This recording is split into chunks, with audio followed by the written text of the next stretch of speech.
The story begins lying broken on the pavement. A dying man swears that this time he will live his life properly. With his final breaths, he vows to leave behind undeniable evidence that he existed in this world. Chaos erupts as bystanders scream for an ambulance, but Minoru Kido realizes with chilling clarity that he is going to die right here in the wreckage. As his life flashes before him, he is consumed by the crushing regret of a lonely existence devoid of friends, family, or any meaningful legacy. Fading into the darkness, he wonders if there is an afterlife waiting for him on the other side. Awakening in a lush forest, a young elf named Lys begs his father to let him forage alone, though his parents worry he is far too young at 10 years old. His father argues that he should wait until he is at least 30, but Lys insists he will be fine despite the dangers lurking in the woods. His mother frets about muscle wolves, but Lys confidently assures them that the beasts won't appear at this time of year. Lys finds his new life of eating and napping in the forest incredibly easy compared to his previous existence. His parents marvel at his rapid growth, noting that most elf children only start speaking at age 10. Since elves live for 1,000 years, his mother worries that Lys is maturing far too quickly for their slow-paced species.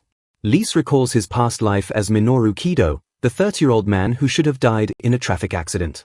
He realizes he has been reincarnated as an elf, gaining a second chance at life with a lifespan of a millennium. Determined to live without regrets, he shocked his parents by standing and reading within his first 10 years, laying the groundwork for his best life. The village is a paradise protected by a barrier and the great tree Yggdrasil, where time flows loosely and dangerous beasts are rare.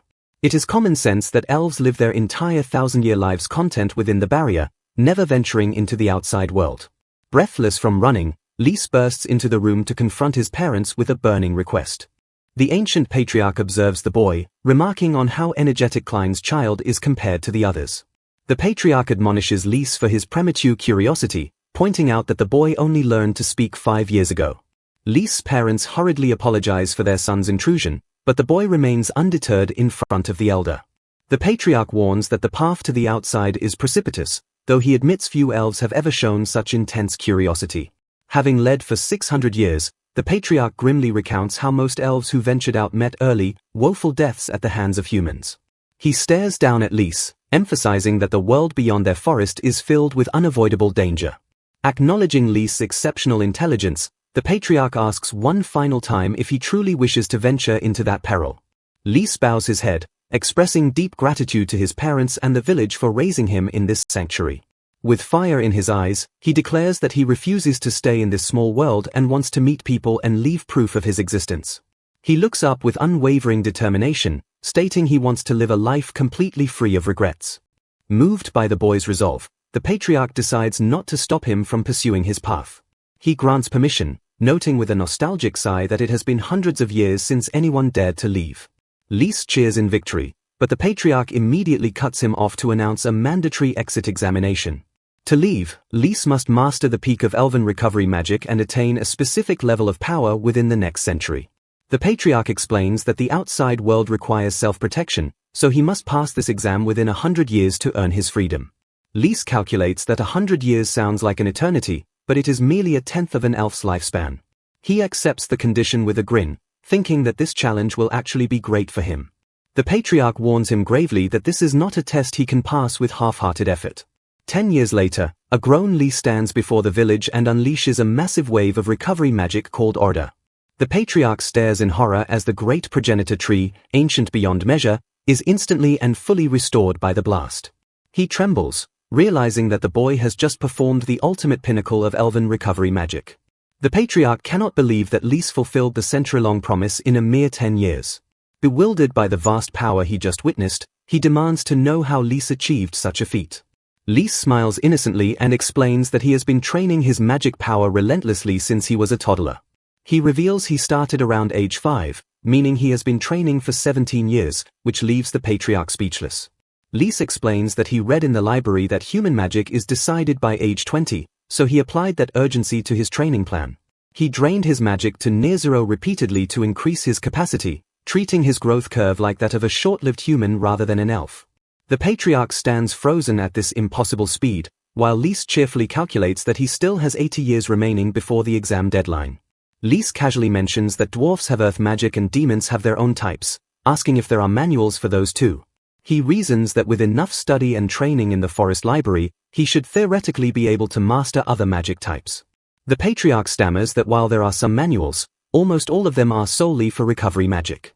Lise smiles, declaring that since he has 80 years left before his exam officially ends, he intends to learn every other magic he can. The patriarch is left flabbergasted, staring at an elf who is passionately studying magic in an era where demons no longer exist.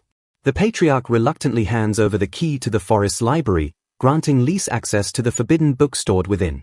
He warns the boy that manuals requiring no aptitude could take a century to master, but Lise simply thanks him with a bright smile.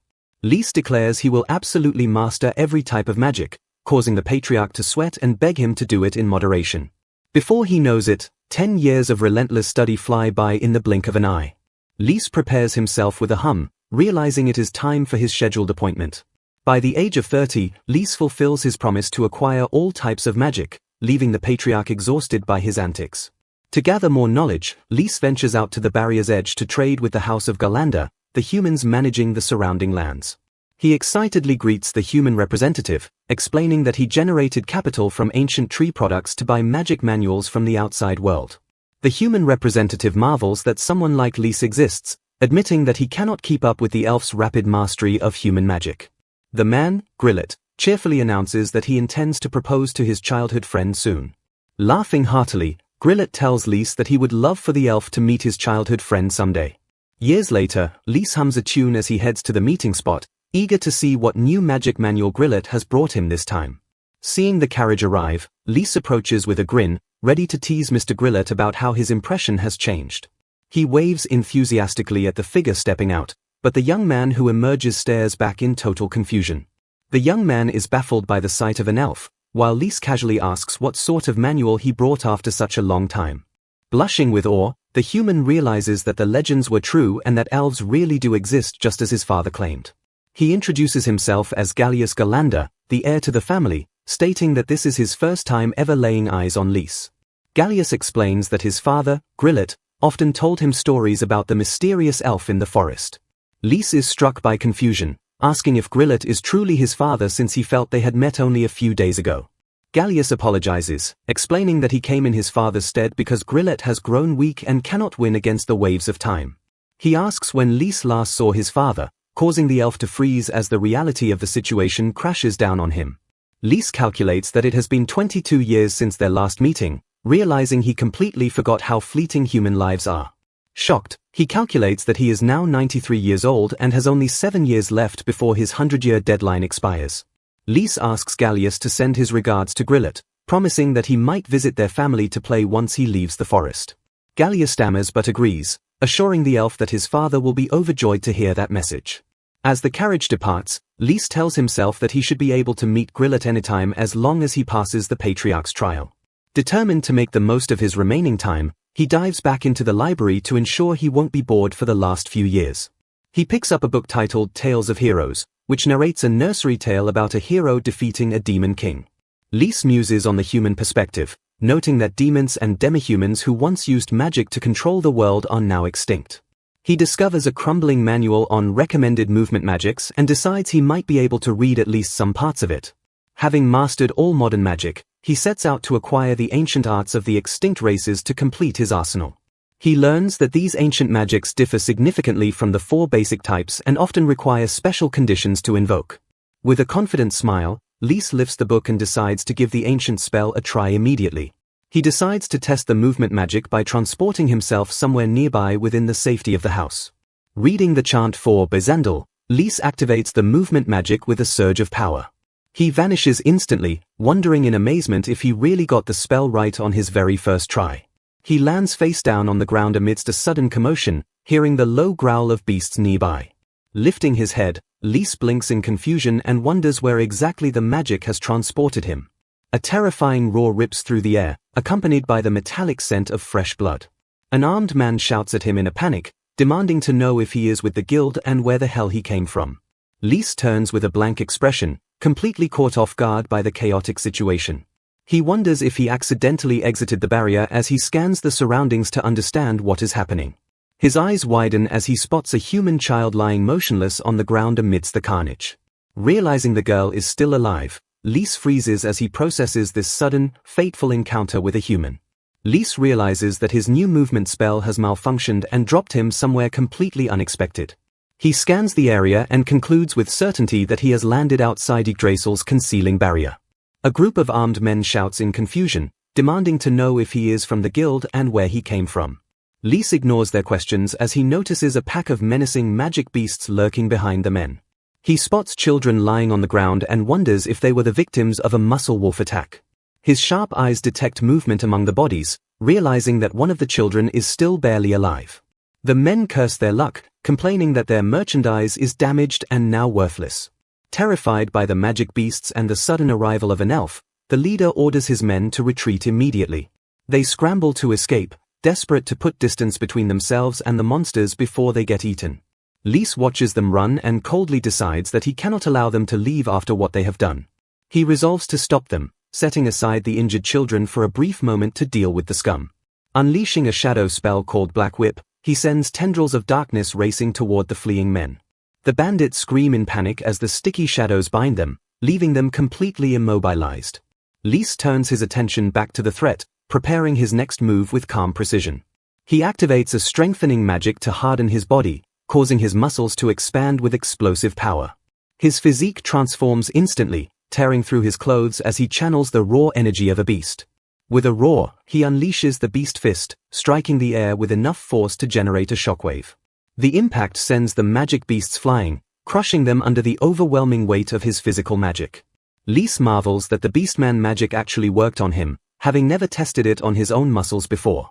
The bandits watch in trembling disbelief, unable to comprehend that an elf is using violent melee magic instead of recovery spells. Silence falls over the clearing as the men stare at the elf, their fear mounting with every second. Lys approaches the surviving child, noting that she is the only one with a faint pulse remaining. He kneels beside her, assuring himself that as long as she is breathing, his magic can save her. He speaks gently to the unconscious girl, promising that she will regain her energy immediately. Lys casts Dragon's Healing Breath, a conflux spell that combines fire and recovery magic in a dazzling display. The bandits scream in horror, mistaking the healing flames for an attack that is burning the girl alive. The mystical fire envelops her small body, seeking out every wound and burn to purge the damage. Under the roaring flames, the torn flesh knits together and the bruises vanish as if they never existed. The fire dissipates gently, leaving the girl completely unharmed and resting peacefully on the ground. The bandits gape in shock, realizing that a wound requiring grand recovery magic was healed in a split second. Lys notices a metal collar around the girl's neck and realizes it is enchanted with sealing magic. He deduces that this is a slave collar designed to explode if anyone other than the master tries to remove it. He whispers to the girl to trust him, promising to free her from the device without triggering the trap. Carefully, he begins to pour his own magic into the collar to overwhelm the existing enchantment. He casts a destruction spell called Devil's Thread, weaving his magic inside the mechanism to sever the trigger. With a quick motion, he rips the collar off and hurls it into the distance just before it detonates. The explosion rocks the air, leaving the bandits terrified that this elf just forcibly disarmed a complex magic seal. Lys stands up and turns his cold gaze toward the captured men, pondering how to punish them. The bandits frantically lie, claiming they were actually trying to protect the kids from the magic beasts. They beg for mercy, sobbing that they were about to be eaten and only wanted to help the children. The bound bandits plead with Lys to remove the spell now that the beasts are gone, hoping to slip away unnoticed. Lys coldly asks if they truly tried to help, revealing that his sharp elven ears heard their entire plan to rob the children. The men curse in panic, realizing that the legends are true and that they cannot hide their deceit from an elf's superior hearing. Ignoring their terror, Lys states that he will ask them 3 specific questions before deciding their fate. He demands to know exactly who they are and why they were being chased through such a lethal forest. Pressing further, he asks what their objective was in dragging small children into a place crawling with monsters. He offers a chilling bargain, promising that he might spare their lives if they give him straight answers. Terrified, the bandits scream their confession, admitting they are merely hired slave traders. They reveal that they were betrayed and set up by someone at the guild, forcing them to flee. Desperate for mercy, they explain they only entered the forest to escape their pursuers while delivering their merchandise. Lys listens with disgust, noting that the humans of this world are just as corrupt as the ones from his previous life. He recalls the patriarch's stern warning that he must never get involved with humans under any circumstances. He concludes that these men prove the patriarch right, viewing them as a savage and sneaky existence. Lise internalizes the lesson, vowing never to forget the inherent danger and treachery of the human race. The bandits shout that they have answered his questions and demand he remove the shadow binding immediately. Lise steps forward, telling them that they are about to forget they ever met him. One bandit stammers in confusion just before Lise activates his magic directly upon their minds. He casts Memory Burial, a potent alteration spell that completely wipes their recent memories. Leaving the dazed men for fate to decide, Lise turns his attention away from the trash. The surviving girl looks up at him with awe, asking if her savior is truly an elf. Lise confirms his identity as Klein's child, gently introducing himself to the small human. The girl thanks him for saving her but weeps bitter tears, apologizing for her failure to save the other children. Lise notices a cross-shaped scar carved into her chest and deduces it is a magic brand marking her as a slave. Tears stream down her face as she laments her weakness, wishing she had been strong enough to protect her friends. She clenches her fists, devastated by her powerlessness in the face of such cruelty. Looking at Lise with desperate eyes, she acknowledges that the magic he used was incredibly powerful. She grabs his arm and begs him to take her with him so she can become strong like him. Lise hesitates, torn between the rule to avoid humans and the fact that he has already saved her. He considers taking responsibility and bringing her back to the village, sensing a great resolution within her. Ultimately, he pulls away and apologizes, telling the heartbroken girl that he cannot help her right now. He explains that he is not human anymore, hinting at the vast gap in their existence. Internalizing his thoughts, he reflects on how elves perceive the flow of time differently than humans. To him, the 7 years remaining in his exam are nothing, but for her, it would be a lifetime of waiting. Unwilling to dampen her determination, he decides not to force her into his timeline. He leaves the bandits for the guild to find, entrusting the girl's immediate safety to the authorities. Lise vanishes into the forest, marking the start of the final 7-year countdown. He whispers to the wind that if her determination remains unchanged, their paths will cross again. The girl lies alone in the clearing, holding on to his promise that they will meet again in the future. Seasons turn into years as the great tree Yggdrasil watches over the passage of time. Rumors eventually spread of a nameless woman who rose from nothing to achieve incredible feats. Lise overhears tales of her military prowess, confirming that the girl survived and found her strength. Back in the library, Lise immerses himself in his studies, letting the rumors drift by as he focuses on his goal. A smile graces his lips as he reads, satisfied that his interference allowed her to forge her own destiny.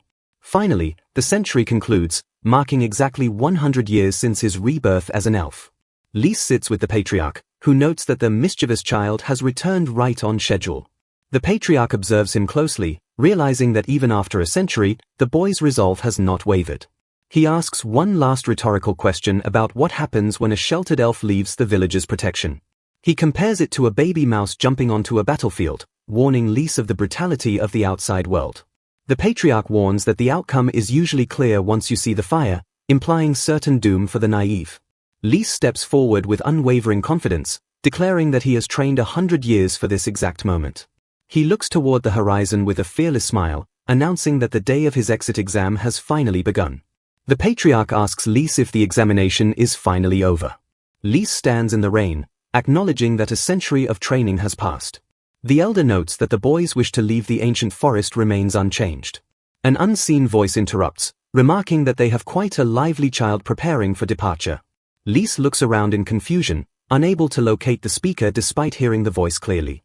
The voice complains that the rascal is troublesome because he is neither inferior nor has he lost to the speaker in any way. The speaker describes Lise's ability as a degree of genius that defies words, hoping he will soon understand his own scope. A cloaked figure steps forward, deciding that she may have to look forward to testing that genius herself. Dropping her hood to reveal a young elven face, Ryab Lowry introduces herself and states she is just under 6 centuries old. Lise repeats her name in shock, recognizing the legendary figure standing before him. He recalls the rumors of a mysterious elf who appears to cure ill humans in exchange for valuable fruits. Ryab blushes with embarrassment, surprised that people actually speak of her in such a manner. Lise excitedly concludes that since she collected books from the outside world centuries ago, she must be a veteran. He stares intently, realizing that she possesses a wealth of knowledge about the world beyond the forest. Ryab explains that her examination is simple, he must survive until she runs out of magic. She adds coldly that she doesn't care if he uses recovery magic, framing the test as a raw battle for survival. Ryab requests that he not go too hard on her, despite having spent 3 centuries training for this. Lys focuses, telling himself that he can officially leave as soon as he passes this exam. Just as he begins to speak politely, he is cut off by a sudden shift in the atmosphere. Without chanting, Ryab instantly unleashes a massive earthen spear from the ground beneath him. Lys realizes with horror that she had prepared the spell beforehand to catch him off guard. He barely manages to leap away as the ground explodes where he was standing just a second ago. Ryab lectures him that humans are unfair, reinforcing the harsh reality of the outside world. She declares that humans are savage, sly, and cowardly beings who prepare spells while their enemies are distracted. Ryab warns him that talent alone is not enough to survive in the brutal world beyond the forest. Unleashing another barrage, she insists that if he wishes to leave, he must at least learn this lesson. Lys counters with Vulang, summoning his own earth magic to block her attack. Ryab notes that his spell is comparable to her earthen spear, acknowledging his quick reaction. She admits she thought he could only use recovery magic since he is an elf, calling him an interesting kid. Staring into his eyes, she remarks that his fighting style makes it seem almost as if he is human. Lys grins and confirms he was human in his original world as he launches himself into the air with wind magic. Ryab identifies the grand magic and wonders if she can shoot him down with a sylph spell. Lys frantically dodges the high-speed wind projectiles, barely avoiding a direct hit. He struggles to cope with her ability to cast powerful magic without any chanting at all. He realizes with frustration that chantless magic is a skill he has yet to master. Despite the danger, he admits that her skill is amazing, though he quickly reminds himself to stay focused. Ryab warns that her attacks are unceasing and that soon he will have no room left to escape. She suddenly remembers a question she meant to ask, pausing her assault for a split second. She asks why he wants to go to the outside world, prompting Lys to question her timing. Lys deflects a blast and shouts that he wants to go because he thought an elf's life was very long, probably. Lys looks back at the elven village, recognizing it as a haven far more tranquil than any other place in the world. He reflects on how this peaceful sanctuary has been his home for an entire century since his rebirth as an elf. No matter how many times he failed in the beginning, he remained dedicated to mastering the art of magic. He knows that every grueling day of training was merely preparation to ensure he leaves a meaningful trace of his existence in this world. His heart is driven by the crushing regret of his previous life where he lacked any real purpose or deep connections. Now, he yearns to explore the vast world and be remembered by others rather than fading away in solitude. With a bright smile, he reaffirms his resolve to leave the forest and fulfill the dream he has nurtured for 100 years. Ryab Lowry watches him silently, her eyes unreadable as she prepares to reveal her own motivations. Turning the conversation, Ryab asks Lys if he is curious about why she decided to venture into the outside world herself. To his absolute shock, she reveals that her grand motivation was simply a desire to eat more delicious fruits. She gazes at a piece of fruit with intense focus, explaining that her palate demanded a variety the forest could not provide. Lys is left speechless as he connects this mundane goal to the legendary stories of an elf who cures humans in exchange for rare fruit. Ryab explains that after 50 years of eating the same bland forest produce, she reached her limit and sought something new. She admits with a straight face that her entire journey into the unknown was fueled by a craving for different flavors. Lys can hardly believe that she dedicated 3 centuries to training just so she could safely forage in human lands. Ryab warns him that his caution was wise, as many of their comrades who left without strength were quickly destroyed by the world. By mastering human magic, she gained the power to travel safely across various lands and sample every fruit imaginable. She admits that over time, the outside world became surprisingly enjoyable beyond just the food she sought. However, her expression sours as she mentions that the quality and flavor of fruits have mysteriously declined in recent years. Recognizing that they have talked enough, Ryab notes the patriarch's impatience and decides it is time to finish their battle. She raises her staff high, signaling the start of the final phase of his grueling examination. Ryab announces she will no longer hold back and intends to use her full power to test his resolve.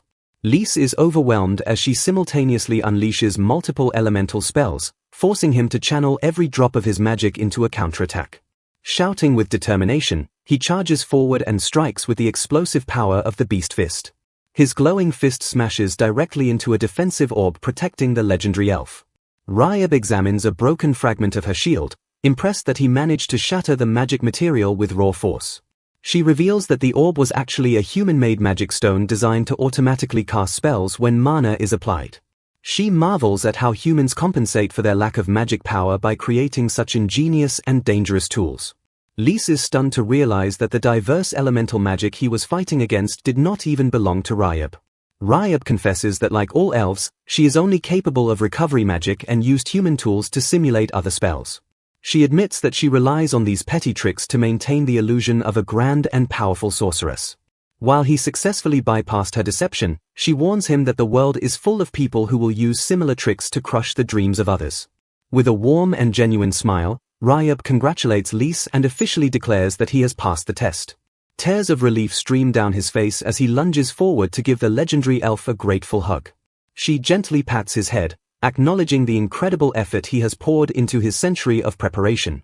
The patriarch observes from the shadows, thinking that Lys' strength is so immense he could have been a terrifying demon king in another era. The scene shifts to a bustling human city where people go about their daily lives in the shadow of stone walls. A young woman with long hair walks through the market, ignored by the busy crowd as vendors call out their wares. Approaching a fruit stall, the girl with the cross-shaped scar on her chest asks to buy every piece of fruit the man has. The merchant gapes in disbelief, asking why she would waste such an incredible amount of money on fruit yet again. She softly explains that she only buys them because she remembers hearing that elves have a great fondness for fruit. As she walks away, she reflects on the long years she has spent waiting for the day they would finally meet once more. Her eyes filled with unwavering loyalty, the girl whispers a single word into the wind as she looks toward the future, elf. High in the elven tower, Lys packs the last of his supplies while gazing out at the world he is about to enter. He runs downstairs to find his parents waiting, shouting their names with excitement as he bursts into the room. Lys proudly announces that he passed the patriarch's test, leaving his parents marveling at his incredible achievement. His mother smiles and suggests that since he has plenty of time, he should relax at home for another 10 years. Lys freezes with a strained smile, reminded once again that his parents perceive a decade as merely a short break. He shatters their laid-back expectations by declaring he plans to leave for the outside world tomorrow morning. His mother protests that at 100 years old he is still a child, arguing that he doesn't need to be in such a hurry. Lys counters by revealing that Ryab herself gave him approval, which immediately silences his mother's complaints. She blinks in surprise, asking to confirm that he is talking about the legendary Ryab Lowry. Lys watches his father turn to his mother, who reveals that the great mage is actually like a little sister to her. She recalls memories of when she first entered the forest to study recovery magic, hinting at a shared past with Ryab. His father listens with a look of mild surprise, having apparently never known about this connection before. His mother concludes that if someone as strict as Ryab recognizes Lys' abilities, then they have no grounds to object. His father sighs with resignation, looking at his son with a mix of worry and acceptance as he confirms Lys is really going. Lys nods firmly, but his father suddenly holds up a hand and asks him to wait there for a moment. His mother tells him to sit down so she can do some motherly things for him before he departs for a far-off land. She gently combs his hair and hands him a small accessory, explaining it is the secret to keeping her hair beautiful. She reveals it is actually a protective charm from the divine tree Yggdrasil given to her when she married his father. Tying it into his hair, she asks him to promise that if he ever messes up, he will come home before it's too late. She hugs him tightly, whispering that it would be terrible if he didn't return to them when he needed help. Lys hugs her back and promises to return, his heart heavy with the weight of her love. His father returns carrying a massive sack, announcing that he has gathered enough provisions to last Lys for 10 years. He smiles proudly, explaining that he has been saving these supplies for the inevitable day Lys would leave the nest. Lys shocks them both by casually casting storage magic, causing the massive pile of goods to vanish into thin air. He activates the spell Semitus, opening a dimensional pocket to stow away the supplies instantly. He explains that anything put inside is preserved perfectly by interfering with subspace, leaving his parents dumbfounded. His mother immediately demands he teach her that spell, while his father laughs and praises Lys for his brilliance. The next morning arrives, and Lys waves a cheerful goodbye to his parents as he steps out of his childhood home. His parents wave back, assuring him that since elven lives are long, they will surely live together again someday. Lys walks away feeling a bit sentimental, wondering if he should have greeted Ryab but assuming she has already left. He sets his sights on his first destination, deciding to head straight for the territory of the House of Garlanda.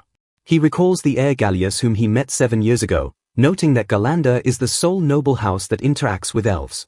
He hopes to finally meet Grillet, Gallius's father, since illness prevented them from meeting during the previous visit. Lys reaches the edge of the forest, recognizing the shimmering boundary where Yggdrasil's protective barrier ends. He steps through the barrier and looks up, pleased to find that the weather outside is beautiful and clear. Just as he thinks it is the ideal day for an adventure, a pack of growling magic beasts emerges from the bushes. Lys remains calm and prepares to cast a fire magic spell called Phalanx to incinerate the threat. Suddenly, a blur of motion tears past him, interrupting his spell with blinding speed. A mysterious girl with a sword slashes through the entire pack in a single swing, trailing fire in her wake. Lys stands frozen in shock, staring at the back of the stranger who just annihilated the monsters in an instant. 7 years have passed, and the girl has been waiting all this time for this very moment. She bows deeply before Lys, addressing him as Lord Elf with profound and unwavering respect. Lys recognizes her by the distinct cross-shaped scar on her chest and realizes she is the same girl he saved from death years ago. Although her memories of the encounter were vague, she never forgot his promise that they would meet again if her determination held true. To his amazement, she has dedicated every single day of the last 7 years to training herself specifically for this reunion. Lys stands stunned that she actually abided by his words to such an extreme extent, appearing exactly where he predicted. He recalls using magic to seal her memories of him deep within her heart after healing her from the verge of death in the forest. Despite the powerful memory seal, she somehow clung to the vow she made to become stronger and find her savior again. The girl offers a mysterious gift, hoping Lys will accept it now that he clearly remembers their shared past as well. She presents a massive wooden box and asks him to look inside, surprising him with the sheer scale of the physical offering. Opening the lid, Lys finds the container overflowing with a vibrant and diverse collection of fresh, glistening fruits. She explains that she heard all elves have a natural love for these sweet treats, so she gathered them from across the land specifically for him. Her incredible collection includes rare Katura fruits from the tropical west and frost fruits from the farthest northern continents. Lys realizes with a sweat drop that the elven love for fruit might be a local rumor spread by Ryab's own eccentric eating habits. He asks how much money it cost to gather such a mountain of produce, only to learn she spent every coin of her bounty hunting earnings on it. The girl becomes visibly despondent and asks if the gift isn't enough, while Lys frantically assures her that it is actually far too much. He accepts her gratitude with a nervous smile, privately worrying that neither of them understands the ways of the human world very well.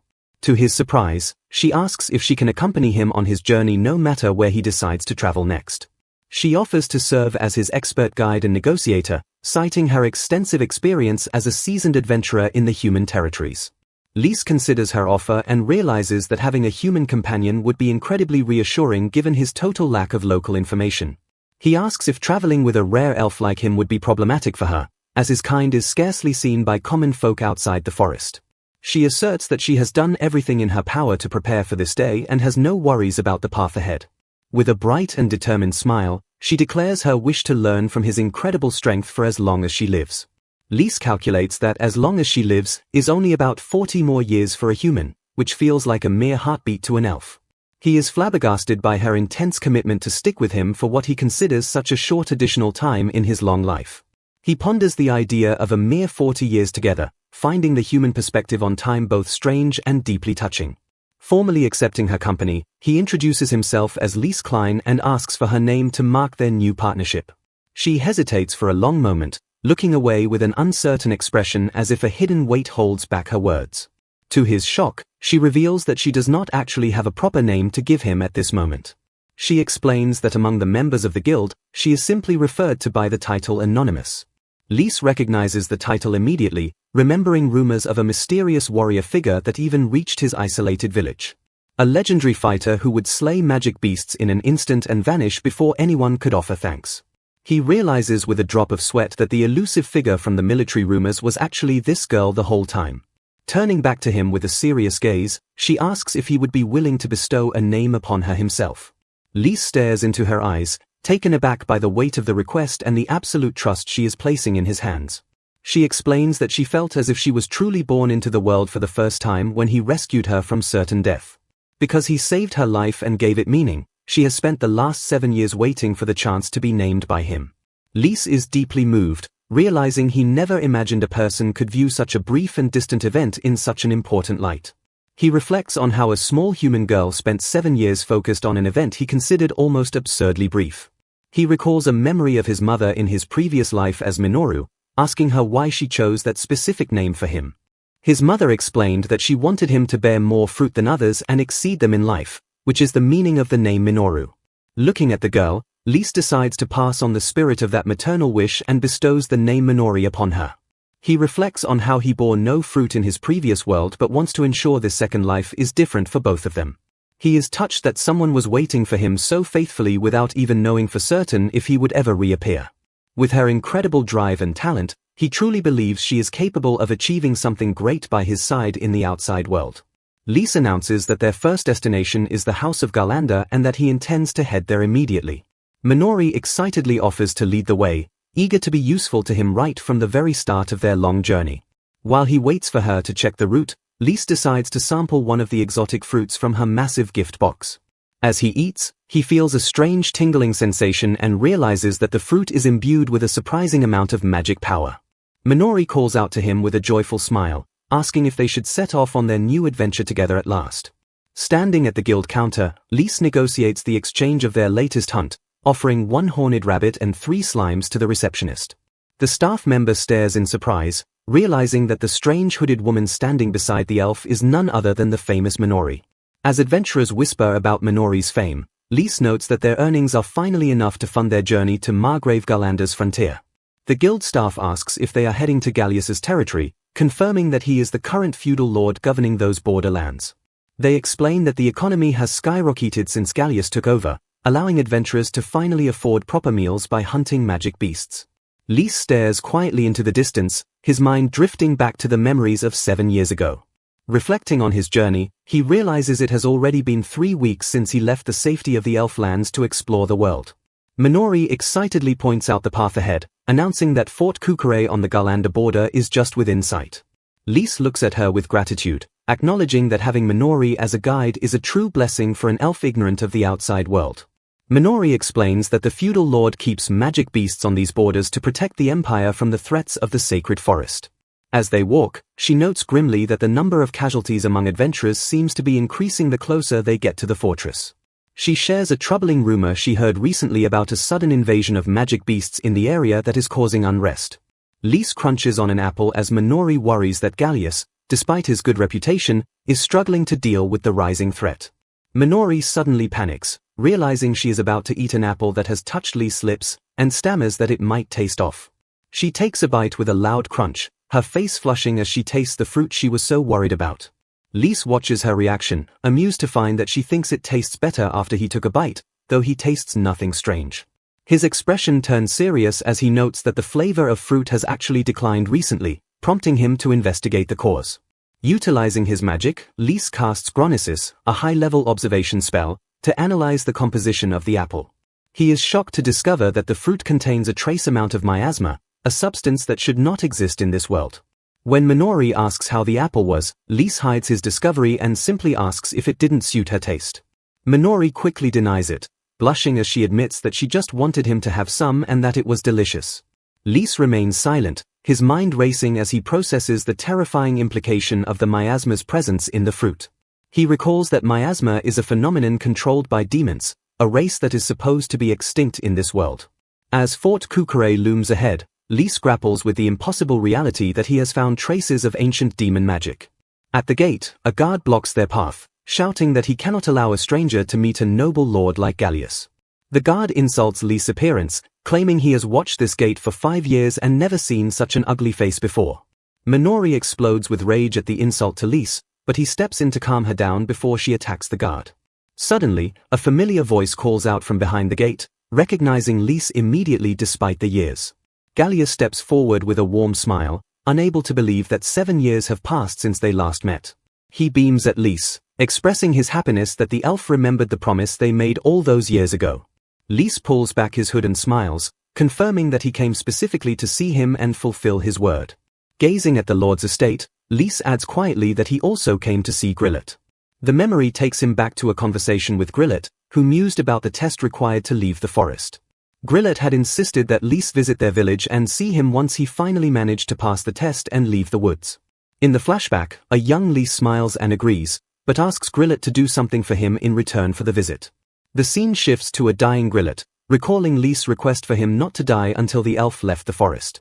Grillet had laughed and agreed, telling Lys that he would have to get out of the forest as fast as he could. Back in the present, Minori asks if he really made a promise like that, and Gallius admits he isn't as good at fighting as his father. Lys explains that Grillet was the first human to ever speak to him, while Gallius notes his dad was renowned as the god of war. Gallius looks at the elf, and Lys smiles softly, confirming that Grillet is his friend. Gallius tells Lys that his father spoke of him often, recalling their shared promise to drink beer and change the world. Gallius laughs and says his dad might be seen as a bad guy for keeping a promise to an elf, but he was simply dedicated to it. He leads them to a room where a man lies motionless, describing his father as a vegetable who has lost everything. Lys stares in shock at the bed, asking with a trembling voice if the man lying there is truly his old friend Grillet. The image shows the frail and unconscious warrior buried under heavy blankets as he clings to the last of his life. Gallius explains his father has been in this state for 5 years and the doctors have completely given up on him. He tells Lys he is sure his father is happy to finally have his elven friend come to visit him after all these years.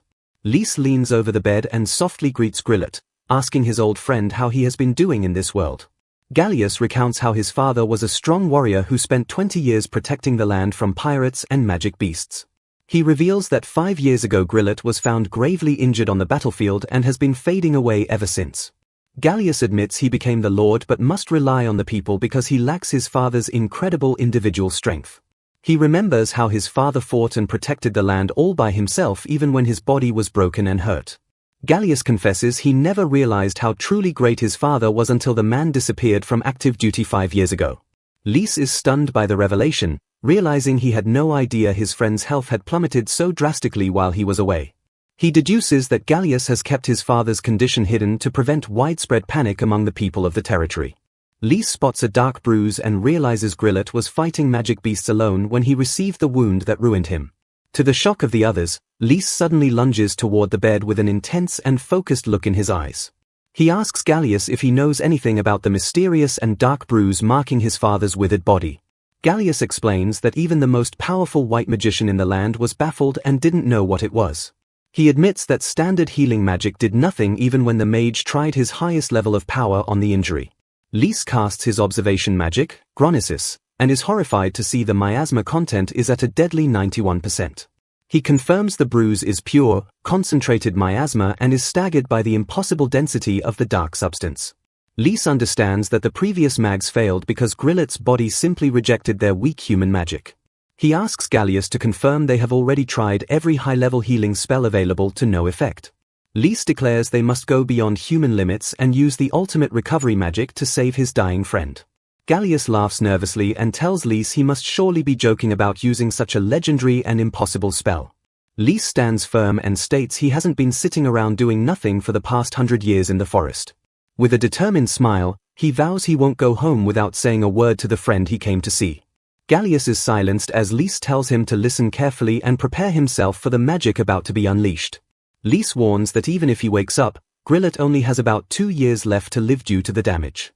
He looks at Gallius and asks if he truly wants to revive his father for such a short and painful time. Gallius weeps and admits he never got to thank his father or tell him he would take over the burden. He begs Lys to bring him back, saying he has hundreds of things he still needs to say to his father. Lys nods and prepares his stance as a powerful and shimmering aura begins to emanate from his body. He thinks of the ancient legend that humans once theoretically reached the peak of this forbidden recovery art. He notes the pinnacle spell normally takes decades to master, but he is ready to cast it in an instant.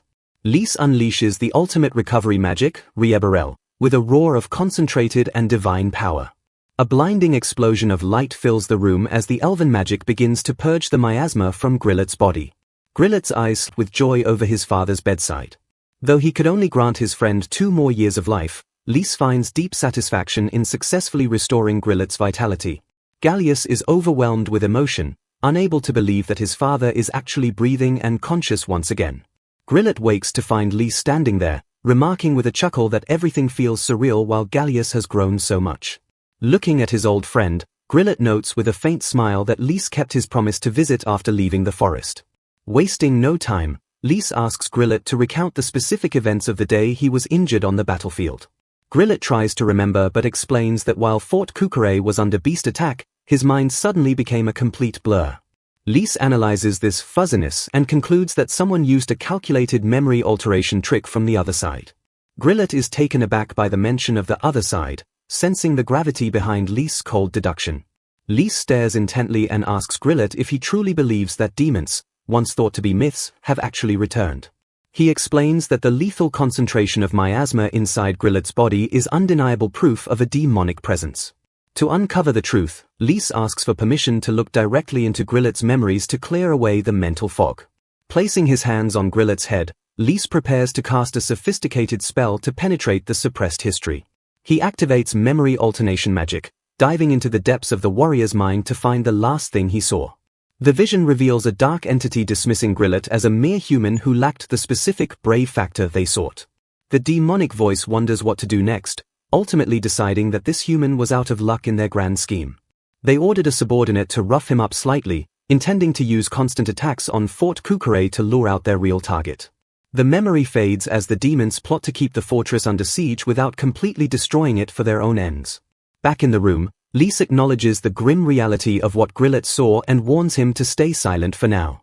He explains that announcing the return of demons would plunge the world into total chaos and panic. With a confident finger raised, Lys declares he has a simple plan to resolve the situation before it escalates.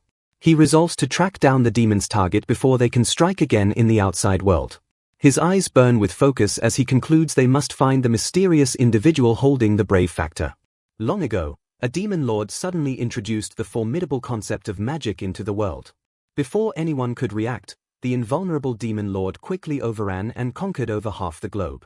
Meanwhile, in a small village, a talentless young man fiercely dreamed of becoming an adventurer despite everyone mocking his inability to use magic. Working harder than anyone else, he eventually mastered the 4 elements and awakened a mysterious new power alongside 4 wonderful companions. Wielding this immense power, the young man known as the Brave Man set out with his party to defeat the demon lord once and for all.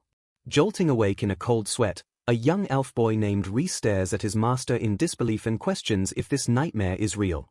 Clenching his fists in sheer panic, the older man screams out that he simply cannot believe the demons have actually returned. He explains that the memory alteration magic the demons used right before Rhys passed out serves as undeniable proof of their revival. Processing this horrifying reality, Rhys asks if the brave factor the demons mentioned means the old fairy tale is actually true. The master solemnly confirms that they are indeed talking about the famous legend of the hero known by all of humankind. Sweating profusely, the older man desperately insists that the legend was only ever supposed to be a children's story. Rhys quickly recalls reading a dusty battle record about that exact factor back in the library of his elven village. He vividly remembers the text describing this brave factor as an otherworldly force. Connecting the clues, they realize the demons are currently hunting among humans to find the one person possessing this legendary trait. Surging with sudden determination, the master declares that they absolutely must be the first to find this chosen human. Flashing a confident smirk, Rhys points out their one massive advantage is that the demons still have no idea they are being tracked. Furthermore, judging from the enemy's conversation, they are completely certain the target is hiding inside Fort Kukure. The master reflects on inheriting this territory 20 years ago and notes the massive spike in adventurers flocking here to hunt the multiplying magic beasts. Staring at his calloused hand, he deduces that the human with the brave factor must be concealing themselves among those greedy adventurers. A brief silence fills the tense room before Rhys softly calls out to his master. Rising to his feet with a cheerful smile, the young elf bravely announces that he will head straight to the front lines.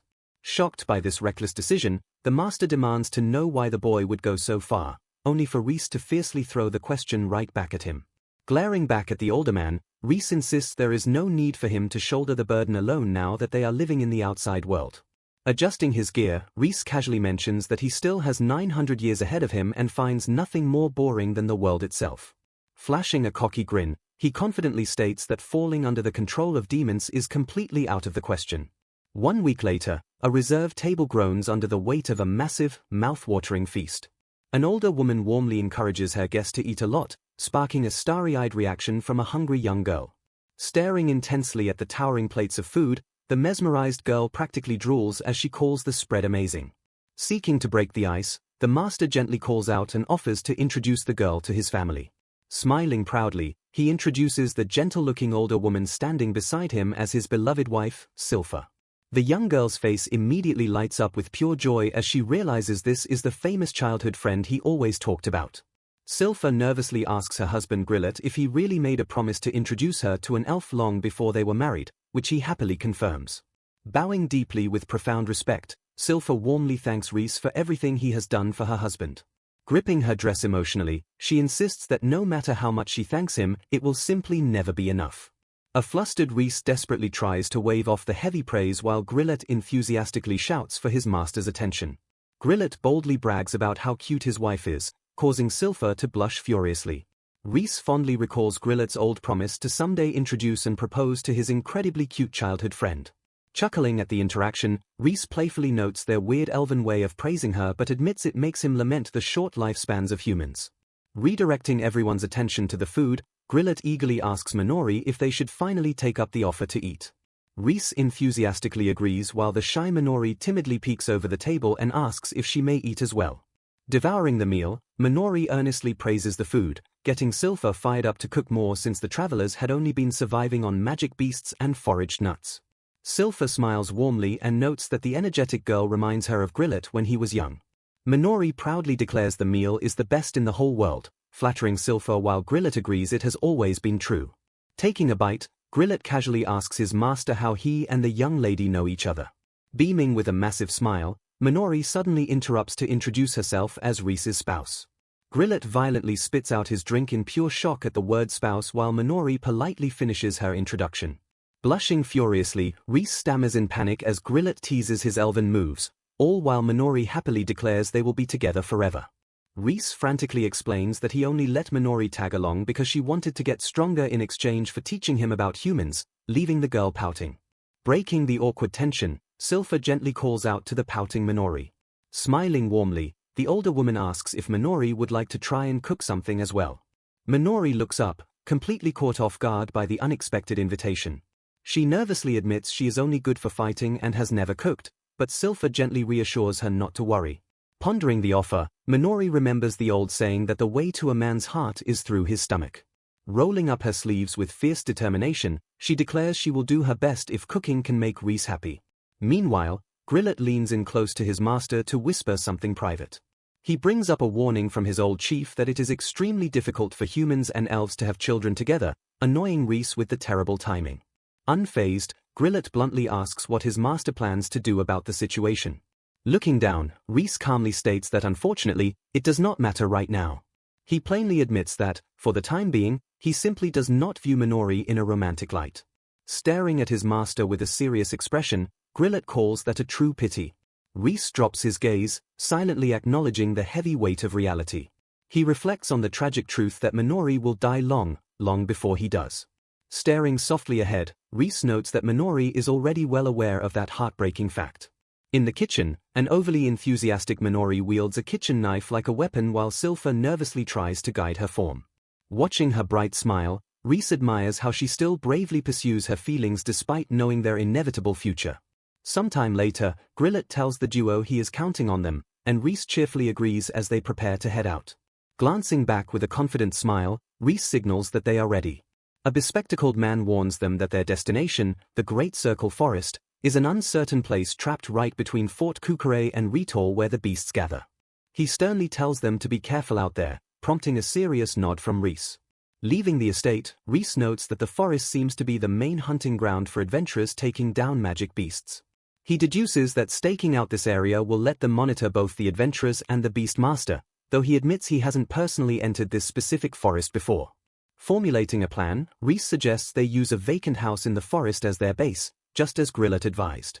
Walking beside him, Minori wonders aloud if it is truly possible to find the one person possessing the brave factor.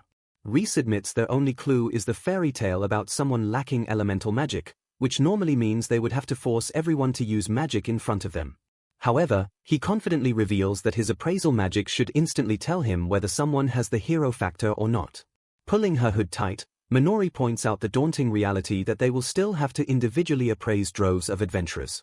She turns to him with sparkling eyes, absolutely amazed that he can use his magic to locate the hero. Reese humbly agrees, sending Minori into another swooning fit over his greatness. While she praises him loudly, Reese quietly activates his appraisal magic to check his own status. Staring at his status window reading Otherworld Reincarnated, Reese realizes that his own existence is literally a power out of this world. Reese stops in his tracks and gently calls out to Minori, prompting her to turn around with a surprised response. Looking at her seriously, he asks if she is really okay with this arrangement. Looking utterly confused, Minori asks what he means about coming all this way with him. Reese gently reminds her of their previous conversation, warning that it could take a very long time to actually find the one possessing the brave factor. He explains that they will be holed up in this isolated forest for a while and that the search might even take years. Hesitating slightly, he trails off as he considers the true weight of the commitment. He silently worries that this endless mission could completely mess up her entire, incredibly short human life.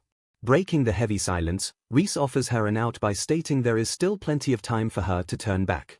Frowning fiercely, Minori loudly declares that she has already made up her mind.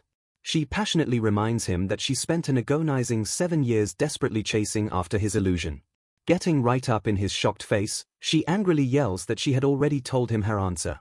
Softening her expression, she explains that true happiness for her simply means staying by his side. Adding that she also wants to grow stronger alongside him, she leaves Reese completely speechless. Flashing a brilliant, unwavering smile, she vows to follow him for the rest of her life.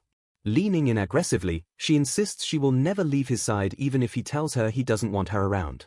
Overwhelmed by her sheer intensity, Reese stands frozen and stunned in the middle of the path. Blushing heavily, he covers his face and frantically wonders why her proximity just made his heart race. Desperately trying to calm his beating heart, he flinches when Minori suddenly calls out his name. Pointing excitedly into the distance, she happily announces that she can finally see the house. Trudging through the brush, Reese notes that they are about a 6-hour walk away from Fort Kukure. Curious about a house in the middle of nowhere, Minori listens as Reese explains that Grillet's predecessor used it as a vacation home before the monster population exploded. Imagining a grand estate, Minori gets starry-eyed at the prospect of staying in a noble's luxurious vacation home. Rushing ahead with high hopes, she excitedly expects the property to be incredibly luxurious. Staring blankly at a dilapidated wooden ruin with a broken door, Minori's hopes shatter while Reese flatly suggests they start by cleaning it up. Staring in pure disbelief, Minori turns pale and drops what she is holding. Noticing her utter shock, Reese frantically asks what is wrong as she stares blankly at him. Still frozen in place, the young girl quietly stammers his name while keeping her gaze cast downward. Looking at the now pristine mansion, Minori screams that he just used magic to completely clean the ruins in a single instant. Reese cheerfully agrees that the trick is handy, leaving Minori weeping as she laments losing her one chance to finally be useful to him. Casually waving his hand, he explains that he simply used spirit magic by making a temporary contract with the local spirits. Puffing his chest out with pride, the elf adds that he successfully deciphered the complex magic back when he was 78. Spotting her gloomy aura, Reese frantically asks if she is depressed, prompting Minori to fiercely deny it before suddenly pausing in confusion. Brushing off the awkward moment, Reese casually declares that it is time for the finishing touch. Focusing his intense power, the young elf softly calls out to the Yggdrasil sylph. A glowing sphere materializes perfectly in his open palm as he prepares to cast a powerful barrier magic. Minori stares at the glowing orb and curiously asks what it is just as Reese happily announces that the spell is complete. Flashing a confident smirk, Reese simply tells the mesmerized girl to wait and look at the results. A massive, shimmering dome expands outward from the house with a soft pop, completely washing over the surrounding trees. Pointing to the sky, Reese explains that the barrier has successfully rendered the entire building invisible to the outside world. He proudly states that neither magic beasts nor demons will be able to find them while they safely search for the one possessing the brave factor. As Reese notes that the spell is just a simple version of Yggdrasil, Minori casts her gaze downward and reflects on how he can do absolutely anything by himself. She recalls the time Reese kindly claimed he only let her accompany him because she wanted to get stronger in exchange for teaching him about humans. Gripping the wooden railing tightly, she bitterly laments that she cannot do much of anything for him despite him constantly thanking her for being there. Staring at his gentle smile, the young girl silently admits to herself that he would be perfectly fine on his own. Clenching her fists by her side, she acknowledges that staying with him is merely her own selfish desire. Delving into her dark past, she remembers how she never knew her parents and only managed to survive as a miserable slave. A vivid memory flashes by, showing Reese extending a warm hand to save her just as she was about to be brutally killed. Shunned by everyone for being a former slave, she spent the next 7 grueling years doing everything possible to gain power so she wouldn't waste the life he gave her. Steeling her resolve, she remembers how the fated time finally arrived on the promised 7th year. She recalls standing at the agreed spot every single day, desperately waiting for Reese while clinging to the memory of her savior. Smiling brightly at Reese in the present, she silently wishes she could tell her past self that her dreams finally came true. Her bright smile immediately drops as she grips her skirt, realizing that she simply cannot be happy with just this arrangement. Filled with renewed conviction, she firmly decides she doesn't want him to keep her around merely to satisfy her own selfish wishes. Looking up with burning determination, she deeply desires to do more so she can actually prove useful to him. Glaring fiercely ahead, she swears she wants to become much stronger so she can properly fight by his side. Breaking her intense silence, she suddenly calls out his name and asks if he is planning on doing something specific. Staring at him seriously, she asks if he plans to take the person with the brave factor under his protection so they can eventually defeat the Demon Lord together. Reese admits he lacks the brave factor needed to defeat the Demon Lord, meaning he will likely have to train alongside that chosen person first. He adds that he wants to do his best to stop the Demon Lord, even though he currently has no idea how far into the future that battle will take place. Minori loudly insists that he could easily defeat the Demon Lord himself, showing absolute confidence in his overwhelming power. Taking a deep breath, she nervously asks if he could train her during their extended stay in the forest. Genuinely confused by the request, Reese points out that she is already strong enough to defeat powerful magic beasts completely on her own. Clenching her hand over her chest, she firmly declares that she wants to fight the Demon Lord right alongside him. Smiling softly as he realizes her goal was always to get stronger, the young elf warmly agrees to her request. Dedicating themselves completely to their mission, Reese and Minori intensely trained together in the secluded forest. Time flew by relentlessly as their peaceful days quickly turned into long months. Before they even knew it, 2 entire years had passed since they started their isolated routine. A firm, heavy boot stomped into the dirt as someone prepared for an intense battle. Sprinting swiftly ahead, Minori fiercely called out to her master while charging toward the enemy. She confidently reported detecting 5 magic beasts rapidly approaching from their 3 o'clock position. Glaring intensely at the tree line, she pinpointed that the pack consisted of 4 B-rank beasts led by a single dangerous A-rank monster. Verifying her tactical analysis with his appraisal magic, Reese proudly noted how remarkably adept his companion had grown. Flashing a cocky smirk, he challenged the young warrior to take on the deadly A-rank beast all by herself. Without a single second of hesitation, she eagerly accepted the challenge and swore he could completely count on her. Trusting her newfound strength, Reese casually declared that he would handle the rest of the pack. Diving smoothly into the thick underbrush, the elf quietly observed the ensuing battle from a safe distance. A ferocious flock of massive, terrifying cockatrices squawked viciously as they charged forward. Conjuring powerful wind magic around her body, Minori prepared to unleash her first devastating strike. She swung her blade gracefully, unleashing a massive wind scythe named Mantis that sliced right through the approaching horde. Analyzing the strange battlefield behavior, Reese realized the surviving beasts were completely ignoring Minori's obvious killing intent. Lowering her weapon slightly in confusion, Minori quickly deduced that the monsters were actually running away in sheer terror. A colossal, menacing wild bear exploded from the shadows, proving to be the true threat that had scattered the lesser beasts. Unfazed by the towering predator, Minori calmly enchanted her sturdy sword with high-rank fire magic. Pushing her magical limits even further, she furiously ignited her blade with ultimate-tier fire magic. A roaring, magnificent pillar of flames erupted from her sword as she successfully invoked the blazing phoenix. Screaming with raw, explosive power, the young girl swung her burning greatsword with all of her might. The devastating fiery slash instantly engulfed the giant bear, completely obliterating the beast in a single, blinding strike. Panting softly to catch her breath, she turned back toward the brush and called out to her hidden master. Gripping her warm hilt, she beamed with pure pride and announced that she finally managed to control ultimate magic. Emerging happily from the bushes, Reese warmly praised her incredible growth and effortless victory over the wild bear. He gently suggested focusing on stamina training next so she could keep fighting after using such exhausting spells, earning a bashful giggle from his student. Staring closely at her radiant face, Reese suddenly realized that something about her appearance had subtly changed.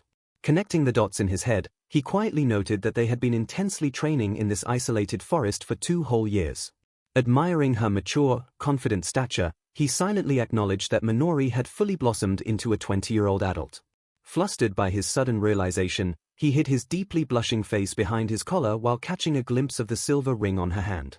Later that day, Minori proudly presented a delicious, steaming bowl of kakatriso yakidan using Silpha's secret recipe. Digging into the hearty meal, Reese complimented her amazing cooking skills while she happily credited Silpha for all the helpful lessons. Shifting to serious business, Reese asked for news from Fort Kukure, but Minori confirmed there was still no trace of the Brave Factor or the Demon Lord. Staring thoughtfully into his empty bowl, Reese lamented that they hadn't even encountered the mysterious demons from Grillet's altered memories. Resting his chin lazily on his hand, he casually accepted that their quiet, secluded life would continue for a while longer. Suddenly sensing an incoming magical transmission, Minori eagerly rushed off to check a magic messenger arriving from the fort. Left alone at the table, Reese curiously pondered the fascinating mechanics behind such advanced magical communication tools. Bursting violently through the door with frantic urgency, a panicking Minori loudly shouted his name. Startled by her fiercely trembling hands and the crushed letter, Reese immediately jumped up and demanded to know what was wrong. Bursting with sudden urgency, a messenger frantically announces that something terrible has happened to Grillet. Adjusting his glasses with a somber expression, Gallius delivers the crushing news that Grillet does not have long left to live. He solemnly explains that the beloved lord has, at the absolute most, only 2 short years remaining. Springing into action without a moment to lose, Reese immediately decides to use teleportation magic to jump straight to Margrave Garalander's mansion. Arriving in a flash, Reese warmly greets Gallius as the grieving man profoundly thanks him for taking the time to come. Stepping into the hall, Gallius expresses his deep gratitude for their visit while Silpha gently welcomes Minori alongside them. Kneeling down to meet the young boy's gaze, Reese offers a warm evening greeting to little Vice. The young child looks up with innocent eyes and politely returns the greeting to the elf. Pointing gently down the hall, Vice informs the guests that his father is resting just over there. Guiding them toward the room, Gallius explains that Grillet is no longer conscious but begs them to at least see him one last time. Throwing the heavy doors open, a distressed Minori rushes inside and cries out for the old man. Sprinting to the bedside, the young girl leans over the covers and loudly announces that Reese has finally arrived. Approaching the quiet bed, Reese gazes softly at his old friend and offers a casual, gentle greeting. Looking down at the motionless figure, the elf quietly notes how incredibly peaceful the old man looks. Hugging his child close, Gallius agrees that Grillet's calm demeanor is a far cry from 2 years ago, having finally had the time to talk everything out. He admits that he used to fumble through his duties as a lord before Grillet properly taught him everything he needed to know. Holding Vice tightly against his chest, the tearful man expresses overwhelming gratitude for having his son in his life now. As the young boy innocently asks why his father is crying, Gallius sincerely thanks Reese for gifting them this precious time. Blushing with a mix of sorrow and nostalgia, Reese reflects that the past 2 years felt like nothing more than a fleeting moment. Watching Minori and Silpha stand strong together, he realizes that everyone else in the family has already accepted the inevitable end. Staring down at the fading man in absolute silence, Reese internally wonders if his dear friend is truly satisfied with his life. Gently grasping the old man's frail hand, Reese feels the life quietly waning away despite the presence of a faint pulse. A vivid memory of a boisterous, smiling Grillet flashes through Reese's mind as he realizes this man was his very first friend in this new world. Tightening his grip on the withering fingers, the young elf solemnly wonders when the vibrant man's hands became so terribly small. Breaking the heavy silence, Reese turns back toward the family and asks Gallius if he can be just a little bit selfish. Breaking the heavy silence, Reese turns to the grieving man and softly calls out Gallius's name. Looking up with a serious expression, the young elf asks if he can be just a little bit selfish. Wiping her tears, Silpha warmly insists that they would gladly accept absolutely anything he wants. Staring solemnly out the window, Reese gently requests to speak with Grillet one last time. Utterly stunned by the impossible request, an emotional Minori asks how he could possibly talk with her father. Grasping at a tiny sliver of hope, Gallius desperately asks if Reese truly has a way to do such a miraculous thing. Reese explains that he plans to use an ancient necromancy technique that governs the cycle of life and death itself. Lowering his gaze, he humbly requests just a little bit of time to prepare the complex spell. Curious about his master's intentions, Minori asks what he would even say if he succeeds in bringing Grillet back. Pausing thoughtfully, Rhys admits he would simply thank his old friend for everything. Trailing off, he tightly shuts his eyes and begins focusing his immense magical power. Surging with dark, otherworldly energy, Rhys claps his hands together and summons a massive, glowing sphere.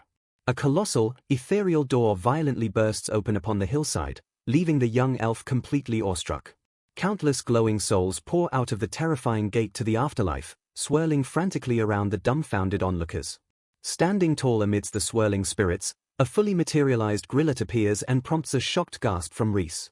Hoisting his massive sword over his shoulder, the confused warrior chuckles and points out that it isn't quite his time to be there yet. Sweating nervously, Rhys quickly interrupts the old man and urges him to cut right to the chase before his few minutes run out. He frantically explains that he used a highly restricted magic to temporarily materialize Grillet's soul in the physical world. He reveals that the ancient technique, necrosis, was once used to temporarily summon the very first Demon Lord and Dragon King.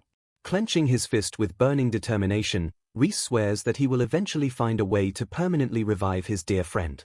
Pleading with the older man, Rhys begs Grillet to patiently wait in the afterlife until that promised day arrives. Throwing his head back, Grillet bursts into booming laughter and warmly teases Rhys for being capable of absolutely anything. Stepping forward with a reassuring smile, Grillet gently tells the young elf that everything is perfectly fine. Looking down with immense gratitude, the old warrior sincerely thanks Rhys for coming all this way just to see him off. Reflecting on his long life, Grillet proudly declares that he successfully protected Fort Kukure and spent his final days surrounded by his loving family. Staring happily into the starry sky, he smiles brightly and states that seeing his cute grandson left him with absolutely no regrets. Pausing slightly, Grillet admits that his one final, lingering attachment is his worry regarding the talking beasts and demons. Staring intensely at the horizon, he warns that humanity will be trampled in an instant if the Demon Lord revives and starts a rampage. Reaching out to grab Rhys's shoulder, the fierce warrior begs his master to promise him that he will find the true hero. Glaring with unwavering conviction, Grillet demands that Rhys guide the hero to completely defeat the Demon Lord.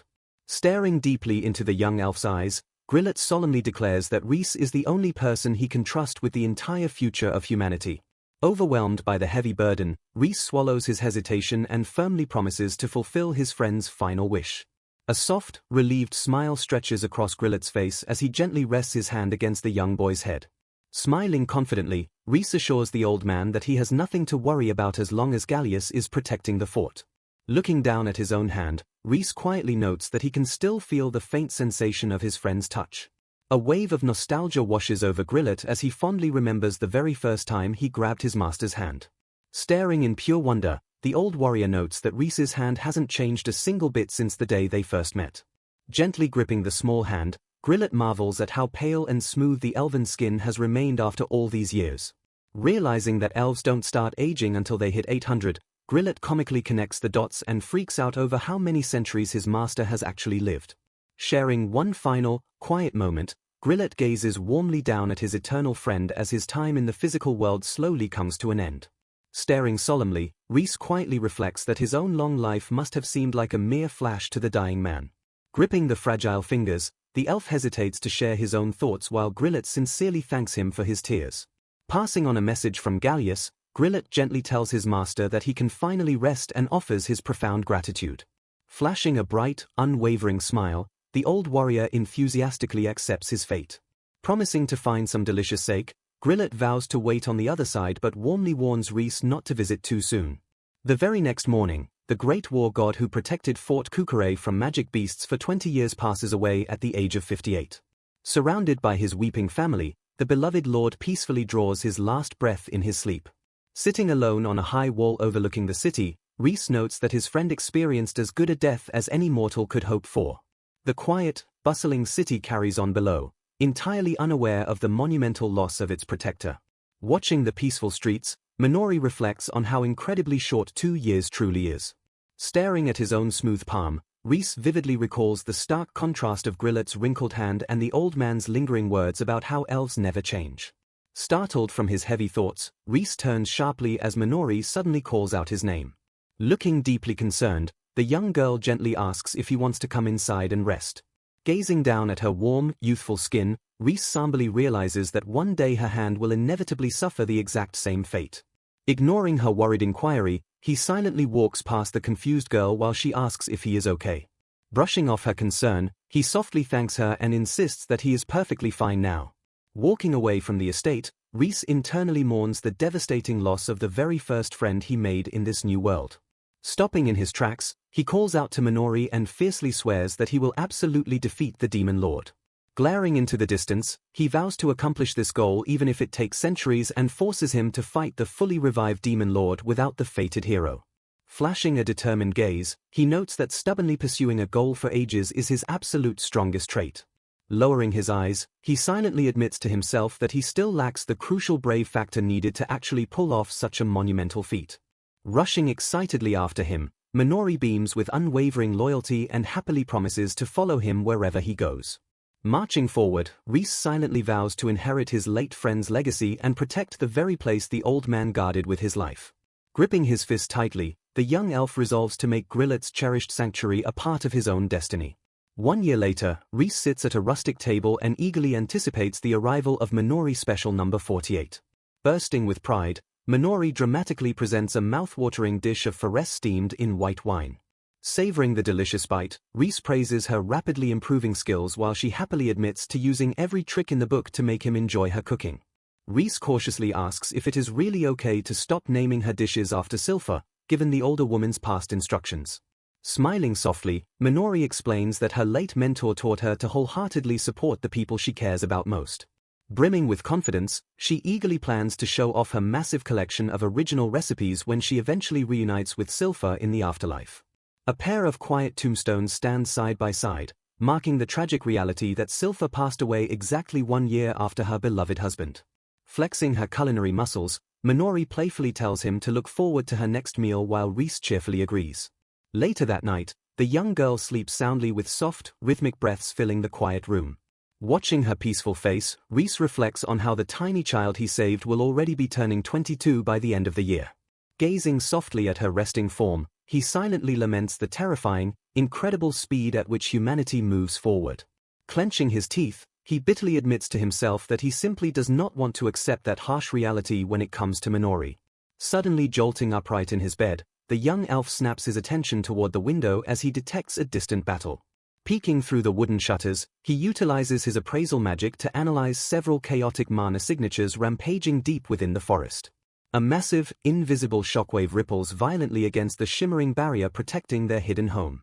Widening his glowing eyes, Reese unleashes a blinding pulse of raw magical energy into the night. Staring intensely out the window into the dark night, Reese suddenly breaks the silence and declares that he finally found them. Confused by his sudden intensity, a startled Minori gently asks her master what is going on. Spinning around with wild excitement, Reese practically shouts that he finally located their target. Flashing a massive grin at the bewildered girl, he triumphantly announces that he found the one possessing the legendary brave factor. Half a day earlier, a heavily burdened young man gasps for breath as he slowly trudges through a rugged mountain pass. An arrogant adventurer glares back at the struggling boy and angrily demands to know why they have to look after such a pathetic weakling. Sneering viciously, the leader threatens to completely ditch the boy the second they get a chance if he cannot even carry their luggage. Ignoring the harsh insults, the exhausted boy desperately huffs for air while buckling under the weight of a massive, towering backpack. Glancing back with pure disgust, the leader scoffs that the boy perfectly proves why people unable to use magic are completely useless. Pointing a threatening finger, the cruel adventurer swears he will make the boy repay them in full if he drops a single piece of gear. Gritting his teeth through the agonizing pain, the young man groans softly while his so-called comrades march lazily ahead. Trudging forward under the crushing weight, the determined boy repeatedly mutters to himself that this torture is simply part of his training. Desperately calling out to Luke, Jin begs the party to stop and warns that traversing the forest at night is far too dangerous. He frantically suggests setting up camp since it's safe during the day, noting recent reports of a mysterious mist and unusually strong monsters appearing at night.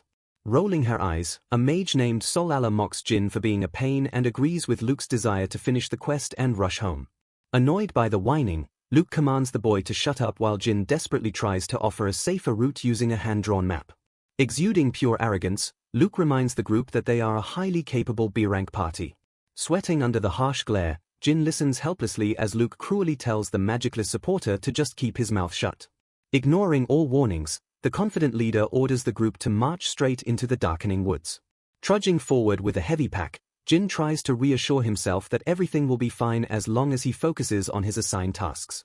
Glaring into the shadows, the young boy firmly vows to overcome his weakness and grow stronger. Deep into the night, the party sprints frantically through the trees as a heavily burdened Jin struggles to keep pace. Cursing in terror, Jin watches as ominous, shadowy figures rapidly close the distance behind them. Panicking as the pursuit intensifies, someone frantically screams to know what kind of freaky creatures are hunting them. Staring back in pure horror, the group realizes the pursuing beasts are absolutely no ordinary monsters. Trembling, Luke tries to rationalize the situation by claiming the magic snake and boar should merely be C-rank threats. Spinning around in desperation, the twin mags unleash a barrage of magical spells directly at their pursuers. The powerful elemental attacks strike the beasts dead on, erupting into a massive and blinding explosion of force. As the smoke clears, the adventurers are absolutely stunned to see their magic did absolutely no damage to the creatures. Trembling in sheer disbelief, they realize that only A-rank monsters or higher possess the terrifying ability to absorb magic. A tearful mage screams in panic, crying out that both her and her sister's spells are completely useless against the threat. Sweating profusely, Luke fiercely insists they are a B-rank party while Carol hysterically begs everyone to run away. Sprinting for their lives, the panicked adventurers wail that the relentless beasts refuse to stop chasing them. Glancing back over his shoulder, a terrified party member questions the horrifying black aura radiating from the monsters. Realizing the dark aura is actually dense mana, Carol deduces these are the exact weirdly strong monsters Jin warned them about. Glaring furiously, Luke commands her to shut up as she cries that they should have listened to the boy in the first place. Pointing an accusing finger, the angry leader reminds Carol that she willingly brushed off the warnings earlier too. Sobbing uncontrollably, Carol wails that they are all going to get caught and die at this rate. Gritting his teeth in furious desperation, Luke listens as a weeping Carol calls out his name for a solution. She begs him to find a way back to the fortress, warning that their dire situation is only going to get worse. A sinister shadow falls over Luke's face as he coldly mutters that it is not over just yet. Flashing a dark expression, the cruel leader decides it is finally time to write off their unprofitable asset. He casually rationalizes that they can simply buy new luggage, sending a wave of absolute shock through his confused comrades. Flashing a psychotic grin, Luke silences Carol's protests by asking if she would prefer to take the boy's place as bait.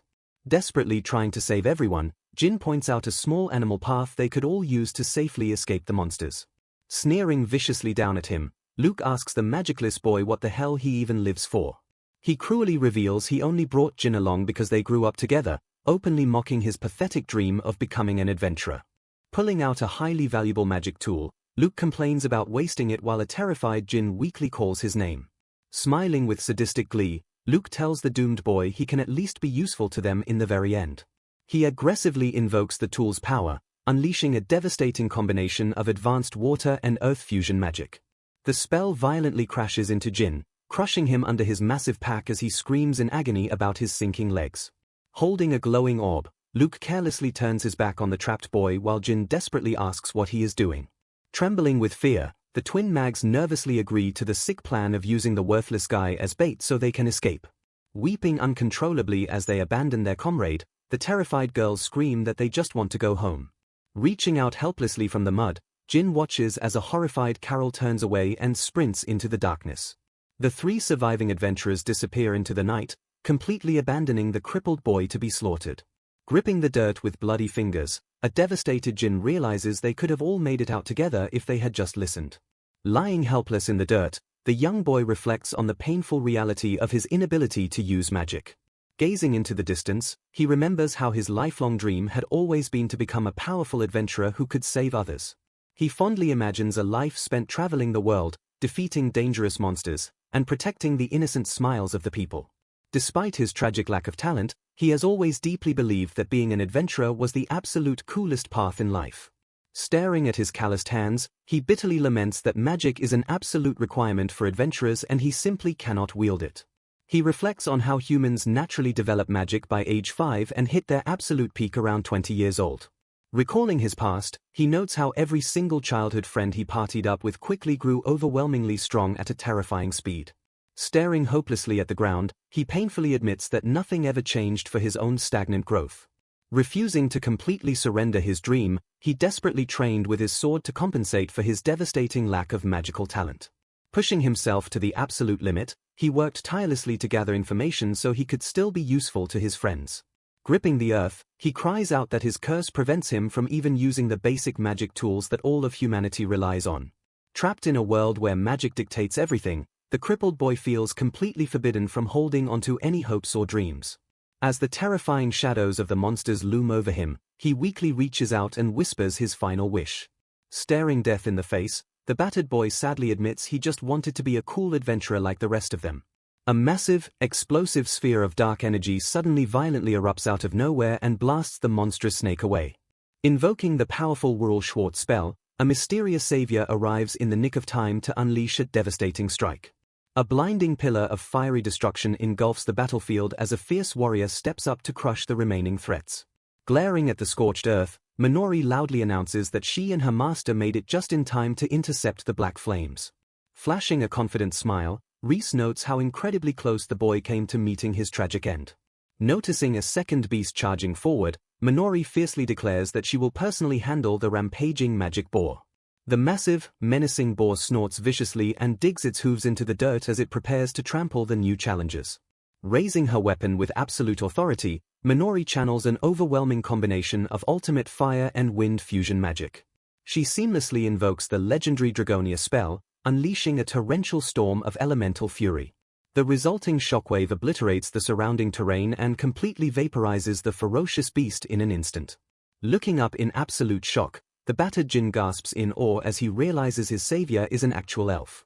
Analyzing the battlefield, Reese calmly notes that it has been a very long time since they encountered monsters capable of surviving a direct spell.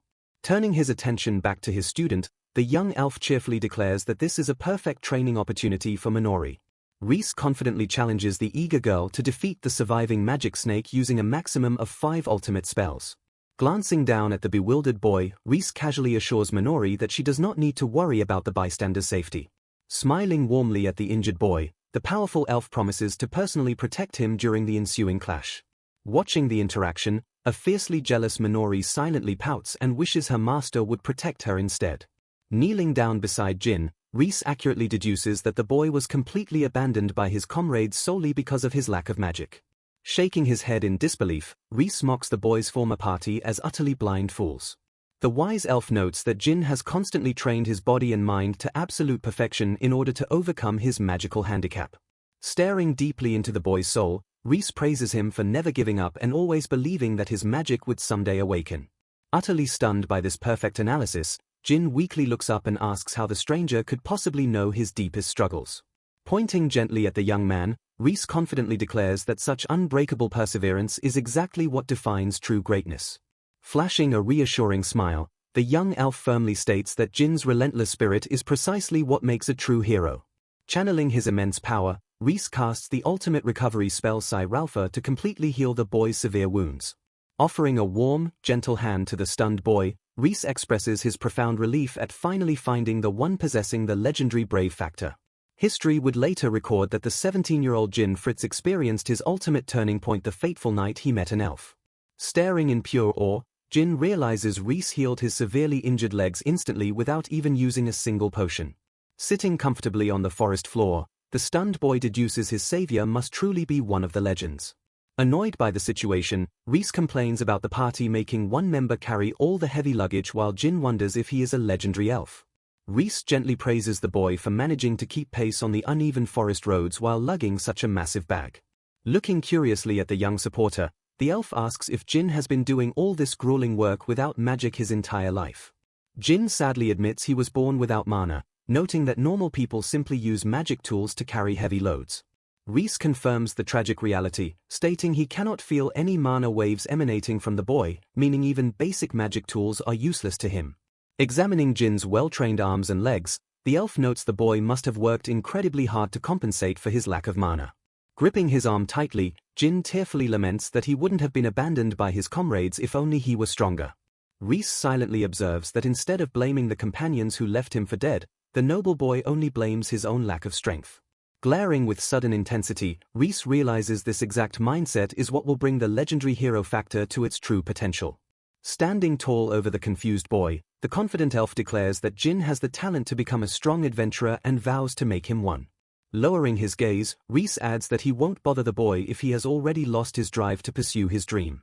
Extending a warm hand, the elf invites Jin to take it if he still deeply desires to become even a little bit stronger.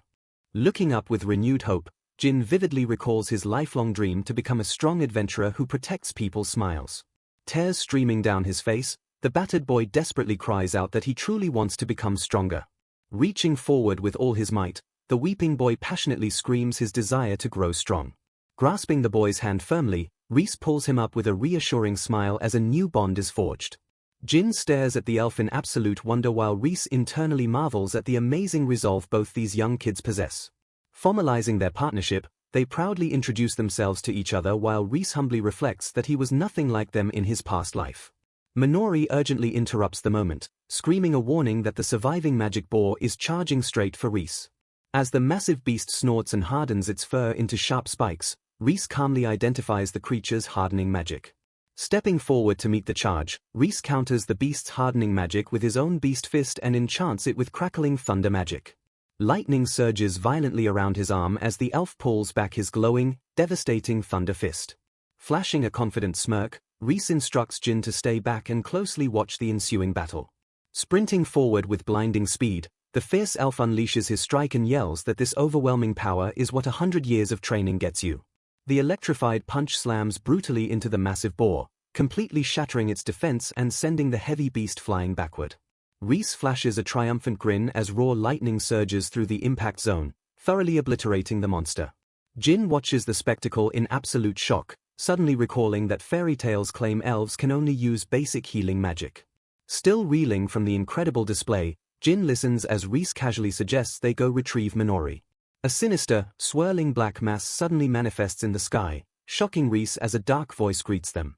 The ominous void floats silently between the trees, exuding a dense and terrifying aura of dark energy. Recognizing the voice from Grillet's altered memories, Reese glares at the anomaly and demands to know what it is doing here. The dark sphere violently erupts with power, instantly obliterating the nearby magic beast in a terrifying burst of energy. Shielding his face from the intense miasma, Reese urgently checks to see how Jin is handling the crushing pressure. Trembling violently under the overwhelming aura, a terrified Jin barely manages to stay conscious on his feet. Stepping protectively in front of the boy, Reese confidently greets the dark entity with a fearless smile. Staring down the swirling void, Reese calmly states that he clearly remembers the entity's distinct voice. Glaring sharply at the anomaly, the elf deduces that this is the exact same being who attacked Grillet at Fort Kukure 10 years ago. Noting its much fainter appearance, Reese questions if the entity has been trapped in this strange, incorporeal form using dark magic. Deep inside a mausoleum in the Holy Forest Litor, a dark entity reveals that its soul was sealed away.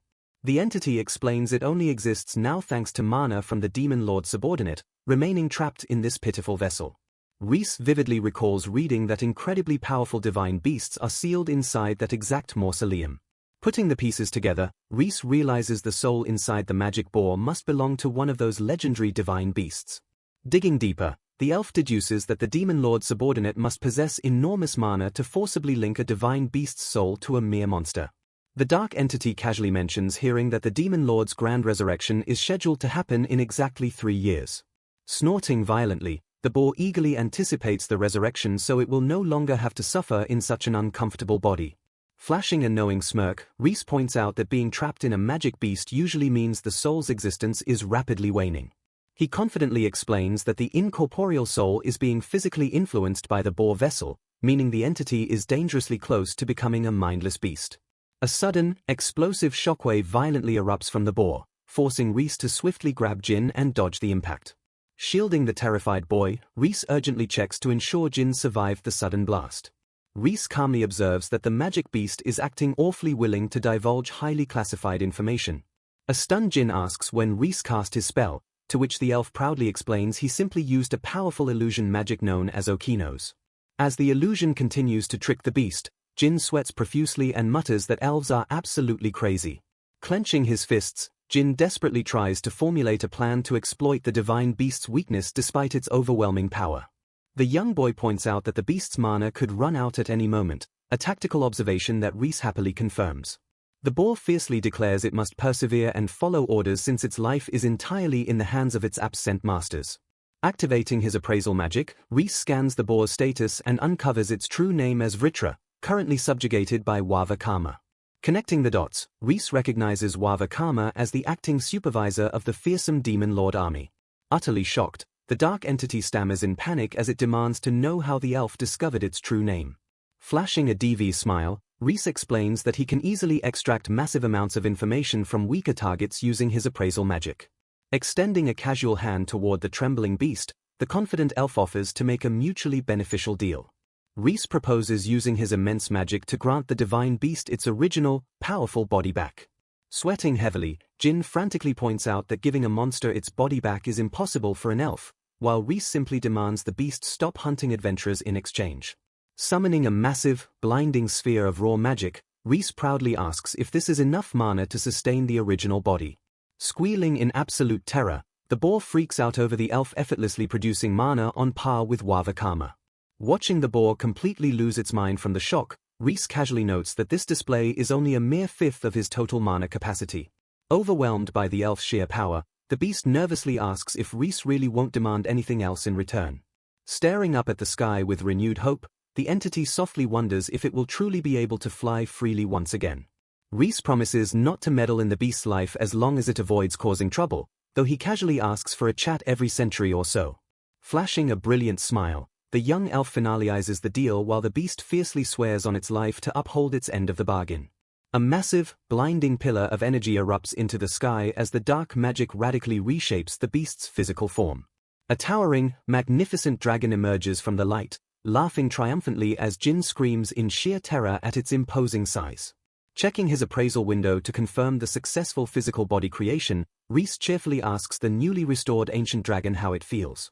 Spreading its massive wings, Vritra excitedly declares that it can finally fly wherever it wants in its ideal body. Reese warns the dragon that it will take time for its soul to fully root in the new body, but jokingly adds he doesn't plan on dying for the next 9 centuries anyway. Startled by the elf's incredibly long lifespan, the dragon gratefully accepts the offer of future mana top-ups. Brushing off the massive favor, Reese playfully asks the dragon to share any delicious fruits it finds during its travels. Vritra notes that elves are truly odd creatures but offers its sincere gratitude before asking for its savior's name. Smiling brightly, Reese Klein proudly declares himself an elf who fled his cramped little world to live freely on the outside.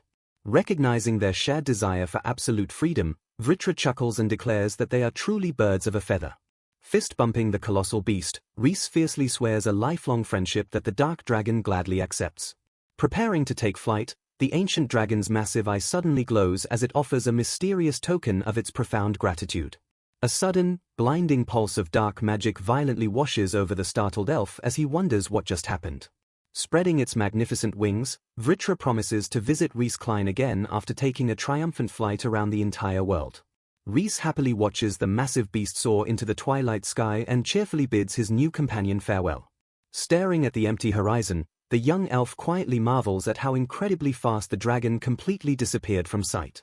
Smiling warmly, Reese reflects on the absolute joy of finally making a friend in this new world who shares a similarly long lifespan. Breaking the quiet moment, an incredibly excited Minori sprints up to announce her flawless victory over the magic snake. Reese proudly praises his student's amazing growth, genuinely impressed that she effortlessly defeated the beast with plenty of mana to spare. Watching from the sidelines, an absolutely awestruck Jin deduces the young girl must be at least an A-rank adventurer to pull off such an incredible feat. Snapping his attention to the bewildered boy, Reese fiercely scolds Jin for standing around slack-jawed when there is no time to waste. A horrified Minori gasps in pure shock as Reese solemnly reveals that the Demon Lord will fully revive in exactly 3 short years. Turning back to the trembling boy, the serious elf commands Jin to listen closely to some incredibly vital information. Reese completely shatters the boy's reality by revealing that Jin possesses the dormant brave factor, making him the only person capable of defeating the Demon Lord. Gesturing dramatically toward his prodigy student, Reese fiercely vows to train Jin until he is even stronger than Minori within a single year. Utterly overwhelmed by the insane declaration, the exhausted boy can only offer a blank, breathless stare of absolute confusion.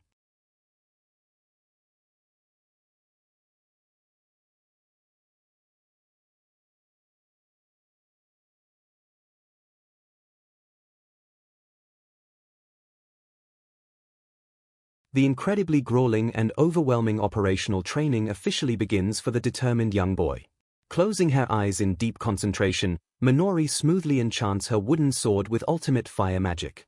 She swings the burning blade with terrifying force, unleashing the devastating Valhalic strike right at her junior. Bracing himself for their 180-second sparring match, a battered Jin fiercely welcomes her all-out attack. Exactly 182 days earlier, the peaceful morning sun shines over the estate as the very first day of training commences. Standing outside, Jin looks completely bewildered as Reese cheerfully announces they will be training with wooden swords. Stepping closer, an intense Minori explains that the weapon is actually special training equipment personally crafted by their master. Realizing the immense value of the gift, Jin eagerly accepts the wooden sword with profound gratitude. Smiling warmly, Reese notes that while the boy possesses absolutely no actual mana, he still has the necessary vessel to hold it. The wise elf uses a simple analogy, explaining that the body's mana vessel acts like a bucket while the mana itself is the water inside. He demonstrates how constantly emptying the bucket allows the vessel to grow slightly over time as the mana naturally regenerates. Jin excitedly points out that he read that exact concept in a magic theory book, leaving both elves thoroughly impressed by his knowledge. Flashing a wicked grin, Reese reveals he plans to put Jin through the exact same terrifying training regimen that once left Minori completely paralyzed for a week. Trembling slightly at the horrifying prospect, a sweating Jin raises his hand to ask a very important question. He nervously points out the obvious flaw in the plan, asking where he is supposed to get mana if he literally produces none. With a massive, cheerful smile, Reese casually states that he will simply pour his own mana directly into Jin's empty vessel until it overflows. He explains that the wooden sword is secretly a magic tool designed to absorb mana, forcing Jin to learn how to properly channel the foreign energy. Staring deeply into the boy's eyes, Reese promises that following these exact steps will rapidly and violently expand his mana vessel. The elf explains this method bypasses natural regeneration, simulating how normal people instinctively learn to use mana from birth. Utterly overwhelmed by the insane strategy, Jin nervously grips the hilt of his new weapon while processing the absurd information. Reese elaborates that since Jin's body lacks the ability to produce mana, it doesn't need to waste time resting to regenerate any. He points out that this completely eliminates the annoying downtime they previously suffered when waiting for Minori's reserves to slowly recharge. Formulating his brutal plan, Reese intends to exhaust Jin's vessel daily, instantly cure his physical fatigue with magic, and forcefully refill him for an entire year. The elf excitedly calculates that this relentless cycle will eventually mutate Jin's mana vessel to 30 times its current microscopic size before his brave factor awakens. Gripping the heavy wooden sword, a highly intimidated Jin silently wonders if he can truly survive such a monstrous ordeal. Sensing the boy's hesitation, Reese gently brings up their previous conversation regarding the legendary brave factor. Staring at his sword, Jin solemnly recalls that the person possessing this specific factor is the only one capable of defeating the Demon Lord. Reese respectfully acknowledges the immense suffering and humiliation Jin has endured his entire life due to his magical handicap. However, the elf firmly declares that to a discerning eye, the boy harbors an absolutely terrifying amount of untapped potential. The master solemnly calls out the boy's full name, letting the heavy reality of his destiny sink in. Extending a hand of absolute trust, Reese assumes Jin hasn't changed his mind since he desperately begged to become stronger. Flashing a fearless, cocky smirk, Jin proudly declares that his absolute best trait is his stubborn refusal to ever give up. Watching the boy's unwavering resolve, Reese and Minori silently acknowledge the terrifying reality that they only have 3 years before the Demon Lord revives. Despite the extreme lack of time, Minori glares fiercely ahead and decides she is willing to bet everything on this magicless boy. Snapping back to the explosive present, Minori unleashes a massive, roaring vortex of flames and vows to go all out. Squaring his battle stance, a fiercely determined Jin screams for her to bring it on. A blazing, high-speed clash erupts between the two students, marking the explosive start of their 180-second match. Watching calmly from the sidelines, Reese notes that the match count perfectly matches the exact number of days since Jin's hellish training began. Screaming with raw effort, Jin charges fearlessly through the scorching heat toward his overwhelmingly powerful senior. Focusing his entire soul into the blade, the young boy desperately attempts to become one with his sword to survive the crushing impact. Gripping his wooden sword tightly, Jin concentrates fiercely to feel the flow of mana. Minori unleashes a vicious downward slash, forcing the young boy to brace for the heavy impact. A sudden pulse of energy interrupts the clash, leaving both warriors completely stunned as the jammer unexpectedly goes off. Staring wide-eyed at his weapon, Jin realizes with sheer disbelief that the magic tool actually activated. Lowering her gaze, Minori calmly praises his effort before issuing a stern warning. Glaring sharply through her bangs, the experienced warrior coldly states that he still has absolutely no chance. Unleashing a terrifying wave of dark flames, she blasts the young boy backward with overwhelming force. Struggling through the agonizing pain, the battered boy desperately tries to stand back up and insists he can still fight. Stepping in, Reese gently stops the boy and warns that pushing his limits will only cause unnecessary strain since he only gets healed once a day. Channeling his immense power, the elf casually casts a glowing recovery spell to soothe the boy's battered body. Realizing the massive implications of his training, a starry-eyed Jin excitedly interrupts to ask about his sudden progress. Trembling with overwhelming emotion, the young boy tearfully asks if he actually just cast magic for the very first time. Flashing a bright smile, Reese happily confirms the achievement and praises Jin for his grueling 6 months of hard work. Bursting with renewed energy, the eager boy instantly sprints off to practice his swings and tackle his stamina training. Chuckling at the boy's boundless enthusiasm, the young elf suddenly feels a gentle tug on his cloak. Turning his attention to his senior student, Reese warmly praises Minori for her incredible recovery speed during the spar. Blushing furiously under the praise, Minori flashes a bright smile and proudly declares that her junior is still light years away from beating her. Watching her adorable reaction, Reese silently notes her sudden shift in demeanor and decides that her cuteness makes everything perfectly fine. Formulating his next tactical move, the master realizes it is finally time to start the harsh training required to awaken the boy's dormant brave factor. He reflects on the ancient legend, deducing that the hero can only awaken his true power by overcoming seemingly impossible trials alongside trusted companions. Stroking his chin in deep thought, the protective master worries about sending the inexperienced boy into deadly peril without his overpowered mentors hovering nearby. A sudden distraction breaks his concentration as Minori urgently points out something completely unexpected approaching from the sky. A massive, shadowy dragon swoops down from the clouds and booms a villainous laugh to announce its grand return. Staring wide-eyed at the terrifying beast, Reese completely freezes in absolute shock at the sudden, overwhelming entrance. Recognizing the massive creature, the stunned elf instantly identifies the ancient dragon he saved so long ago.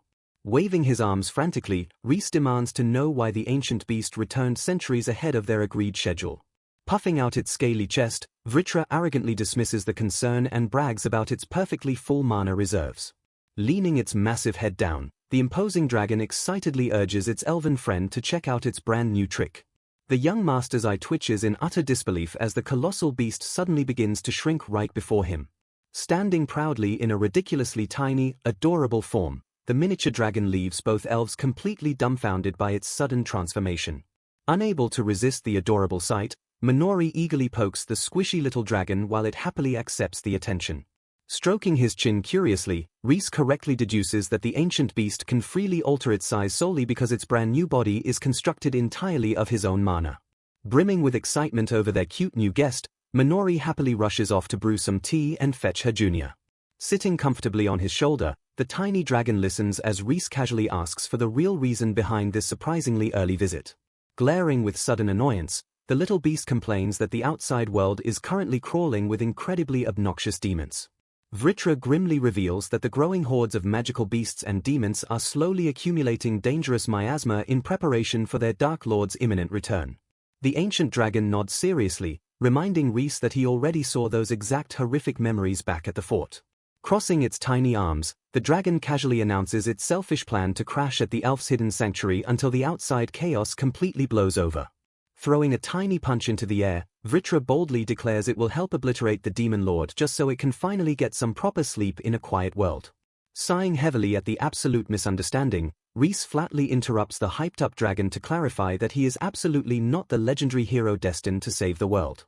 Glaring fiercely ahead, Minori confidently declares she is betting everything on the magicless kid her master found.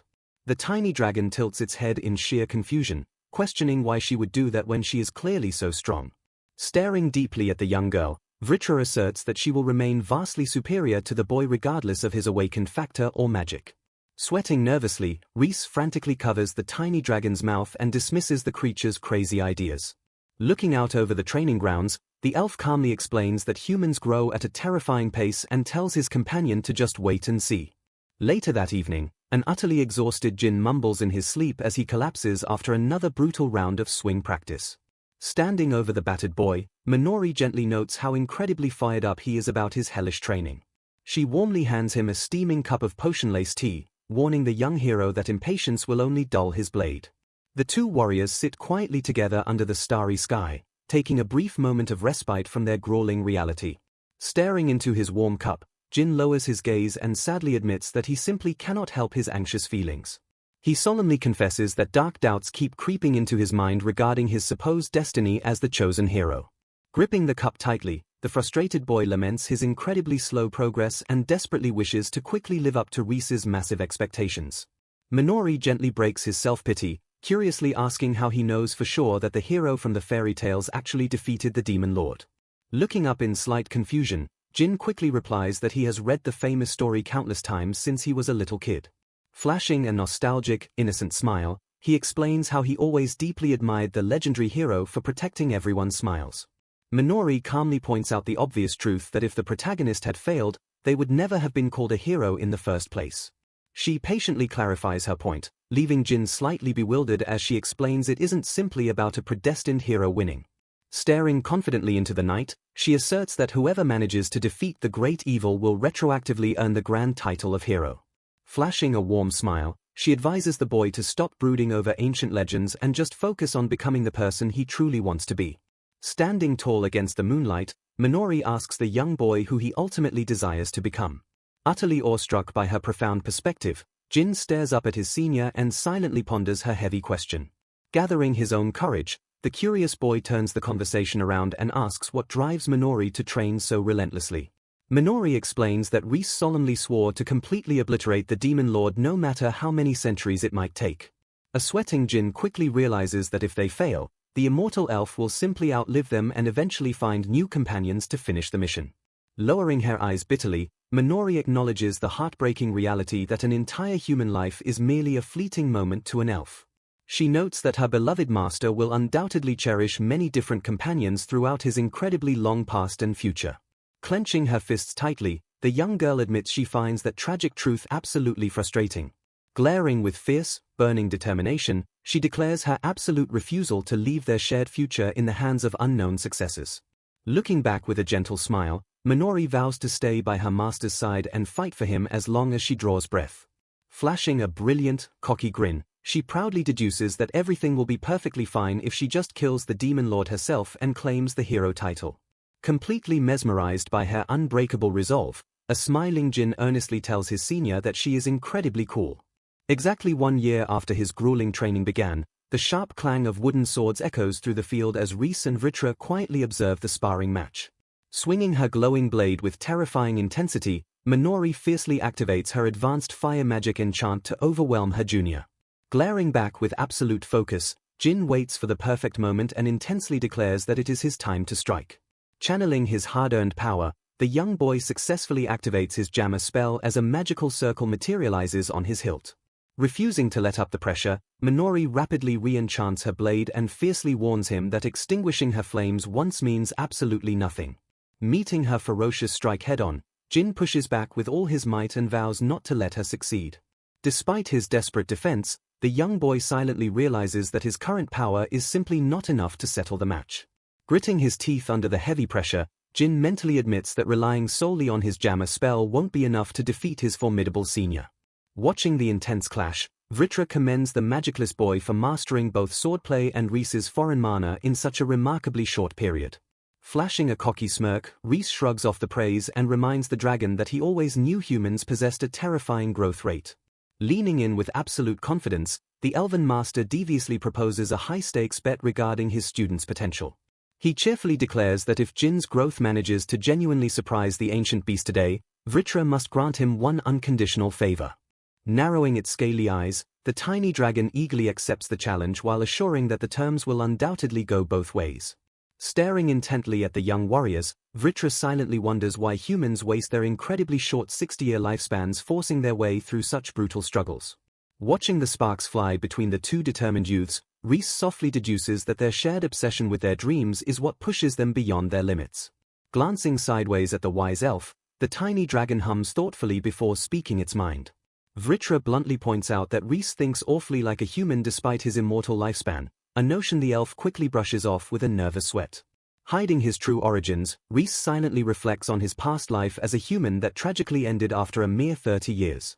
Flashing a warm, nostalgic smile, the proud master gazes at his students and marvels at how beautifully they are shining.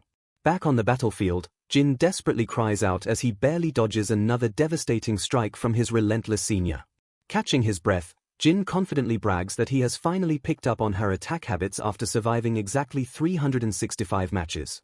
Hovering eagerly above the action, Vritra enthusiastically praises the boy's evasion and prepares to watch the climax of the spar. Rhys frantically warns the tiny dragon not to fly too close to the dangerous clash, but the arrogant beast completely ignores him. Ignoring her junior's taunts, a fiercely serious Minori shuts her eyes and channels an overwhelming surge of ultimate fire magic. Diving fearlessly toward the explosive energy, Vritra happily rationalizes that it would be a total waste to watch such an epic clash from far away. Unleashing a roaring inferno, Minori swings her blade and summons a colossal, devastating fire tornado to completely engulf the battlefield. As the terrifying flames spiral violently out of control, Minori suddenly pales and realizes she accidentally used way too much power while Vritra screams in sheer terror. Flapping its tiny wings in absolute panic, the miniature dragon wails in horror as the searing vortex threatens to roast it alive. Sprinting desperately toward the blazing inferno, Jin stretches his hand out and screams the tiny dragon's name. Plunging himself directly into the path of destruction, the brave boy grips his sword and violently channels his entire mana vessel into a massive defensive burst. The ancient dragon's eyes widen in sheer disbelief as the magicless boy miraculously steps in to shield it from the catastrophic blast. With one monumental swing, Jin completely shatters the blazing tornado, leaving both his master and senior utterly stunned by the incredible display. Rushing frantically through the dispersing smoke, a panicked Minori screams for her friends while fearing the absolute worst. Bowing her head in frantic apology, she tearfully confesses that she lost her temper and used far too much magic, nearly turning their guest into a roasted snack. Crossing his arms with an "I told you so" attitude, Rhys thoroughly scolds the pouting dragon for recklessly ignoring his earlier warnings. Sighing heavily at the absolute chaos, the elven master shifts his gaze toward his panting student and quietly processes what just happened. Staring wide-eyed at his trembling hands, Jin slowly realizes that the overwhelming power he just unleashed was absolutely not his standard defensive spell. Fluttering safely to the boy's side, Vritra cheerfully notes that Jin has finally learned to harness true magic, officially admitting defeat in Rhys's bet. Utterly bewildered by the dragon's casual observation, Jin stammers in shock as the reality of finally wielding his own magic washes over him. Stepping forward with immense pride, Rhys confirms the awakening while a flustered Jin desperately tries to understand the foreign, incredible sensation pulsing through his body. Jin is stunned, stammering in disbelief as Rhys cheerfully points out that the boy just used magic entirely on his own. Taking on a teaching tone, Rhys explains that by far the most important aspect of casting magic is clearly picturing the desired effect. Utterly confused, Jin admits he has no idea if he actually pictured anything at all, prompting a curious Rhys to ask what was on his mind. Lowering his gaze, the young boy softly reveals that he simply wanted to save Vritra and felt his body move completely on its own. Rhys calmly deduces that this intense desire to save someone must have been exactly what formed the powerful shield. Pausing thoughtfully, the wise master suggests that the pure desire to protect others might actually be the true source of Jin's magical power. Shifting the focus, Rhys turns to his senior student and asks for her professional opinion on how the boy perfectly negated her all-out attack. Still reeling from the shock, Minori earnestly admits that his defensive block was an absolutely amazing and incredibly powerful spell. The narrator notes that today, on the momentous occasion of their 365th sparring match, a major milestone was finally reached. Standing tall and catching his breath, Jin marks a triumphant victory by being the very first to end a match standing completely upright against his fierce senior. Brimming with excitement as Vritra munches on snacks in the background, Rhys happily announces that Jin's next stage of training will officially begin tomorrow. The Elven Master proudly states that Jin's mana vessel has expanded incredibly since they started, meaning he is finally ready to awaken the dormant brave factor. Explaining the brutal next steps, Rhys declares that the young boy must throw himself into actual, life-threatening battles to trigger that legendary awakening. While Vritra comically steals food from Rhys's plate, the master formulates his own plan to start scouting for the future companions their hero will eventually need. Startled by the sudden change in plans, Jin urgently interrupts his master as Reese casually mentions that the boy will be hunting local monsters alongside Minori. Sweating nervously, Jin respectfully asks his master for permission to act completely alone and restart his journey as an independent adventurer. He acknowledges how selfish the request sounds, especially with dangerous beasts roaming around, but firmly states he wants to protect everyone and become a genuinely cool adventurer. Smiling brightly, Reese excitedly points out that this exact drive perfectly aligns with Jin figuring out who he truly wants to be. A flashback highlights Minori's previous profound advice, reminding Jin of the starry night she challenged him to envision his ideal self. Flashing a confident, unwavering smile, Jin firmly declares that stepping out on his own is the only way he will ever truly grow stronger. Chuckling bashfully, the young boy shyly admits he also feels like he is taking advantage of their endless hospitality by staying holed up in their safe haven. Staring solemnly at the determined boy, Reese silently reflects on how tragic it is that Jin still wants to be an adventurer despite being brutally betrayed by his former party. The protective master internally struggles, quietly admitting to himself that he would vastly prefer keeping his cherished students safely hidden away where he can always protect them. Letting go of his own selfish desires, Reese softly accepts the boy's decision and realizes this unyielding spirit might just be the core of Jin's true power. Raising a finger, the elven master agrees to the solo journey but sternly insists on adding one non-negotiable condition. Staring seriously at his student, Reese commands Jin to take the ancient dragon Vritra along as his traveling companion. Spitting out his drink in sheer panic, an absolutely horrified Vritra screams in protest while Jin looks equally bewildered by the sudden team-up. Thrashing around angrily, the tiny dragon furiously accuses Reese of making this ridiculous decision up on the spot without any prior warning. Leaning in with a devious, wicked smirk, Reese coldly reminds the panicking beast that he decisively lost their little bet earlier today. The master flawlessly recalls the exact terms, pointing out that Vritra was undeniably surprised by the boy's explosive growth during the sparring match. Ignoring the dragon's angry growls, Reese cheerfully suggests Vritra use this opportunity to study human life so it doesn't end up getting sealed away again for being a lazy shut-in. Bursting into boisterous laughter, Jin happily welcomes his new traveling buddy while a defeated Vritra angrily concedes and agrees to go along. Still slightly worried, Minori asks if this bizarre arrangement is really okay, to which Reese confidently replies that the dragon will serve as the absolute strongest bodyguard around. Flashing a sharp, calculating gaze, Reese explains that to fully awaken the brave factor, the hero absolutely requires 4 elemental companions by his side.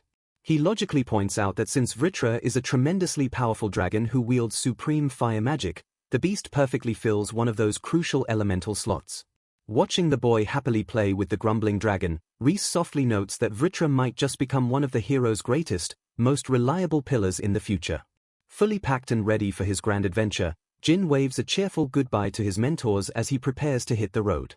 Standing at the edge of the forest trail, Reese smiles warmly and loudly announces that he is expecting truly great things from his magicless prodigy. A picturesque view of the secluded mansion fills the background as Jin marches bravely forward to become the hero destined to protect everyone's smiles. Glancing sideways at her quiet master, Minori softly notes that Reese looks incredibly lonely watching his young student finally leave the nest. Watching Jin march off into the distance, Reese scratches his head and admits to Minori that he feels a deep sense of loneliness, though he quickly realizes there is much more to his heavy heart. He solemnly reflects on how Jin is an incredibly hardworking boy who genuinely desires to protect absolutely everyone he meets. Flashing a slightly self-deprecating smile, the elven master confesses that the dazzling young boy already feels like he has pulled a little bit ahead of him in life. Staring intensely at her master's vulnerable expression, Minori firmly vows that she will always stay right by his side.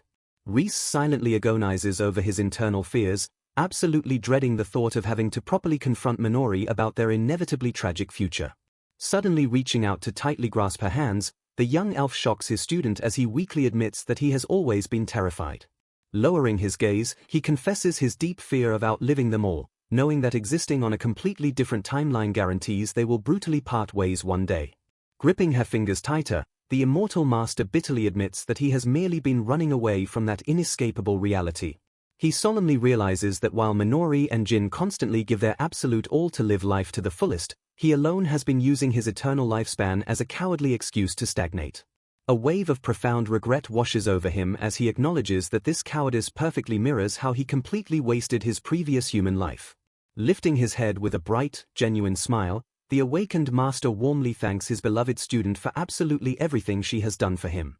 Pouring his true feelings out, Reese sincerely confesses his love for Minori and desperately declares his desire to truly live alongside her and the rest of their friends. Pulling the stunned girl into a deep, passionate embrace, the elven master fiercely vows to stay with them for as absolutely long as he can. Overwhelmed by the sudden confession, Minori buries her face into his chest and sobs tears of absolute joy, prompting a slightly confused reaction from her master. Gripping his clothes with unwavering devotion, the weeping girl promises to stay right by his side for as long as she draws breath. Holding her close against the twilight breeze, Reese silently swears to use absolutely every ounce of his overwhelming power to ensure they remain together forever. Gripping her wooden sword tightly, Minori runs up and calls out to her elven master.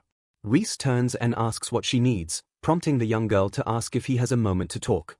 She explains that she has been thinking about what they should do while waiting for Jin's brave factor to bloom. Blushing slightly, she admits she loved living alone with Reese but insists they cannot just sit around doing nothing. Staring out over the vast landscape, Reese seriously reveals he was thinking about heading into the demon realm known as Daos. Shocked by the name, Minori listens as Reese explains he saw the realm clearly within Vritra's ancient memories. He points toward the great circle forest of Vastira that currently surrounds them. Gesturing further, he explains that the demon king sleeps in the deepest parts of a place called Lastesia. Glaring seriously, Reese reveals that Daos is the demon world and that actual demons are hiding right inside their forest. Utterly bewildered, Minori questions this horrifying truth since demons have supposedly been extinct for ages. She points out they haven't sensed a single demonic presence, a fact Reese completely understands. The Elven Master explains the demons are actively using recognition inhibition magic exactly like the barrier hiding their own home. Stroking his chin in deep thought, Reese deduces that this powerful cloaking magic explains their hidden movements. He grimly admits that humanity is far behind the enemy because they know absolutely nothing about demon ecology or numbers. He adds that they do not even know the true goal of the slumbering demon king. Clenching his fist, Reese fiercely declares they must gather intel to ensure Jin's generation can actually defeat the great evil. Suddenly snapping his attention to his student, the elf calls out her name.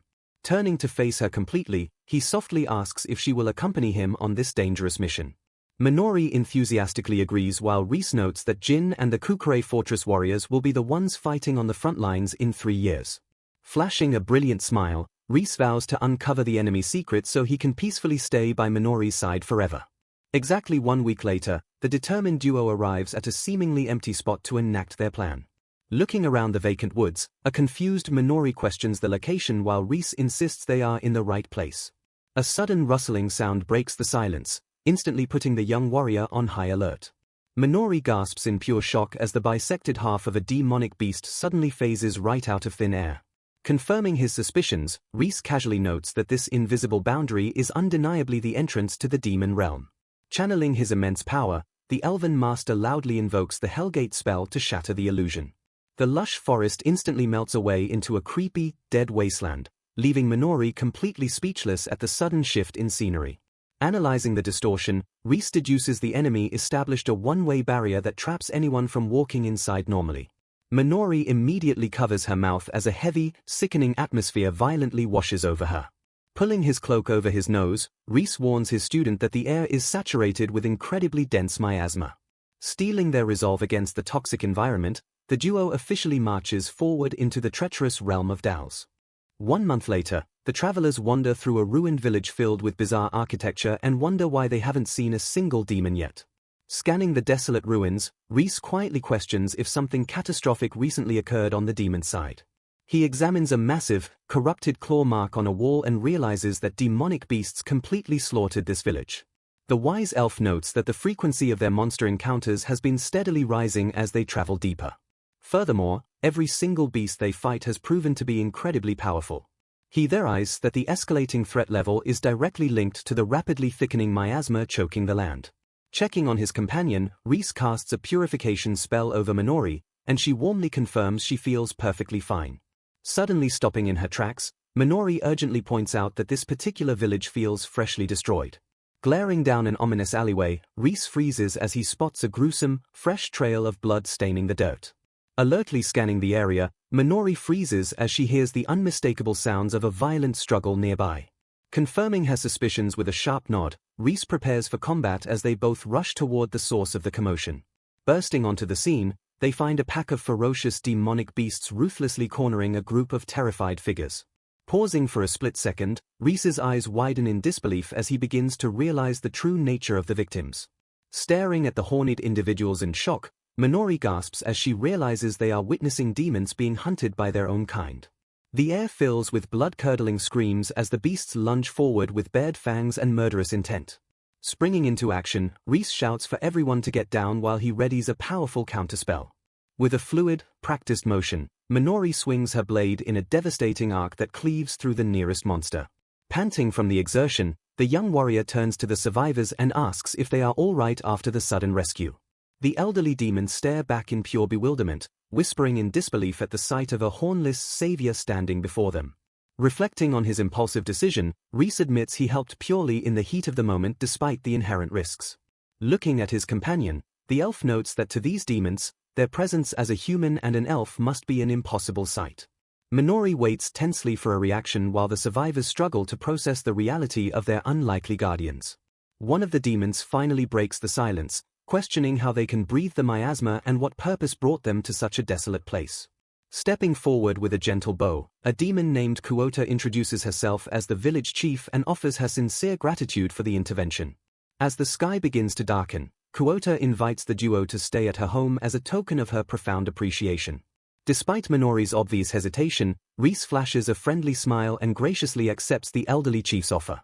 Guiding them through the silent streets, Kuota leads the group toward a modest dwelling constructed from weathered wood and thatch. Entering the building, Minori looks around in wonder and notes the striking resemblance to traditional elven architecture.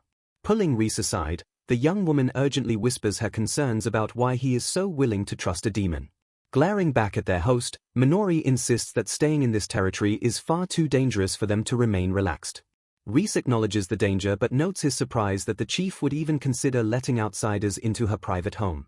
He reminds Minori that their core objective is to gather intel on the demons, making this invitation an invaluable opportunity. Returning to the room, Chief Kuota apologizes for the wait while carrying a tray of steaming dishes.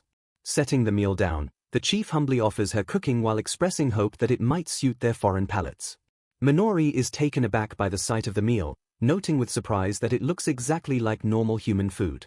Carefully observing the preparation, Reese confirms there are no traces of poison or malicious enchantments within the dish.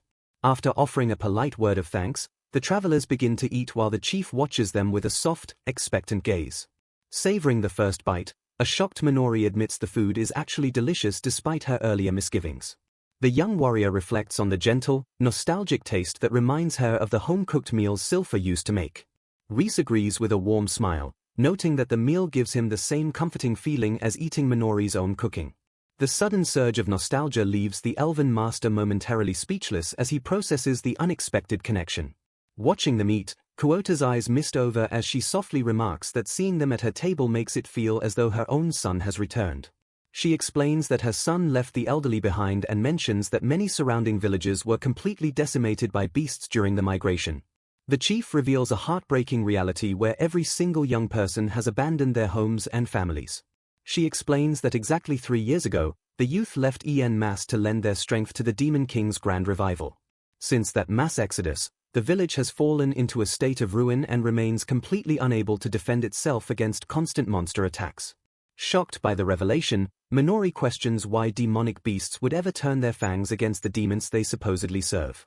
Reese gazes into the distance and notes that the dynamics of their world seem to mirror the same struggles found among human societies. He concludes that the reality of the demon realm is vastly different from anything they had previously expected to find. Blushing with nervous hesitation, Minori stammers out a refusal as the elderly chief Kuota casually reaches up to grab a wooden plate.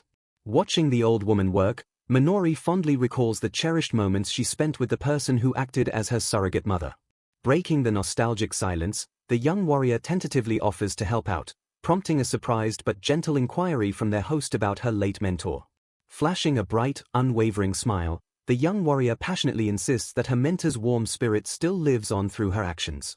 Glancing back with wise eyes, Kuota notes that Minori's radiant expression perfectly conveys the depth of that enduring love.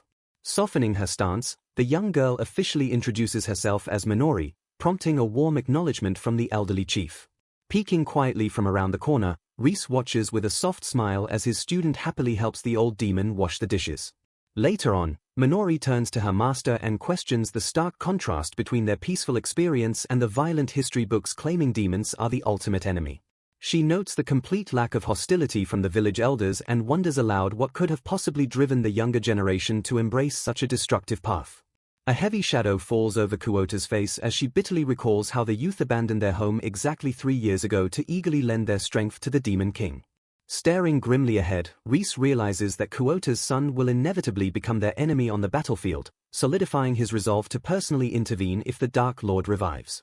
A few days later, Reese and Minori proudly present a massive pile of valuable materials recovered from the ferocious beasts they spent the day hunting.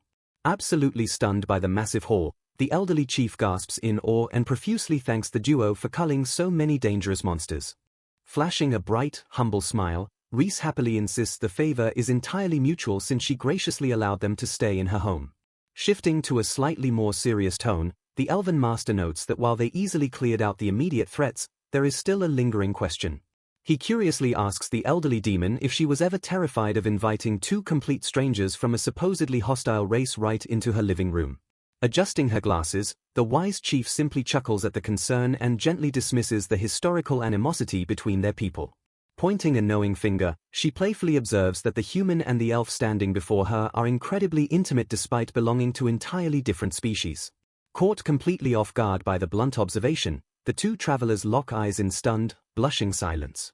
Waving her arms in absolute panic, a furiously blushing Minori stammers for an explanation while the old woman chuckles and warns them never to underestimate an elder's intuition. Smiling with pure maternal warmth, Kuota gently declares that a person's race does not matter and that she treasures both of them deeply. Deeply moved by her unconditional kindness, the human and the elf flash matching smiles and warmly echo her exact sentiments. As the peaceful hearth crackles in the background, they softly declare their profound love for the gentle demon they now affectionately call Grandma Kuota. Standing outside the thatched roof house, Reese and Minori express their profound love for Grandma Kuota. Beaming with pure affection, Kuota calls them a bunch of cute kids and warmly admits she wants them to stay in the village forever. Minori smiles gently and thanks the elderly demon for her incredibly kind hospitality. Reese solemnly states that despite his desire to learn more about this world, they absolutely must continue their journey. He adds that he also wants to uncover the deep secrets surrounding the demons themselves. The very next day, Reese takes a deep, focused breath as he stands before the gathered village elders. Channeling his immense magical power, the young elf prepares to cast his ultimate barrier magic. He fiercely invokes the spell Valkyria Glitter, summoning the devastating glare of the goddess of war. A brilliant, sweeping light erupts from the elf, completely washing over the awestruck villagers. Reese proudly explains that this ancient barrier magic will prevent any demonic beasts from approaching the village as long as he draws breath. Overjoyed by this incredible gift, Kuota declares they can now peacefully wait for her son and the others to return. Lowering his gaze, Reese quietly asks if her son ran off when the youth heard the rumors about the Demon King's revival. A vivid flashback reveals the young demons marching away with their horns glowing a bright, menacing red.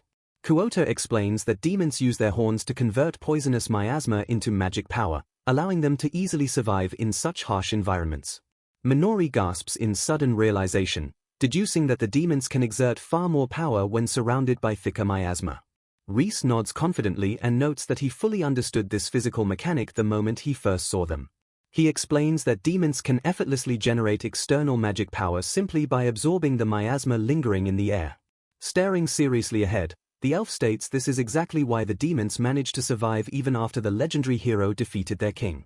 He attributes their enduring survival entirely to the incredibly thick miasma blanketing the entire realm of Daos. Kuota softly adds that she also had the natural ability to sense miasma back when she was young. Closing her eyes with a sad, nostalgic smile, the elderly chief admits that things are completely different now.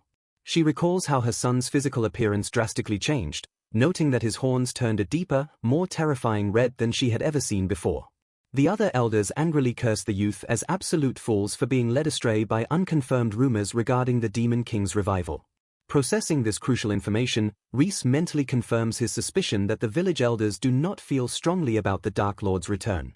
He deduces that they view the Demon King merely as a fairy tale figure from the past, which perfectly explains why they treated human guests so nicely.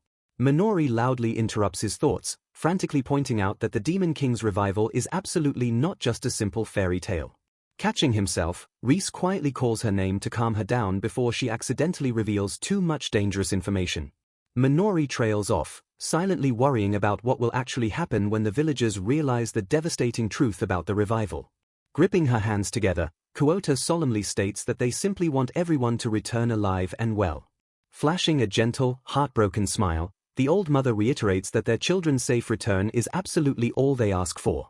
Reese vividly remembers Grillet's dying wish, begging him to find the hero and defeat the Demon Lord for the sake of humanity's future. Torn entirely between two worlds, the Elven Master silently agonizes over how destroying the Demon King will inevitably pit him against Grandma Kuota's beloved son. Breaking the heavy tension, Kuota suddenly gasps and admits she completely forgot to give them something highly important. The elders present a heavily worn box, humbly offering it as a token of their immense gratitude for saving the village. Minori gasps in pure shock, recognizing the item as an incredibly valuable grimoire with only a few rare copies in existence. She marvels at the ancient text, noting with absolute awe that the entire book is written in the elusive demon language. Trembling with uncontrollable excitement, a wide-eyed Reese desperately reaches for the book while Minori strictly reminds him it is time for their farewells.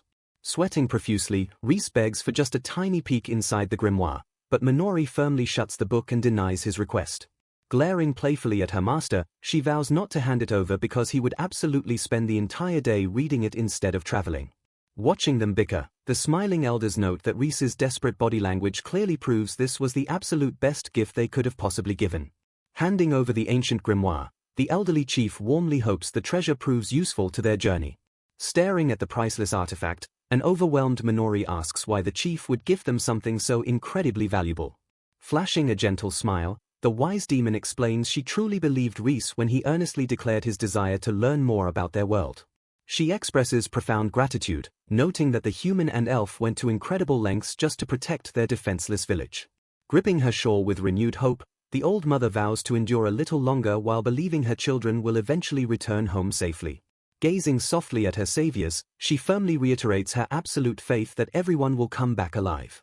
Chuckling warmly, Kuota genuinely praises the young elf for his incredibly kind heart. Shaking hands in a bittersweet farewell, the travelers finally depart from Grandma Kuota's village and march deeper into the treacherous demon realm. Meanwhile, exactly 1 month before the duo left the demon village, a bustling human fortress stands tall against the horizon.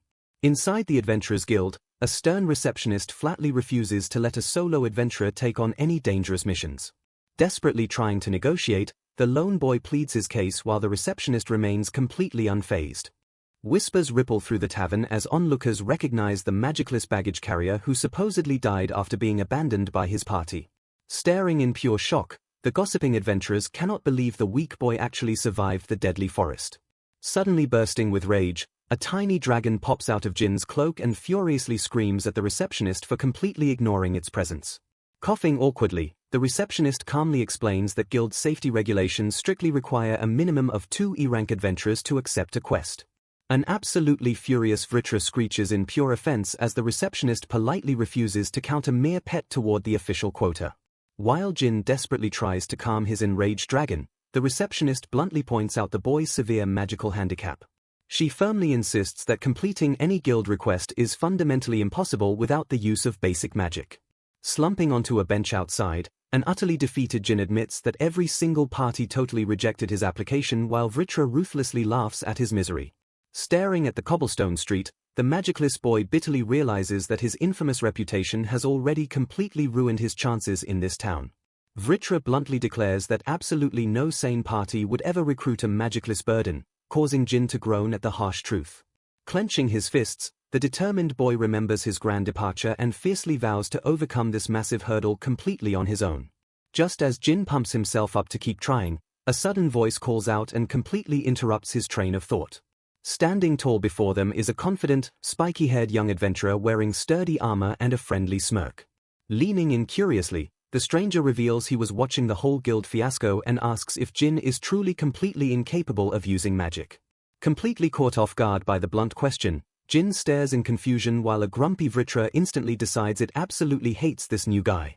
Taking a seat right next to the bewildered duo, The stranger casually mentions that he just arrived in town and is also flying solo. Flashing a brilliant smile, the energetic adventurer boldly asks Jin to team up and form a brand new party together. Enraging Vritra by calling it a pet again, the stranger completely brushes off Jin's lack of magic and happily offers to carry the combat load himself. Gripping the newcomer's extended hand, the stunned boy introduces himself as Jin while his new companion proudly declares his name is Raiden. Pumping his fist with pure excitement, Raiden cheerfully finalizes their partnership and tells Jin he just needs to tag along for the ride. Puffing his chest out with overwhelming pride, Raiden boasts that he is the absolute strongest earth mage his village has ever seen. Moments later in the forest, a completely dumbfounded Raiden screams in sheer terror as he witnesses something utterly impossible. Staring at a massive pile of defeated monsters, a trembling Raiden stammers out a question about Jin's supposed inability to use magic. Wiping sweat from his brow, Jin sincerely admits that while lacking magic has always been a terrible handicap, it pushed him to master the blade. Absolutely fired up by the boy's incredible physical prowess, Raiden wildly declares that he still has a ton of training to do himself. Marching forward with burning determination, Jin internally swears to train even harder so he can finally catch up to his legendary master. Trailing slightly behind, a sweating Raiden gulps nervously as he realizes he might have accidentally teamed up with a total monster. As Jin happily announces his 50th kill, the Earth Mage completely panics over the terrifying reality of his new partner's overwhelming strength. Back in the bustling city, a group of seasoned adventurers drink at a tavern when a familiar face suddenly pushes through the guild doors. Smirking into his mug, a veteran adventurer mocks the arrival of Croxonaire's party, noting how they used to be famous rookies just a year ago. The men cruelly gossip about how the party's reputation completely tanked after they mercilessly abandoned their magicless porter to die. Overhearing the nasty rumors, the party's leader Luke glares furiously just as a drunkard loudly mentions seeing their abandoned porter completely alive and well. The gossip continues to spin wild tales about the magicless boy showing up at the guild and forming a brand new party with a total amateur. Exploding with pure, violent rage, Luke violently slams the drunkard into the wall and fiercely demands to know if the rumors of Jin's survival are actually true. A feral, one-horned rabbit bounds aggressively across the open plains, charging straight toward a determined Raiden. Igniting his fist with powerful magic, the confident Earth Mage fiercely welcomes the incoming beast and dares it to bring it on. Raiden violently slams his glowing fist into the ground, summoning a jagged pillar of earth that brutally launches the monster into the air. As the stunned creature sails helplessly through the sky, Raiden urgently shouts a warning that the beast is heading right for his partner. Standing his ground, Jin channels his focused energy into his blade and fiercely invokes his magic interference spell to intercept the beast. Unleashing a powerful battle cry, the young warrior swings his enchanted blade and completely shatters the monster's defenses in a single strike. Raiden enthusiastically cheers for the flawless victory while a humble Jin credits the Earth Mage for perfectly luring the target into striking range. Reflecting on their 2 weeks together, Raiden silently marvels at how Jin possesses perfectly refined swordsmanship and a terrifyingly keen sense for mana despite lacking any natural magic power. Staring intently at the unassuming weapon, the Earth Mage realizes that there is another baffling mystery surrounding his new companion. Unable to contain his curiosity, Raiden abruptly demands to know why the boy's simple wooden sword is radiating such an absurd amount of stored magical energy. Completely oblivious to his own terrifying aura, Jin innocently tilts his head while a sweating Raiden admits that his new partner is incredibly intimidating. Meanwhile, back at the bustling Adventurers Guild, the stern receptionist officially verifies the successful mission of a D-rank party known as the Travelers of Hope. Raising her voice for the entire hall to hear, she proudly announces that the promising group has been officially promoted to a certified C-rank adventurer party. The receptionist respectfully presents the triumphant adventurers with a gleaming bronze guild button to signify their newly elevated status. Celebrating their rapid promotion with a hearty feast, Raiden cheerfully notes that the other adventurers are already calling them the hottest up-and-coming rookies in town. Despite their rapid ascent, the Earth Mage heavily sighs and complains that they are still trapped dealing with the exact same frustrating bureaucratic challenges as before. Slumping back in his chair, Raiden glares at a lucrative quest form that strictly requires a minimum of 3 C-rank members to officially accept. An absolutely furious Vritra complains that the guild still refuses to acknowledge him as an official member, prompting a sheepish Jin to admit he completely forgot about the new rank requirements. Raiden casually shoos the tiny dragon away to eat some meat, causing Vritra to angrily swear that this entire problem would be solved in an instant if he could just transform back into his colossal true body. The cheerful atmosphere instantly shatters as Luke approaches the table and casts a vicious glare down at the stunned, magicless boy. Flanked by his equally bewildered party members, the cruel leader stares in absolute disbelief as he realizes the rumors of Jin's miraculous survival are actually true. Sensing the sudden, suffocating tension, Raiden cautiously asks his partner if these intimidating strangers are old acquaintances. Completely ignoring Raiden, an enraged Luke violently slams his hand on the table and screams at Jin for having the audacity to try and crawl back into their C-rank party. One of the mags bitterly mutters that their group used to proudly hold a B-rank status before everything completely fell apart. Exploding with pure, unrestrained fury, Luke violently grabs the boy by the collar and aggressively demands to know how he dared to shamelessly show his face again. The vicious leader screams that Jin's pathetic blunder caused their reputation to absolutely plummet all the way down to D rank while a shocked Raiden steps in to intervene. Flashing a deadly, murderous glare, Luke violently threatens the Earth Mage and orders all bystanders to keep their mouths completely shut. Turning his venomous attention back to his former comrade, Luke coldly states that the magicless burden was absolutely supposed to die in that cursed forest. Gripping the collar even tighter, the disgraced leader hysterically demands to know how a weakling managed to survive such a hopeless, deadly situation. Gritting his teeth against the suffocating grip, a trembling Jin struggles to find his words while the furious leader orders him to speak up. Staring bravely back into the eyes of his abuser, Jin firmly declares that his life was miraculously saved by a passing stranger. Refusing to accept this logical explanation, a sweating Luke immediately calls bullshit on the ridiculous claim. The panicked leader hysterically asks if Jin expects him to believe that a legendary A-rank adventurer just conveniently wandered by to slaughter two overwhelmingly powerful beasts. Narrowing his eyes with unwavering absolute conviction, Jin solemnly clarifies that his savior's terrifying power vastly exceeds the boundaries of any mortal ranking system. The young warrior proudly reveals that this unfathomable master not only rescued him from certain death but actively taught a magicless cripple exactly how to fight back. Raising his voice for everyone to hear, Jin fiercely announces that his master personally entrusted him with the monumental destiny of defeating the legendary demon lord.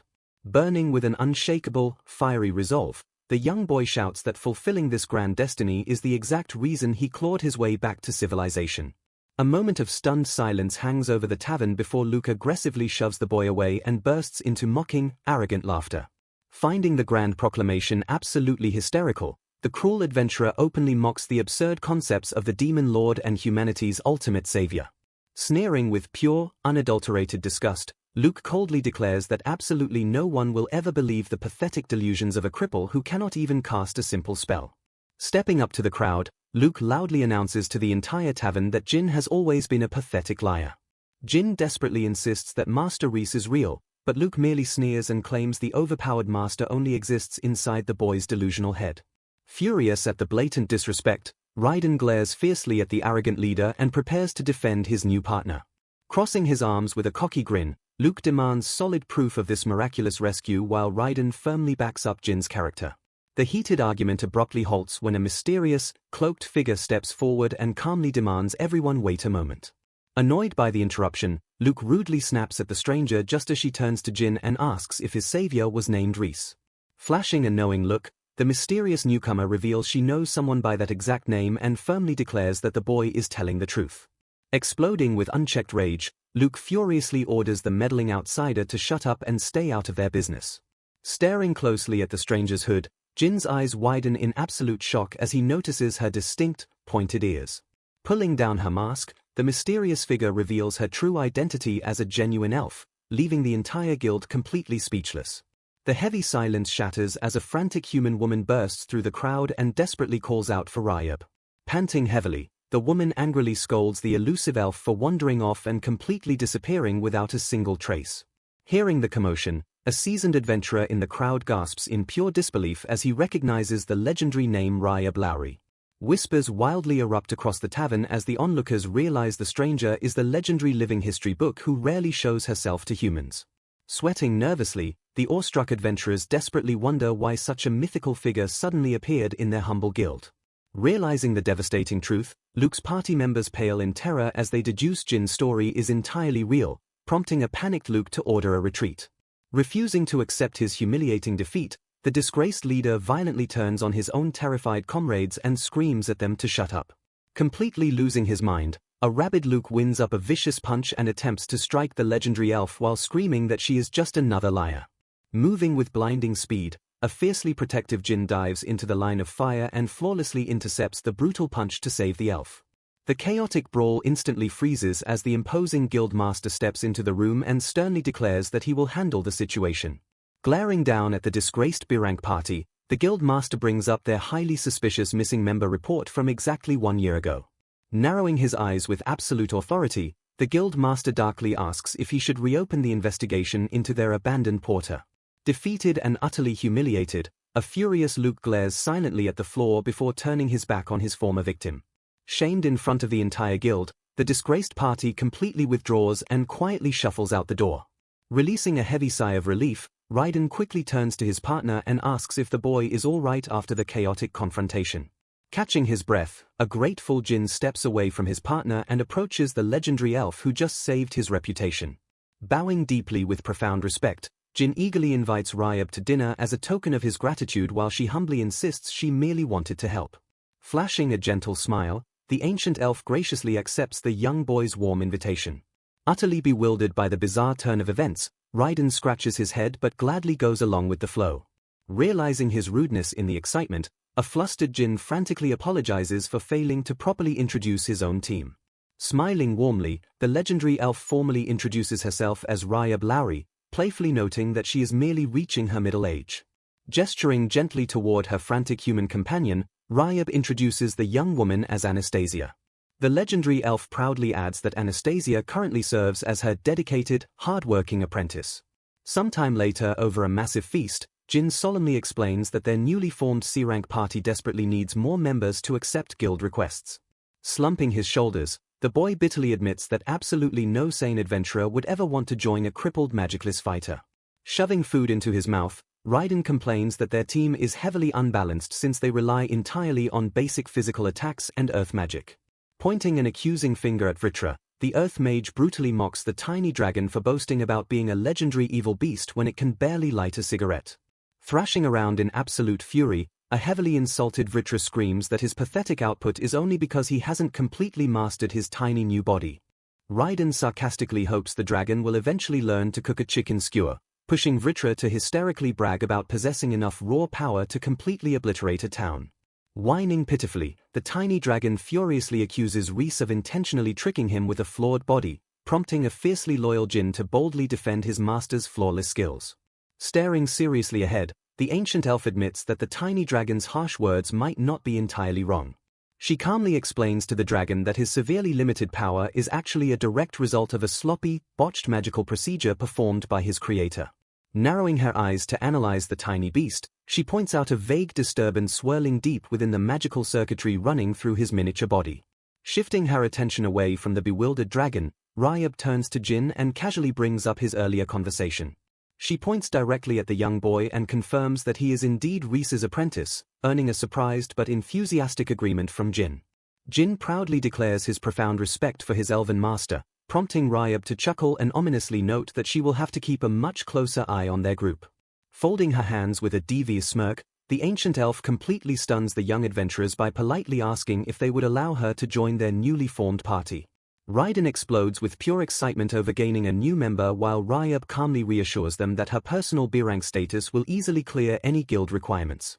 Sweating nervously, Anastasia frantically volunteers to join as well while an overjoyed Raiden drags Jin off to immediately submit their brand new party application. Watching the chaotic trio sprint away toward the guild counter, Ryab quietly calls out into the empty space behind her.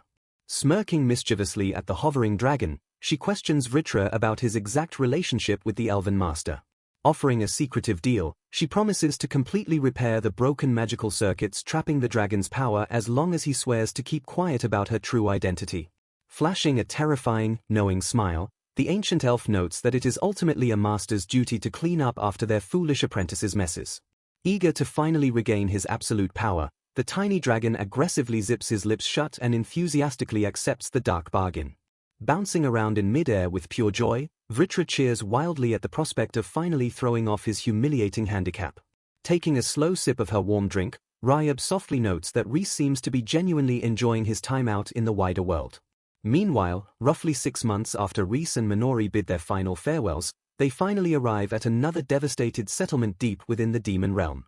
Stepping through the shattered wooden beams of the ruined village, Reese grimly notes that this town suffered the exact same brutal fate as the others. Peeking nervously from behind a broken wall, Minori whispers to her master that she recognizes the unique dialect left behind in the scattered remains. Glaring into the desolate shadows of the slaughtered village, Reese realizes with a heavy heart that his terrible premonition has finally come true. Roughly 6 months after leaving Quota Village, Reese narrates that they found only destroyed settlements and absolutely no demons during their trek through Daos. Picking up a dusty, ominous tome from the debris, Reese notes they did manage to discover several grimoires written in the demon language. Flashing a bright, happy smile, the Elven Master expresses sheer relief that he decided to continue investigating after receiving the grandmother's gift. Scanning the ruined architecture, Minori deduces they must be standing inside the Roado village archive.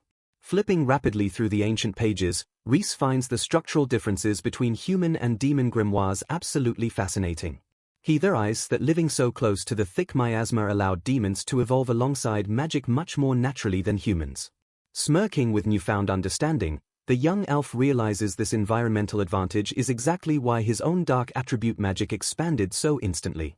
Sweating under his intense focus, Reese confidently promises to finish reading the entire archive within just 3 days. Flashing a deceptively sweet smile, Minori firmly asks her master to keep that exact promise. Squeezing her hands together with a terrifying aura, the young warrior heavily implies he better not get distracted again.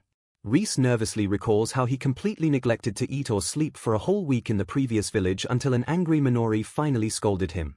Watching his students secure the sleeping bags, the immortal elf feels profoundly grateful for a companion who can actually keep up with his warped, century-old sense of time. Exactly 3 days later, a modest canvas tent stands quietly amidst the desolate rubble of the demon village. Stretching his stiff arms with a loud creak, an exhausted Reese sighs as he admits he found absolutely no new information regarding the demon lord or the hero. Staring grimly at the stacked books, the dedicated master fiercely reaffirms his solemn vow to destroy the great evil for Grillet's sake. Softening his intense gaze, he silently confesses that he would be perfectly satisfied as long as everyone simply makes it home safely. A warm memory of the gentle, pacifist elders from Quota Village reminds him that not all demons actively desire a bloody war. Gazing tenderly at his peacefully sleeping student, Reese softly whispers Minori's name into the quiet night. A heavy wave of sorrow washes over the elf as he reflects on how painfully soon their inevitable separation will come compared to his endless lifespan. Violently shaking his head to dispel the dark thoughts, Reese fiercely refuses to just roll over and accept that tragic fate. Clenching his fists with burning determination, he vows to do absolutely whatever it takes to stay by her side just a little bit longer. His thoughts drift back to the demon lord, questioning how the tyrant repeatedly defies the absolute laws of time and death that normally bind all magic. Hunched over his desk in the dark tent, the brilliant scholar desperately puzzles over how the dark ruler continuously resurrects after being destroyed. Frantically flipping through the ancient texts, Reese wonders if the terrifying phenomenon is somehow tied to an otherworldly elemental power. A sudden epiphany strikes the reincarnated elf as he perfectly equates the demon lord's resurrection cycle to the concept of reincarnation from his original world. Staring deeply into the flickering lantern light, the ambitious master quietly contemplates the sheer impossibility of taking that power for himself. He theorizes that obtaining the demon lord's unique element might actually be the ultimate key to wielding both magic and elements simultaneously. The quiet night shatters as Reese suddenly detects a massive, terrifying host of over 100 hostile presences rapidly approaching their camp. Drawing her blade in a flash, Minori stands ready as Reese grimly confirms that the encroaching army is undoubtedly a demon battalion. Glaring through the ruined structures, the Elven Master breaks out in a cold sweat upon sensing an overwhelming aura comparable to a demon lord. Marching aggressively into the ruins, the horned demon soldiers loudly demand to know if there are any surviving residents to offer up as sacrifices. Scanning the empty wreckage, a grunt notes that the wild monsters must have already devoured everyone just like in the previous settlements. Hiding behind a broken wall, a terrified Minori completely freezes as she realizes one of the enemy creatures is staring directly at their position. Reese calmly identifies the staring beast as a two-legged battle drake and gently reassures his panicking student that they are perfectly safe. Flashing a confident smirk, the overpowered elf explains that the cowardly mount instinctively refuses to provoke opponents who are vastly stronger than itself. Letting out a massive sigh of relief, Minori drops her guard slightly and praises her master's flawless tactical assessment. Watching the restless Drake fidget nervously, Reese warns that the demon riding the beast possesses an incredibly dangerous level of power. Scoffing at the desolate ruins, the scarred, imposing demon commander brutally insults the slaughtered villagers for being utterly weak. A loyal subordinate steps up to the ruthless commander, respectfully addressing the terrifying warrior as Gulja. Peeking from the shadows, Reese silently readies his appraisal magic while noting that the population density is drastically dropping as they inch closer to Lasthesia. The imposing demon commander Gulja Zolinger, captain of the Southern Magic Retrieval Squad, rides his dragon mount Vanchan while wielding dark attribute magic. A demon soldier loudly exclaims with immense joy that his magical abilities have finally worked perfectly just as he had originally intended. Hiding carefully, Minori urgently points out to Reese that there is something terribly wrong with the horns of the approaching demon soldiers. Reese closely observes the bizarre anomaly, noting that the soldiers' horns have turned a deep, unnatural red unlike anything he has ever seen. The Elven Master deduces that immense magic power is forcefully flowing into their horns from an external source rather than natural ambient miasma. A close-up shot intensely highlights the highly unnatural and corrupted state of the demon soldier's glowing horn, which looks incredibly dangerous. Reese questions if the sinister energy is emanating from the dark orb, while Gulja mutters his absolute annoyance at finding the area deserted. Holding the pulsing dark sphere, a frustrated Gulja angrily scolds his subordinates as ignorant fools and reminds them of their urgent retrieval task. Completely subjugated by the dark influence, the corrupted demons fiercely declare they are all ready to throw their lives away for the demon lord. A brainwashed demon rigidly screams that their entire family is ready to die, horrifyingly adding that they would even sacrifice their grandparents without hesitation. Pushed entirely past their physical limits by the mind control, the enslaved demon soldiers unleash a collective, agonizing roar of absolute and terrifying submission.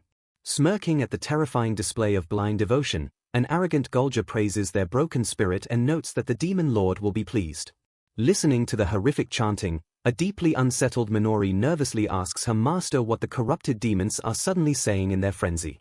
Trembling as she watches the gruesome spectacle unfold, Minori desperately asks her master why the demon soldiers look so incredibly twisted and unnatural.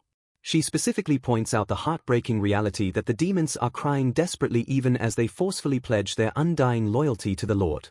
A horrified Minori asks if magic is truly capable of such atrocities, to which Reese grimly confirms they are witnessing powerful mind-corrupting magic. Reese elaborates on the tragic situation, explaining that the cruel commander is actively controlling demons who were actually once good and peaceful people. The master explains that infusing the dark orb with mind-corrupting magic has forcibly stripped their free will, turning them into perfectly loyal, mindless soldiers. Panicking at the horrific revelation, Minori urgently asks if the victims' true selves and gentle personalities are completely gone forever due to the magic. She specifically worries if the gentle Grandma Kuota's beloved son has already been permanently erased by the terrifying corruption of the dark orb. Reese firmly reassures his panicked student, solemnly stating that their own original minds and thoughts are actually still trapped deep within their corrupted bodies. He solemnly points out that the desperate tears streaming down their faces are undeniable proof of their internal resistance against the commander's cruel orders. The tense moment shatters when a scout reports to Gulja that traveling down a specific path will lead them directly to Quota Village. Hearing the strategic update, the ruthless commander simply nods and coldly accepts the proposed route with a highly sinister and calculating approval. The demon scout respectfully thanks his commander and immediately prepares to lead the Dark Army straight toward the peaceful and defenseless settlement. Minori stammers in absolute horror as she realizes that Grandma Kuota and the other defenseless elders are directly in the army's destructive path. Gripping his head in manufactured agony, a mind-controlled demon hysterically screams that the villagers will happily offer themselves up for the demon lord. Steeling her unwavering resolve against the impending tragedy, Minori fiercely declares that everything is going to be perfectly alright despite the overwhelming odds. She firmly grabs Reese's hand to ground herself and softly calls out her master's name with absolute conviction and unshakable inner strength. Flashing a confident and trusting smile, the Elven Master happily tells Minori that he will proudly leave his back entirely in her capable hands. Reese firmly decides that the perfect time has finally come to directly ambush these corrupted Demon Lord soldiers and stop their destructive march. Gulja suddenly senses a lingering presence nearby and immediately announces to his troops that there is still a survivor hiding around the ruined area.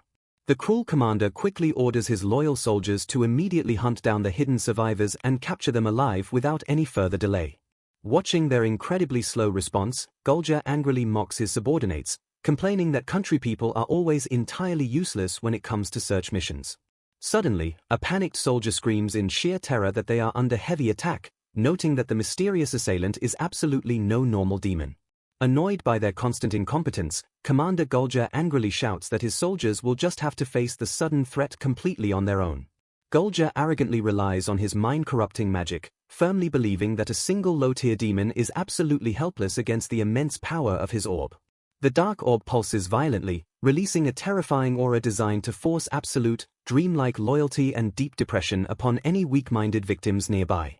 The commander furiously barks a final, ruthless order to kill the intruders no matter what, demanding that their magic power be completely retrieved. Overwhelmed by the dark magic's absolute control, the corrupted demon soldiers unleash another collective, agonizing roar of fury as they violently charge forward. Reese confidently steps forward and openly mocks the current state of demons, stating that they have become far too weak and vulnerable nowadays. The angry commander complains about traveling so far to this remote country just to collect magic power from ordinary, weak villagers.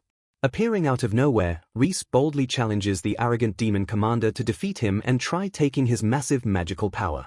Moving swiftly, Reese infuses his blade with antidark and light attribute magic, creating a brilliant and overwhelmingly powerful spell called Glorious Glam.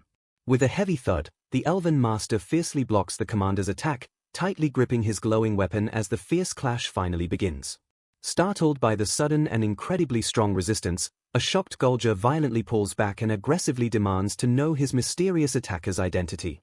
Reese calmly admits he was completely hiding his immense magic power until the very last second, but praises the commander for noticing him anyway. The confident elf explains he wants to experience fighting a real demon to make the remaining 900 years of his long life truly meaningful. Furious at the total disrespect, Gulja violently swings his massive, dark enchanted blade and screams at the young elf to stop blabbering nonsense. Reese quickly analyzes the heavy attack, genuinely surprised that the demon managed to stack a single spell until his blade turned completely pitch black. Mistaking the elf's curiosity for sheer terror, the arrogant commander violently mocks Reese, asking if the country bumpkin is cowering before his tremendous power. Completely unfazed by the terrifying threat, the young elven master simply flashes a fearless, confident smirk that deeply unsettles the angry demon commander. Reese joyfully reflects on how applying his extensive years of studying to actual combat experiences brings him absolute excitement and wonderful new surprises. The wise elf explains that reading facts in books is just collecting isolated dots, but real battle experience perfectly connects those dots together. Burning with an incredible passion for discovery, Reese happily shouts that exploring the vast outside world is an absolutely thrilling and amazing adventure. Calling himself just a regular elf on a journey, Reese proudly declares his ultimate desire to leave behind a truly grand legacy. Flashing a bright, friendly smile in the middle of a deadly battlefield, he cheerfully introduces himself as Reese Klein to the bewildered enemy. Refusing to believe the absurd claim, a furious Gulja viciously swings his heavy sword and screams that elves absolutely do not exist here. Watching the incoming strike, Reese suddenly becomes confused when he realizes he cannot sense any magical flow coming from the demon or his blade. A massive, explosive impact violently blasts Reese backward, causing the young elf to cry out in intense pain as the heavy strike unexpectedly connects. Struggling to stay standing amidst the shattered ruins, a battered Reese groans loudly as he forcefully braces himself against the devastating, overwhelming physical impact. Catching his breath, the stunned elf realizes the heavy blow was secretly infused with highest-class magic that completely bypassed his incredibly sharp magical senses. Staring at his shaking hands, Reese deduces that the commander flawlessly used advanced chantless magic to perfectly mask the terrifying strength of his attack. Glaring down with a highly sinister smirk, the ruthless commander cruelly mocks the supposedly weak lower-tier species for their truly unacceptable and pathetic performance. Resting his heavy, dark blade on his shoulder, an overly confident Gulja decides to ask his injured opponent one final question before executing him. Narrowing his sharp eyes, the imposing demon commander bluntly asks the stunned young elf if he happens to be part of the legendary hero's party. Reese watches intently as Minori suddenly sprints forward through the ruined village streets to execute their daring plan. The Elven Master urgently commands his student to find the mind-controlled soldiers and lure out the demons surrounding the ruthless commander. Shocked by the reckless strategy, Minori loudly questions if Reese actually plans to fight the incredibly dangerous demon all by himself, to which he confirms it will give him the necessary space to take the commander down. As Minori prepares to leave, Reese softly calls her back and tells his student that he has one final, crucial request for her. Staring seriously into her eyes, Reese solemnly reminds the young warrior that she holds an absolutely key role in this impending battle. Kneeling down to her eye level, the compassionate master earnestly begs Minori to save the innocent, controlled demons instead of simply killing them. Filled with unwavering resolve, Minori confidently tells Reese to leave the rescue mission entirely to her and wishes her beloved master good luck before rushing off. The brainwashed demon soldiers immediately spot the young human girl, fiercely shouting her position as she begins to channel her ultimate fire magic. Erupting with blinding elemental power, Minori powerfully invokes the devastating phalanx spell to capture the attention of the entire demonic squad. Meanwhile, a battered Reese forcefully skids backward across the dirt, groaning in pain as he barely survives another overwhelmingly fast swing from his opponent. Catching his breath, the stunned elf glares at the mounted demon, deeply troubled by the fact that he couldn't sense any magical buildup until the exact moment the ultimate magic hit him. Narrowing his eyes at the imposing threat, Reese realizes with absolute horror that the commander can seamlessly cast ultimate magic without chanting a single word.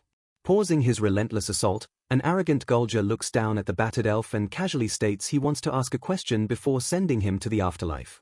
The cruel commander bluntly asks if the elf is secretly a member of the legendary hero's party, prompting a defiant Reese to mockingly ask what it matters if he is. Flashing a highly sinister, overjoyed smile, Gulger gleefully declares that this is his lucky day because the demon lord will be absolutely thrilled by this discovery.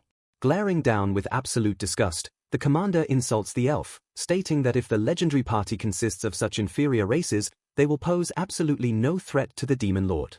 Raising his massive weapon high into the air, Gulger fiercely vows to violently wipe the pathetic heroes completely off the face of the earth. Channeling a terrifying vortex of dark energy, the commander viciously swings his colossal greatsword down toward the defenseless young elf.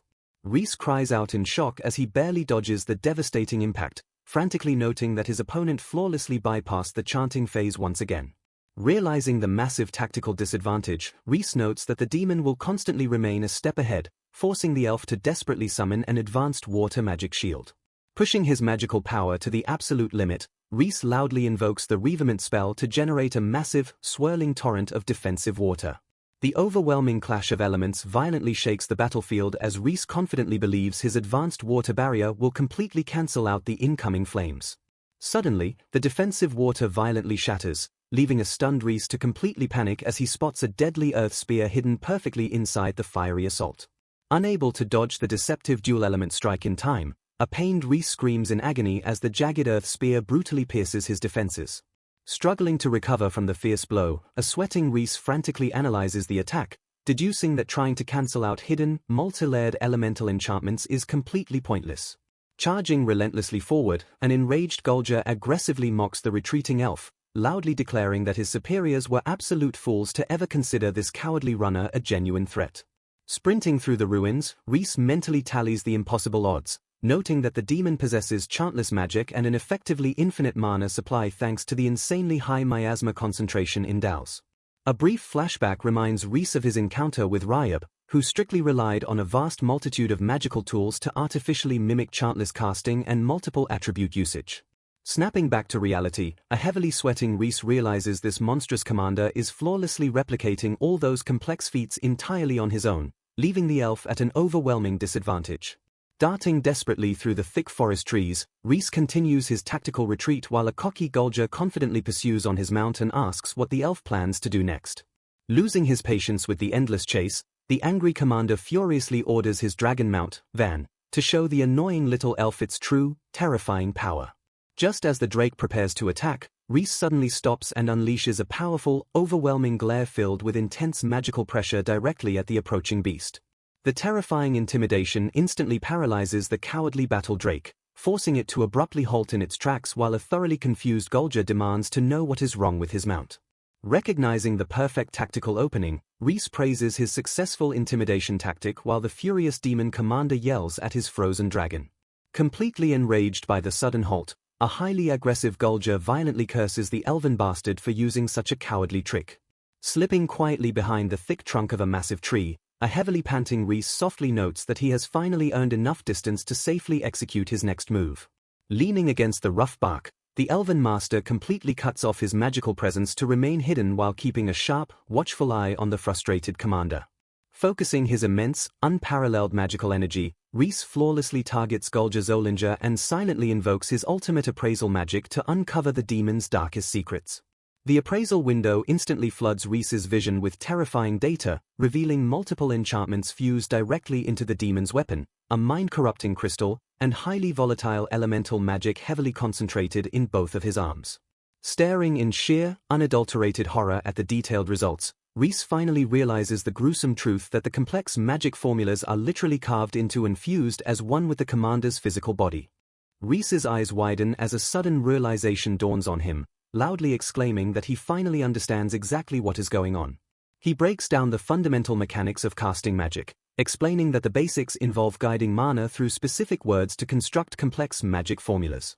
Reese continues his analysis, deducing that chantless magic simply bypasses the vocal requirement by materializing those exact magic formulas directly onto the caster's body beforehand.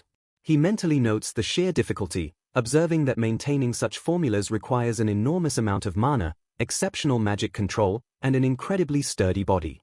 Despite understanding the theory, the young elf is still puzzled over how the commander manages to instantly fire off ultimate magic requiring massive mana. Crouching safely in the branches of a large tree, a thrilled Reese smiles deviously and admits just how much he loves facing completely unknown opponents. Standing triumphantly on the branch, Reese throws his arms open and declares his intention to observe the overall flow of miasma targeting the entire forest. Focusing his sharp gaze, the elven master intensely commands the surrounding environment to reveal even the slightest trace of the mana flowing through the air. Reese forcefully invokes the spell Gedakratures, brilliantly combining his ultimate appraisal magic with his advanced mana sensing magic to perfectly read the active battlefield. Recalling Grandma Kuota's stories, Reese confirms that Gulja's corrupted horn acts as a perfect medium to instantly transform the ambient miasma into usable mana. Observing the intricate flow of the newly converted mana, the young elf suddenly notices a bizarre inconsistency that catches him completely off guard. Staring at his readouts, Reese is deeply confused to see the massive flow of mana completely and abruptly stopping right at the demon commander's hands. Reflecting on the natural laws, he reminds himself that mana is supposed to circulate smoothly through a person's vessels exactly like flowing blood. Reese pieces together the bizarre anatomy, noting that while mana gathers at Gulja's horn and cause, it completely dead ends upon reaching his hands. A terrifying realization hits the brilliant elf as he deduces that Gulja literally modified his own physical body to act as a living magic tool. Reese admits he never considered this horrific possibility because voluntarily blocking one's own internal mana flow goes completely against the fundamental biological foundations of life. Eager to test his new hypothesis, Reese excitedly decides to try materializing a complex magic formula and physically fixing it directly to his own fingertip. Raising his hand to gather mana, Reese attempts to voluntarily cut off his internal flow, but the unstable energy immediately backfires with a sudden spark. Quickly retreating through the thick forest canopy, a determined Reese mutters that he needs to try again because he couldn't hold the overwhelming mana back. Suddenly halting, an alarmed Reese slams his fist against a tree trunk as he realizes the ruthless commander is heading straight back to the village. Riding his massive dragon mount, an incredibly annoyed Gulja scoffs at the elf's hide-and-seek tactics and decides he no longer has patience for these games. Displaying his cruel cunning, the commander calculates that the hidden elf will be forced to reveal himself if he simply captures the young human girl. Panic sets in as Reese pushes his speed to the absolute limit, desperately racing through the trees because he knows Gulja is targeting Minori. While sprinting, Reese decides to switch to impact magic since materializing a formula for ultimate magic is currently far too difficult to safely control. Summoning a glowing magical circle on his fingertip, Reese prepares to deploy impact magic, which is renowned as one of the most reliable advanced spells. Reese confidently rationalizes that while his self-invented flying shockwave isn't the most devastating spell, its lower power requirement makes the experimental setup significantly easier. Gritting his teeth against the bizarre sensation, the 108-year-old elf excitedly celebrates finally managing to successfully cut off the internal flow of his own mana. Focusing entirely on his fingertips, Reese marvels at the strange, warm pressure building up inside his hand and prepares to release a tiny, experimental burst. With a swift, practiced motion, the young elven master shouts and forcefully unleashes a violently swirling burst of magical energy directly from his modified fingertip. Noticing the sudden burst of magic in the distance, an aggressive Gulger glares toward the disturbance and menacingly shouts that the elf finally revealed himself. Reese examines the aftermath of his experimental spell, noting with surprise that the output was far more powerful than intended and realizing he couldn't properly control his mana vessels. A colossal, destructive shockwave violently rips through the dense forest, completely obliterating the thick trees and leaving a massive trail of raw devastation in its wake. Having witnessed the sudden magical eruption, an infuriated Gulger realizes the clever trick and loudly curses the sneaky elf brat for intentionally cutting off his own presence. Hiding safely behind a thick tree trunk, a relieved Reese watches his opponent abruptly change course, softly expressing his gratitude that the angry commander is finally coming back. Staring at the crackling energy gathering in his palm, an overly excited Reese grins widely as he realizes he gets the perfect chance to test fire magic in combat right away.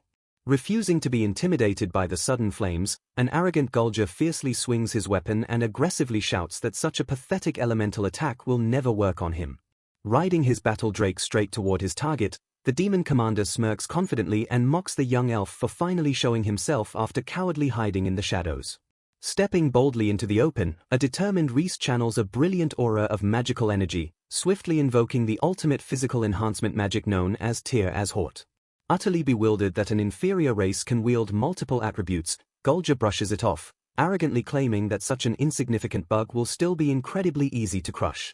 The commander's overconfidence instantly shatters as his own dark magic is suddenly dispelled, causing him to angrily curse the elf just as Reese confidently declares the demon's loss. Closing the distance with blinding, magically enhanced speed, Reese thrusts his hand forward and forcefully unleashes a devastating, point-blank blast of impact magic directly into the commander's chest. Reeling from the sudden, overwhelming blow, a battered and shocked Gulger coughs in pure agony as he realizes his opponent flawlessly executed advanced chantless magic against him. Standing victorious over the heavily damaged demon commander, the elven master softly begins to express his sincere gratitude to his opponent for the intense and educational battle. Flashing a bright, cheerful smile that perfectly contrasts the deadly battlefield, the young elf happily reveals to the defeated commander that he actually just learned chantless magic a moment ago. Standing victorious over the fallen commander, Reese concludes that sealing the demon's horn will make it absolutely impossible for him to generate or use any magic power. Without missing a beat, the elven master quickly unleashes a dark attribute magic spell known as Koshiki, summoning a sticky whip to restrain his opponent. The arrogant commander is suddenly bound tightly by the magical sticky whip, crying out in absolute shock and confusion as he struggles against the binding. Reese playfully asks if the commander has already noticed his predicament, prompting the furious demon to violently curse him for the sudden restraint. Initially brushing off the bindings, the commander confidently believes that he can easily break free from such a simple trap in just a few moments.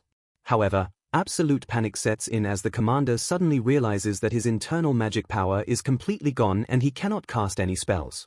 Flashing a DV smile, Reese casually shrugs off the commander's furious accusations as the demon screams about being defeated by underhanded elven tricks. Refusing to admit defeat, the disgraced commander loudly boasts that he still has plenty of other loyal soldiers waiting to fight on his behalf. He arrogantly explains that even though they are low-tier demons, the overwhelming power of his magic crystal makes them a terrifying, unstoppable force. Screaming into the surrounding forest, the desperate commander aggressively orders his brainwashed men to step forward and prove their absolute loyalty. A heavy silence falls over the battlefield as Reese cheerfully points out that absolutely no one is answering the commander's frantic calls. The young elf calmly explains to his bewildered opponent that the cruel mind control magic placed on the demon soldiers was actually lifted a while ago. A flashback reveals a quiet moment between Reese and Minori, where the master solemnly declares that the young warrior is the absolute key to winning the upcoming battle.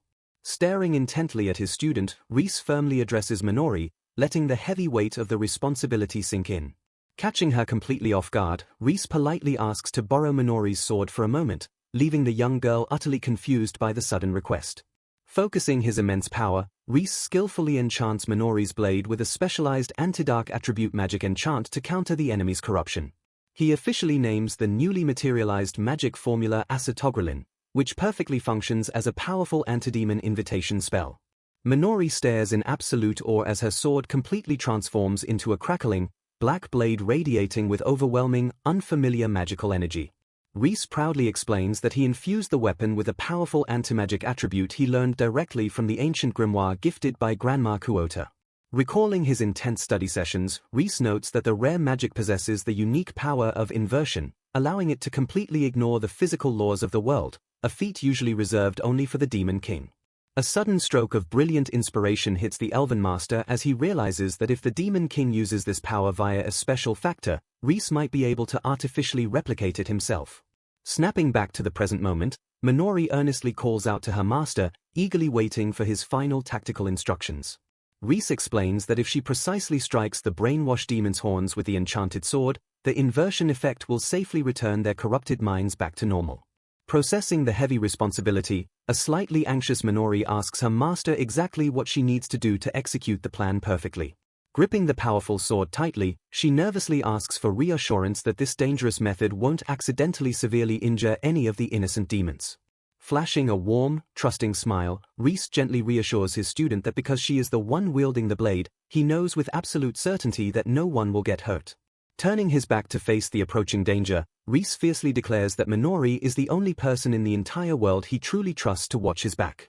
Deeply moved by her master's unwavering faith, a fiercely determined Minori violently nods her head and vows to do her absolute best to save everyone. The scene cuts back to the chaotic battlefield, recalling how the ruthless commander had viciously ordered his enslaved troops to kill Reese and retrieve his magic.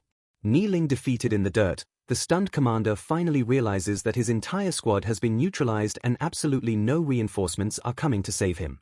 Staring at the elf in pure disbelief, the commander stammers as he tries to process how Reese and his companion managed to cure such a massive number of brainwashed soldiers so quickly.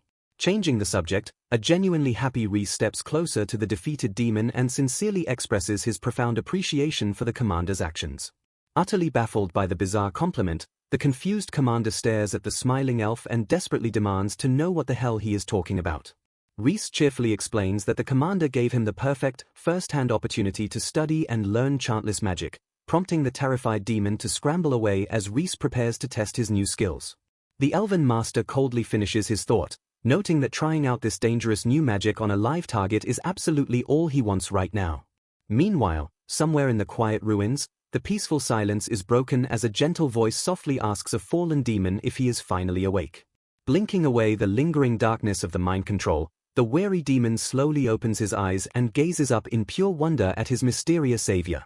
The demon is absolutely stunned to realize his savior is a human girl as Minori warmly introduces herself and happily mentions that the kind grandma from Quota Village treated her incredibly well.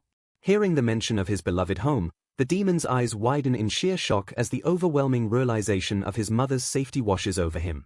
Minori smiles gently as the cured demon weakly mutters the word "Mom," confirming that she has miraculously managed to save Grandma Quota's precious son. Weeping in absolute despair, the cured demon recounts the horrific moment he sacrificed his own mother's life to the Demon King without a single moment of hesitation. Gripping his face in pure agony, he explains that his horns suddenly started burning and completely took over his mind until he wasn't himself anymore. Trembling with overwhelming guilt, the young demon tearfully confesses that he also ruthlessly attacked and hurt people in other villages while under the dark spell. The heavy, sorrowful atmosphere is suddenly interrupted as an energetic Minori steps forward and loudly calls out to excuse herself. Standing before the bewildered demons, the young human girl flashes a bright, welcoming smile and kindly asks if they can all eat together.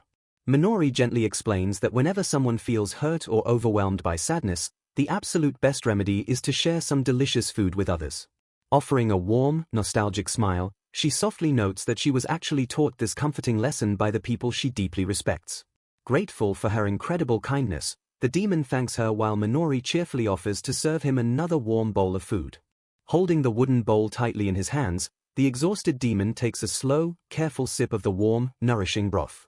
His eyes widen in absolute shock and wonder as he instantly recognizes the distinct, comforting taste as his mother's favorite flavor. Watching the demon find peace, Minori offers a bright, genuinely happy smile that radiates pure warmth and unshakable kindness.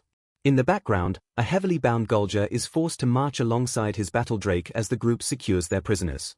A heartwarming scene unfolds around the crackling campfire as Minori happily serves massive pots of delicious food to the grateful, fully cured demons. Someone watches Minori from afar, completely mesmerized by her radiant, gentle smile as she continuously cares for their new companions. Breaking away from the crowd, a cheerful Reese jogs over to his hard-working student to personally check on her progress. Laughing softly together, The Elven Master sincerely thanks Minori and proudly tells her that she was an absolutely massive help today. Reese warmly reflects that the beautiful way people gather around to share a meal remains exactly the same, no matter their race or where they come from. Watching him fondly, Minori silently thinks to herself that Reese is the only person who can spend so much time interacting so peacefully with everyone. Reese laughs and humbly passes the credit to Jin for working so hard, while Minori insists she is just fulfilling her promise to Grillet and her loved ones. Flashing a bright grin, Minori cheerfully tells Reese that he has become even cooler than before, prompting the elf to note how much she has grown up. Slightly flustered by the compliment, Reese wonders aloud if 80 years of life has actually changed his appearance at all. Leaning in closer, Minori softly replies that it is surely the precious time they have spent together that has changed him for the better. Flashing a beautiful, heart-stopping smile, the young girl boldly confesses that this exact growth makes him incredibly attractive to her, leaving Reese completely speechless. The sudden, bold confession completely startles everyone, causing Reese, Minori, and even the battle drake to panic as they awkwardly wonder what to do next. Regaining his composure, Reese shifts the focus back to their mission, noting that there must be many other demons and villages trapped under Gulger's control. The Elven Master confidently declares they will travel around to solve the crisis, utilizing a fully cooperative Gulger who weakly offers to answer any questions. Staring off toward the horizon, Reese decides to completely entrust the human side of the conflict to Jin, a strategic move that Minori firmly understands and accepts. Exactly 1 year later, a peaceful, sprawling human farming village rests quietly under the bright morning sky. The tranquility is violently shattered as a massive, terrifying golden dragon crashes down into the fields with a deafening roar.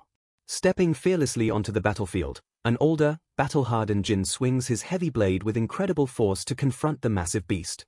Moving with blinding speed, the young warrior lands a flawless, devastating strike that violently blasts the monstrous dragon backward. Analyzing his fallen opponent, Jin correctly identifies the massive creature as the golden wolf dragon, Goldraz, a highly dangerous A-rank monster. Gripping his sword, the seasoned warrior notes with deep suspicion that such a high-level monster absolutely shouldn't be appearing in a simple farming village. A dark realization washes over Jin as he recalls his master's ominous warning that the Demon King's grand resurrection is rapidly approaching. His grim thoughts are suddenly interrupted by familiar voices as his trusty party members, Raiden and Anastasia, excitedly call out his name. Panting heavily from the rush, a dedicated Anastasia cheerfully reports that all the monsters in their assigned area have been successfully eliminated as ordered. Stepping closer, a highly concerned Raiden suddenly freaks out as he notices that his fearless leader is actually covered in fresh injuries. Panic immediately sets in as a frantic Anastasia tearfully admits that she clumsily spilled all her healing potions before arriving at the scene. An absolutely furious Raiden aggressively scolds the clumsy girl, screaming at her for foolishly running off by herself and ruining their supplies. Raiden sighs in frustration, noting they will just have to rely on Ryab to heal Jin, though he actively complains about the eccentric advanced water-type user.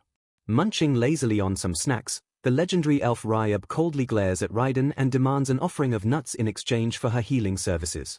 Realizing they are completely out of potions, the team turns to Vritra for help, but the tiny dragon merely offers to violently grill the wounds shut instead. Laughing off the chaotic situation, Jin assures his worried partner that he is perfectly fine, while an exasperated Raiden screams about their utterly useless non-human companions. Raiden absolutely loses his mind when Jin casually claims his severe wounds will just heal naturally, loudly questioning if his leader is even human anymore. Smiling confidently, Jin completely brushes off the complaints and grips his sword, firmly declaring that it is time to head to their next location. Pulling out a formal guild document, the serious young leader scans the paper and announces the details of their next urgent request. A grand illustration showcases the imposing architecture of Fort Kukure, a massive, heavily fortified stronghold bustling with travelers. Reading the map, Raiden gravely notes that Fort Kukure is geographically the absolute closest human territory to the dangerous demon realm. Jin reveals that the Lord himself personally requested their help, leading Raiden to deduce that the escalating monster attacks have created a truly desperate situation. Staring intensely at the urgent missive, Jin grimly acknowledges that if Fort Kukure falls to the enemy, the fate of humanity will become undeniably catastrophic. Filled with unwavering resolve, the brave leader fiercely draws his sword and loudly commands his elite team to get moving immediately. Watching Jin march forward, Raiden chuckles at his leader's impatience but proudly reflects on how their party, Travelers of Hope Ragridge, miraculously reached a rank in just 2 years. Flashing a confident, trusting smile, The loyal Earth Mage cheerfully vows to follow Jin wherever their dangerous journey takes them. Striding proudly alongside his best friend, Raiden firmly declares his absolute faith in Jin, knowing perfectly well that their leader is a man who always gets the job done. A bright, striking view showcases the grand exterior walls and heavily fortified gateway of Fort Kukure, humanity's crucial stronghold. Jin and his party arrive at the imposing gates, where the armored guards casually allow them to pass, noting that Gallius-sama had already informed them of the party's arrival. Stepping into the beautiful, bustling fortress town, the group is warmly greeted by a man who correctly identifies Jin as the leader of the Ragridge party and apologizes for keeping them waiting. The well-dressed man, sporting a small beard and round glasses, flashes a polite smile as he verifies Jin's identity before continuing their conversation. An overwhelmed Anastasia begins to tremble and sweat nervously, realizing with sheer panic that the man standing casually before them is the actual lord of the fort, Gallius Garalanda-sama. Lord Gallius humbly addresses the young leader, stating he has heard many great things about Jin's outstanding actions, to which a slightly flustered Jin replies that it is a great honor. The Lord immediately gets down to serious business, shocking the entire party by officially asking them to head into the Great Circle Forest Vastira to hunt down and defeat the demons hiding there. Both Raiden and Anastasia react with absolute, wide-eyed horror at the mere mention of demons, while Gallius grimly notes that the escalating threat is directly tied to the rising miasma. Gallius solemnly explains that the miasma surrounding Fort Kukure is steadily increasing alongside the number of demonic beast attacks, leading to an undeniable spike in tragic human casualties and terrifying eyewitness accounts. Staring grimly ahead, the Lord deduces the horrifying reality behind these coordinated attacks, stating that the demons must be actively preparing for the grand return of the Demon Lord. The horrific revelation leaves the party completely stunned, with Raiden and Anastasia stammering in pure terror at the apocalyptic thought of the Demon Lord's actual resurrection. Gallius firmly declares that defeating these demons and entirely halting their invasion is the absolute top priority for Fort Kukure, as the enemy relentlessly chips away at humanity's remaining strength day after day. Sitting across from the young adventurer, the Lord seriously announces that to accomplish this monumental task, he wishes to entrust Ragridge with all the military funds and soldiers available at the fort. The sheer weight of the offer throws the party into a panic. A sweating Raiden frantically reminds the Lord that despite their impressive A-rank status, they are still fundamentally just newbie adventurers. Jin respectfully agrees with his partner, telling Gallius he is deeply grateful for such incredibly high expectations, but logically pointing out that there should be tons of older, much stronger adventurers out there better suited for leading an army. Looking directly into the Lord's eyes, a deeply bewildered Jin simply asks the most pressing question on his mind: why did the Lord specifically choose them for this impossible mission? Gallius calmly adjusts his glasses and notes a poetic parallel. Just as the demons impatiently await the Demon Lord's return, all of humanity is desperately and impatiently waiting for the one hero who can finally defeat him. The wise Lord references an ancient legend to make his point, specifically quoting the prophetic arrival of a savior from the tale of the hero unsuited for magic. Gallius closes his eyes for a brief moment and reveals to the young leader that he recently heard a very specific, intriguing rumor regarding this exact prophecy. He explicitly states the rumor claims that a boy named Jin Flitz was personally trained in the deep forest by a certain, legendary elf. Pausing slightly, the Lord chuckles and admits that it sounds so absurd he doubts anyone would normally believe such a wild story. However, Gallius flashes a knowing smile and confidently drops the names Reese Klein-sama and Minori-sama, casually confirming that both of them are terrifyingly strong individuals. Utterly shocked by the impossible revelation, a wide-eyed Jin frantically demands to know how on earth the Lord of Fort Kukure knows the exact names of his master and his senior disciple. A touching flashback briefly shows a younger Gallius in the presence of the Elven Master, as the Lord emotionally explains that just like his mother, his father, and Jin, he too is deeply indebted to Reese-sama's kindness. Gallius explains that the moment he heard the relayed stories of Jin and Minori fighting to keep their promise to his father, he immediately understood the profound truth behind the rumors.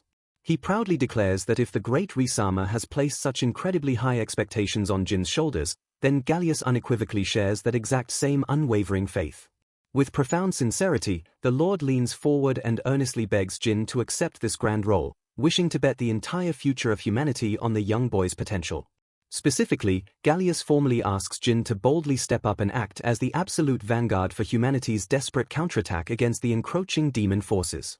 Jin remains stoically silent as Gallius points out that Ragridge has an impeccable track record, having reliably accepted and completed every single request they've received, no matter how trivial.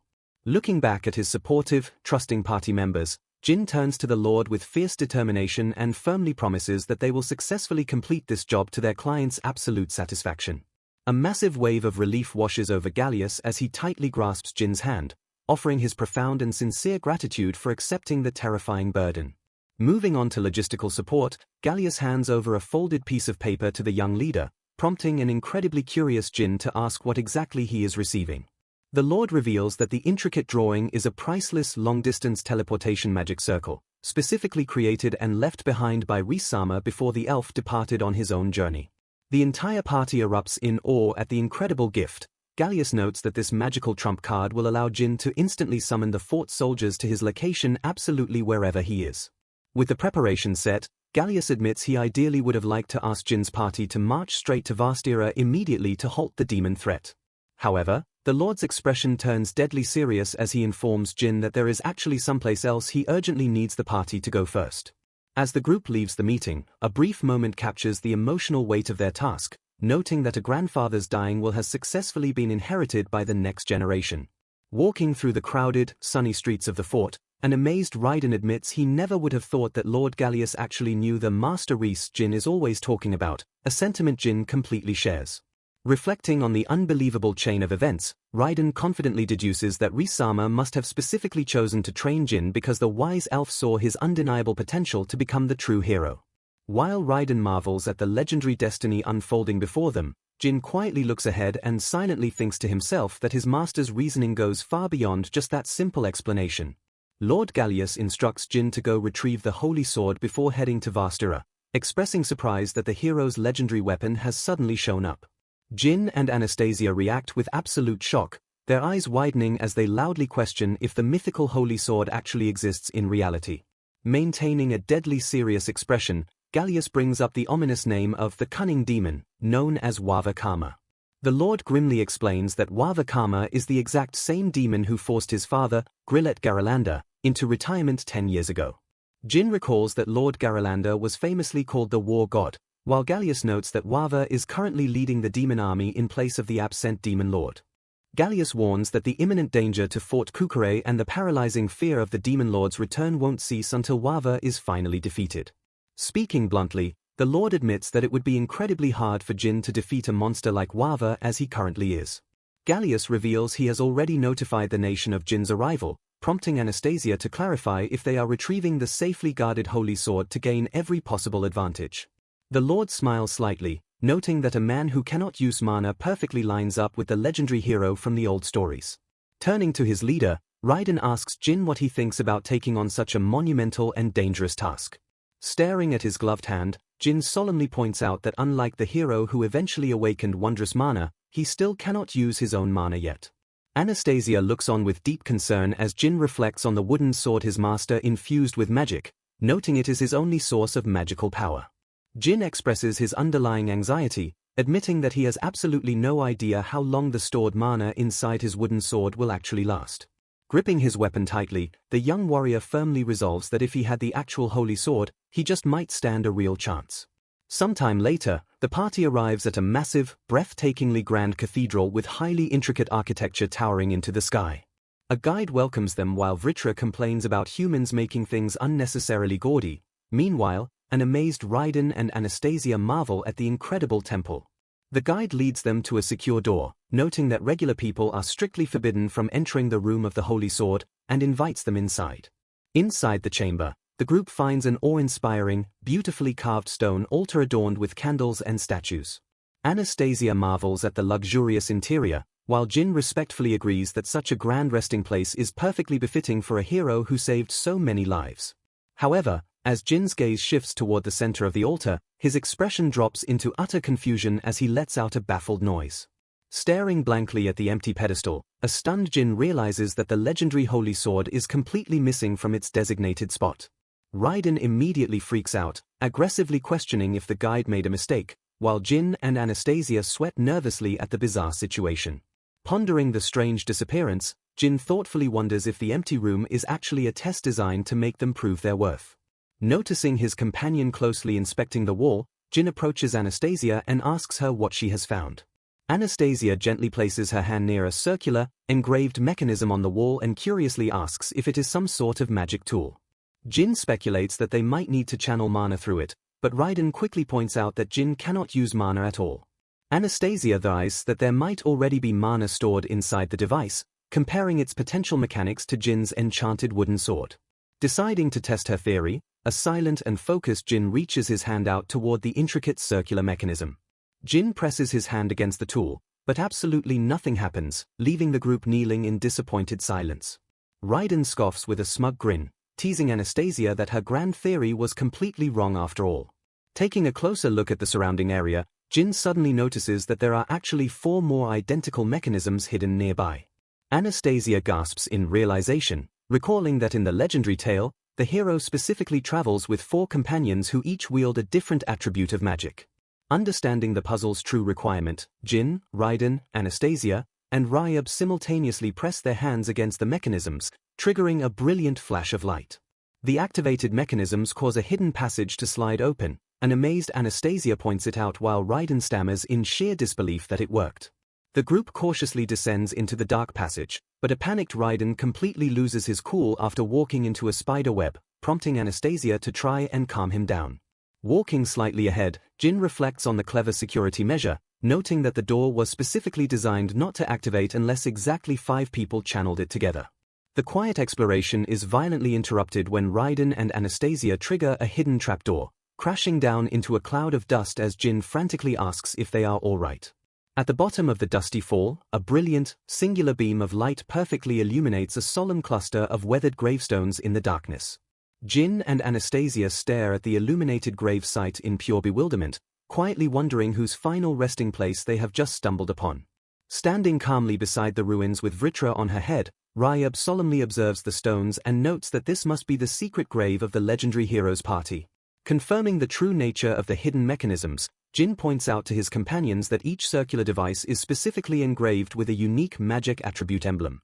Staring solemnly into the newly illuminated cavern, a wide-eyed Anastasia trails off as she slowly pieces together the grim reality of their current location. She softly finishes her thought, officially revealing to the rest of the shocked party that they are standing directly in front of the legendary hero's grave.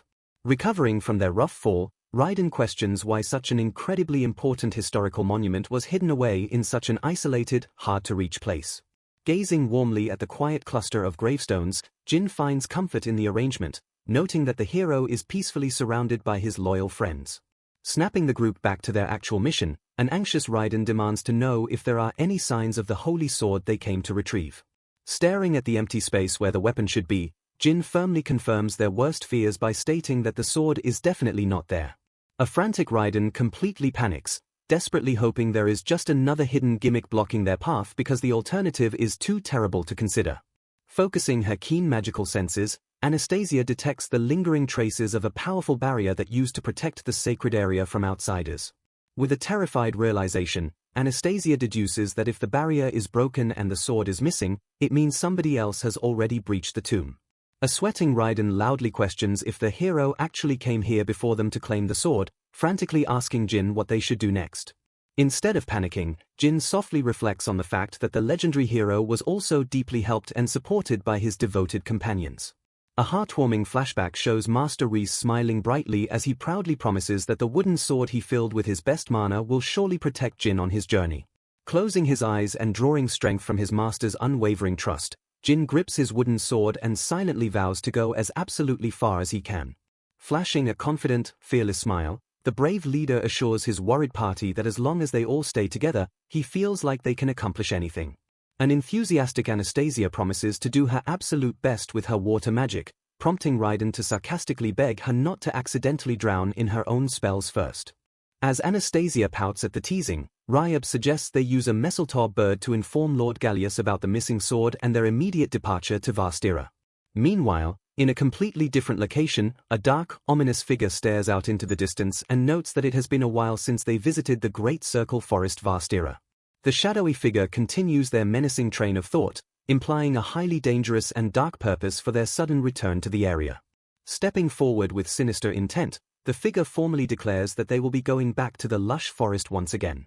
A violently swirling, pitch-black magical portal suddenly tears open the peaceful fabric of the forest, allowing a terrifying, clawed demonic hand to reach through. A close-up shot reveals a horrifying, slit-pupiled eye glaring out from the darkness, radiating an aura of absolute malice and ancient demonic power. Sensing the massive magical defense surrounding the area, the demon notes the presence of an ultimate barrier, scoffing at the hero's appearance and mocking humanity's futile struggles.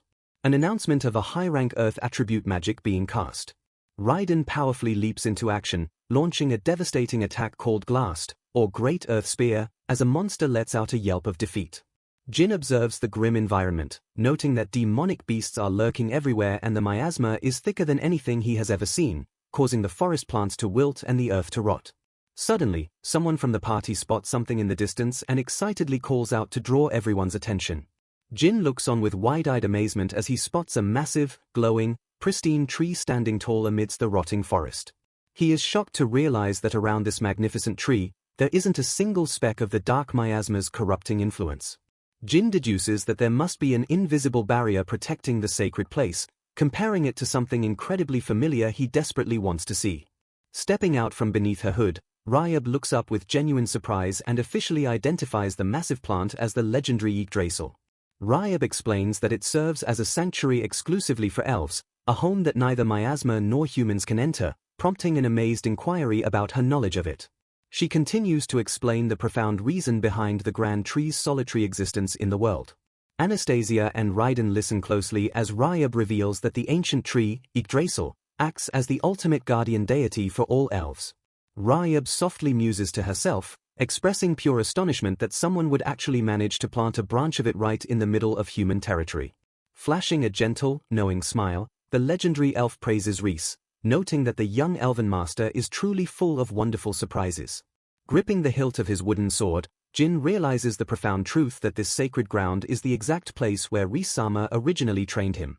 Putting the pieces together, the party realizes that the elves' guardian deity is the source of the protection, making them confident they will find something useful there. The peaceful moment is violently shattered when a swirling, explosive dark portal suddenly tears open, prompting a shocked Jin and Raiden to demand the intruder's identity. An ominous voice echoes from the darkness, admitting they had a feeling this place was related to the hero and had been keeping a close eye on it. The mysterious enemy gloats, expressing their sheer amusement that the legendary hero himself would actually walk right into their trap.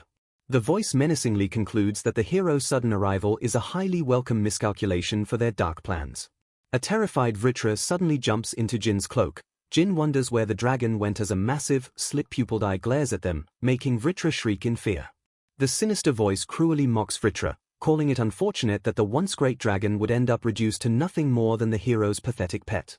The enemy maliciously threatens to create a permanent, eternal seal on the tiny dragon so that it can never awaken its true power again.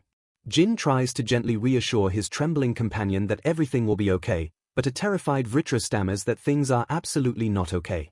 Clinging desperately to Jin, Vritra cries out that taking care of this enemy is impossible, recalling the sheer terror they felt when Lord Gallius first mentioned his name.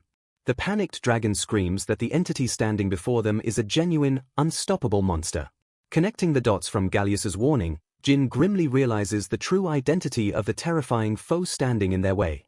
A dark, imposing figure fully materializes from the portal, formally and politely greeting the hero and his entire party.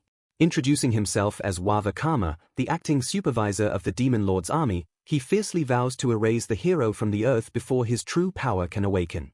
Jin grunts in pain, sweating heavily as he struggles to stand against the absolutely suffocating, overwhelming magical pressure radiating from Wava.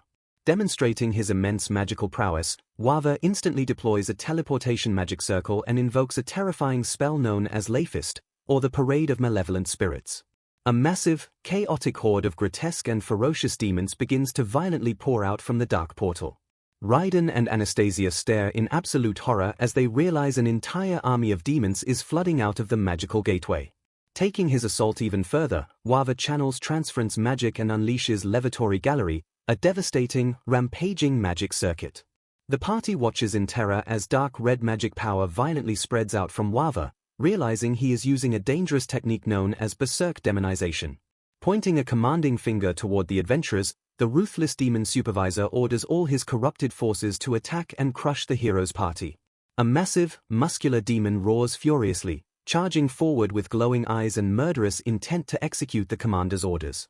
The ferocious beast violently swings its massive weapon down, creating a terrifying impact on the battlefield. A hysterical Vritra desperately asks Jin what they are going to do now, while Jin remains completely calm and reassures his panicked dragon that everything will be fine. Raiden and Anastasia exchange a knowing, confident look, entirely unbothered by the overwhelming demon army standing before them. Flashing a fearless smirk, Raiden proudly declares that up until this very moment, absolutely everything has happened exactly as Gallia-sama predicted it would. A close-up of a slit-pupiled eye glares out as a determined Jin activates a brilliant magic circle, loudly declaring that he will be counting on the forces from Fort Kukure. Multiple blurry silhouettes and speed lines depict a massive wave of figures rushing forward into the fray. Heavily armored soldiers wielding long spears charge fearlessly out of the teleportation portal to join the battle. The soldiers successfully materialize on the battlefield, standing in formation and readying their weapons against the demonic threat. Leading the charge, a fierce veteran soldier proudly announces that he has been a gatekeeper for 30 years, and the head gatekeeper for the past 3. The head gatekeeper emotionally explains that he owes a great debt to both Ri-sama and Gallia-sama, noting that they are the ones who bet on this exact moment.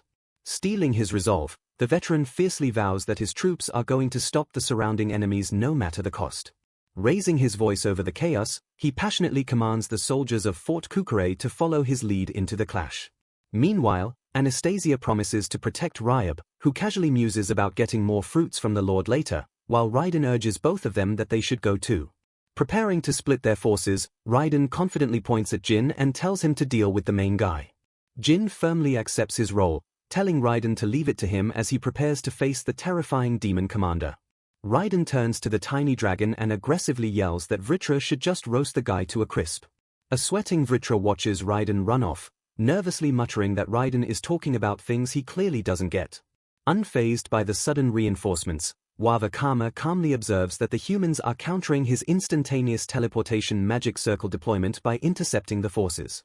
The demon commander softly hums to himself, noting that it appears the strategist on humanity's side is quite meticulous. Raising a hand engulfed in dark, swirling energy, Wavakama coldly declares the activation of his summoning magic. A terrifying, skeletal weapon materializes from the dark magic, ominously revealed to be the cursed sword, Barmank. A shocked Jin and a panicked Vritra stare at the weapon, realizing it is rumored to have been used by the demon lord himself. Wavakama tells Vritra that he doesn't need to fret, confidently declaring that it is the end. The arrogant demon supervisor clarifies that his deadly business is exclusively with the so-called hero standing before him. Realizing the immense danger of the upcoming duel, Jin softly asks Vritra to please go and help the others. Drawing his sword, a highly determined Jin bravely vows that he will be the one to personally take the demon down. Reluctantly flying away from his partner, a tearful Vritra agrees but frantically screams at Jin not to dare die. Glaring at Jin's redded stance, Wavakama scoffs and asks if that is all the power the young hero has. The confident demon states that it is only a matter of time until the demon lord's complete revival. Jin desperately blocks a massive, crushing downward strike from the cursed sword, fiercely declaring that it isn't over yet. Grunting in pure agony under the immense weight of the attack, Jin struggles while a disappointed Wava remarks he didn't think the hero would only be at this pathetic level. Jin is violently blasted backward with a painful cry as Wava cruelly boasts there isn't even a need for the demon lord to make a move. Tumbling helplessly through the air, Jin realizes in pure shock that the incredibly heavy miasma completely overwhelmed him with just one attack. Watching their leader get brutally launched, a frantic Raiden screams Jin's name while Anastasia begs him not to go. Ryab stops them, sternly warning that the miasma will directly affect them if they even try to get near that intense fight in their current state. When Raiden anxiously asks if Jin will be alright, Ryab explains that the wisest decision is to stay put to avoid being infected by the berserk demonization. Anastasia protests this harsh logic, pointing out that it is only thanks to Yggdrasil's divine protection that they are even able to resist the corruption. Ryab bluntly states that there is absolutely nobody else out there who can defeat the demon lord, noting that aside from Jin Flitz, no one holds the true hero's power. The wise elf delivers a grim ultimatum, declaring that if Jin doesn't fully awaken the hero's power right here and now, they will all perish. Processing the heavy truth, Raiden realizes that trusting their party leader is the only viable option they have left.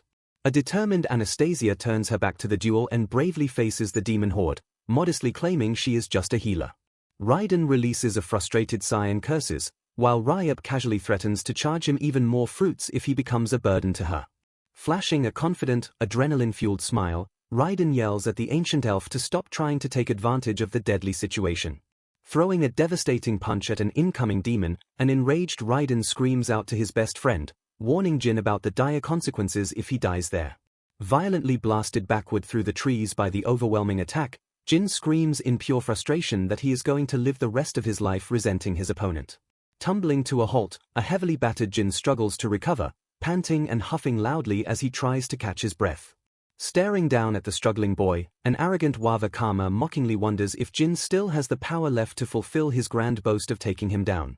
The demon commander issues a dry cough before condescendingly addressing the battered boy as Mr. Hero. Jin agonizes over the suffocating environment, noting his body feels so hot it is on fire, and realizes Wawa is freely controlling the concentrated miasma without losing any magic power. Despair begins to set in as Jin notices that, in stark contrast to the demon's endless energy, the magic power he received from Risama feels like it is about to completely disappear. Gripping his weapon tightly, the young hero realizes his dire situation is worsened by the fact that his wooden sword is also getting pretty beat up. Refusing to give up, Jin bravely stands tall against Wawa, declaring that compared to this miasma, his dream of becoming an adventurer and creating a world where everyone can be happy will not falter.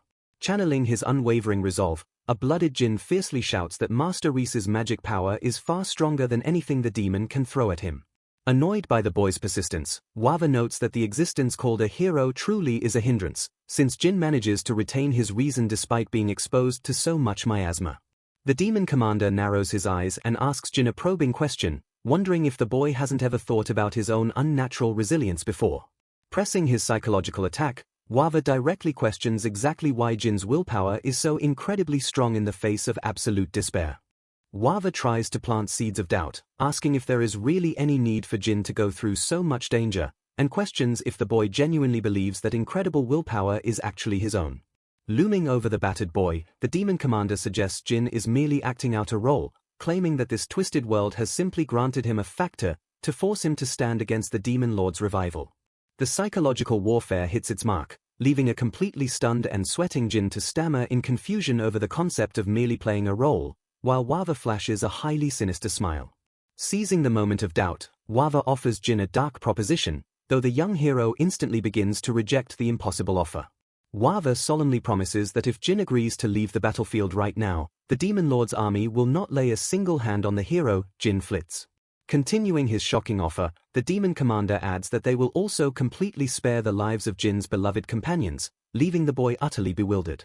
Jin fiercely refuses to believe the enemy, but Wawa insists that all the demons want is to expand their livable land to equal the humans' land, simply hoping for the resurrection of the Demon Lord. Wawa attempts to completely disarm the situation by claiming his people actually don't want to fight with humanity. Pointing toward his side, the demon commander reveals he already knows the exact reason Jin came to fight them in the first place. Standing beside the massive, glowing blade he summoned, Wawa confirms that this weapon is the exact holy sword of the hero that Jin's party has been desperately seeking. A terrified Jin stares in sheer disbelief as Wawa recounts how their lord was defeated by this single sword exactly 700 years ago, revealing its true name as the Holy Sword, Ascalon. Wawa acknowledges that Ascalon possesses sacred power, but notes its brilliance no longer shines as much as it did in the past, right before casually invoking destruction magic, Galdaros, the Shattering Hammer. Before Jin can react, a devastating magical explosion violently shatters the wooden sword he was holding, causing the horrified boy to scream for it to stop. Reaching out desperately for the shattered remnants of his master's precious gift, a traumatized Jin realizes his only weapon is gone as Wawa coldly states that his odds of winning have all but disappeared. Having completely broken the young hero's only means of fighting back, Wawa flashes a terrifying, fanged smile and asks once again why they don't just settle down and make peace. A sinister horned figure smirks from the shadows, beckoning his victim to come forward. A battered, terrified youth trembles as the dark entity offers to tie the bond of their peace, staring in disbelief that the holy sword was lost so easily. Drowning in despair, the young warrior questions if his past actions and choices were truly of his own free will. The towering horned general brandishes a colossal blade, leaving the paralyzed boy wondering what he should do next. Sneering down at his broken opponent, the dark commander brands him a fool who still cannot grasp the harsh reality of their world. Snapping his fingers, the villain declares that crushing physical pain may be the only way to make the stubborn boy finally understand his place. With a deafening boom, the demonic warlord unleashes a massive, swirling beam of destructive dark energy from his towering sword. Lowering his weapon, the Horned commander casually raises an open hand as the residual dark magic hisses into the air. The immense pressure of the blast forces the defeated hero to slump helplessly against the shattered wall. Surveying his complete victory, the Dark Leader coldly notes the current status of the boy's absent masters. Flashing back to some time ago, human soldiers clash violently with monstrous pigmen deep within the dense forest. Panting from exhaustion, the elf girl Anastasia gently assures a wounded soldier that her healing magic will make the pain fade away soon. Frantic voices suddenly echo through the trees, desperately calling out for Master Ryab and Anastasia. Turning sharply, Anastasia listens as a scout frantically reports that enemy soldiers from the warp portal are gradually pushing in their direction. Maintaining her absolute composure, the elf girl narrows her eyes and confidently reveals she actually has a plan. Meanwhile, cackling goblins mock the fleeing humans, arrogantly daring them to run away as fast as they can. Bloodthirsty monsters scream for no survivors, celebrating that the main human force is already ripped to pieces. The monstrous horde laughs triumphantly, completely unaware of the deadly ambush waiting for them. A heavy thud suddenly shakes the clearing, causing the goblin and pigmen forces to flinch in total confusion. The confused beasts realize they chased the humans straight into the miasma, completely losing their trail. Panic ripples through the monstrous ranks as they finally realize the fleeing humans intentionally lured them into a trap. Screaming in terror, the monsters realize they are caught in a devastating pincer attack from behind. Stepping boldly into the fray, the young mage Ryab enthusiastically awards his enemies full points for figuring out the trap. Flashing a wild grin, Ryab mocks the panicked horde, noting they only get credit if they guess the incoming threat from above too. The terrified monsters snap their heads upward, screaming in sheer horror as a dragon flaps its wings against the sky. Channeling massive power, Ryab demands the beasts taste his ultimate move as he triggers upper-rank earth magic. A violent chain of explosions rips through the battlefield as he unleashes the thunder-rending cauldron of earth. With a deafening kaboom, the earth violently fractures and swallows the entire monster horde into a massive crater. Trapped at the bottom, the bewildered pigmen and goblins stare at the towering dirt walls completely boxing them in. Seizing the perfect moment, Ryab fiercely commands his allies to blow the trapped monsters away. A determined human commander quickly relays the order, shouting for Anastasia to finish them off. Leaping into the air, Anastasia declares she is ready to fire while conjuring an incredibly complex, multi-layered magic circle. Tapping into terrifying power, she casts ultimate rank water magic to summon the prison of rushing rapids. A colossal deluge of roaring water violently erupts from the magic circle, instantly flooding the entire battlefield. The trapped monsters scream in agony as the crushing torrent violently sweeps them away to a watery grave. Miles away, Lys pauses his own journey as he feels the heavy rumble of the devastating magical bombardment echoing through the earth. Sensing the massive disruption, the horned demon from earlier turns his head in shock, realizing the enemy forces are headed this way. The Dark Commander grips his weapon tightly, utterly bewildered that his frontline troops have been completely cut off. Furious, he screams for his subordinate Gulja, who instantly appears with a swift salute. Standing at attention, the fierce officer vigorously assures his master that their dark orders are still being executed exactly as planned. Holding his battered sword, the terrified young hero stares forward in total confusion as the anticipated attack suddenly ceases.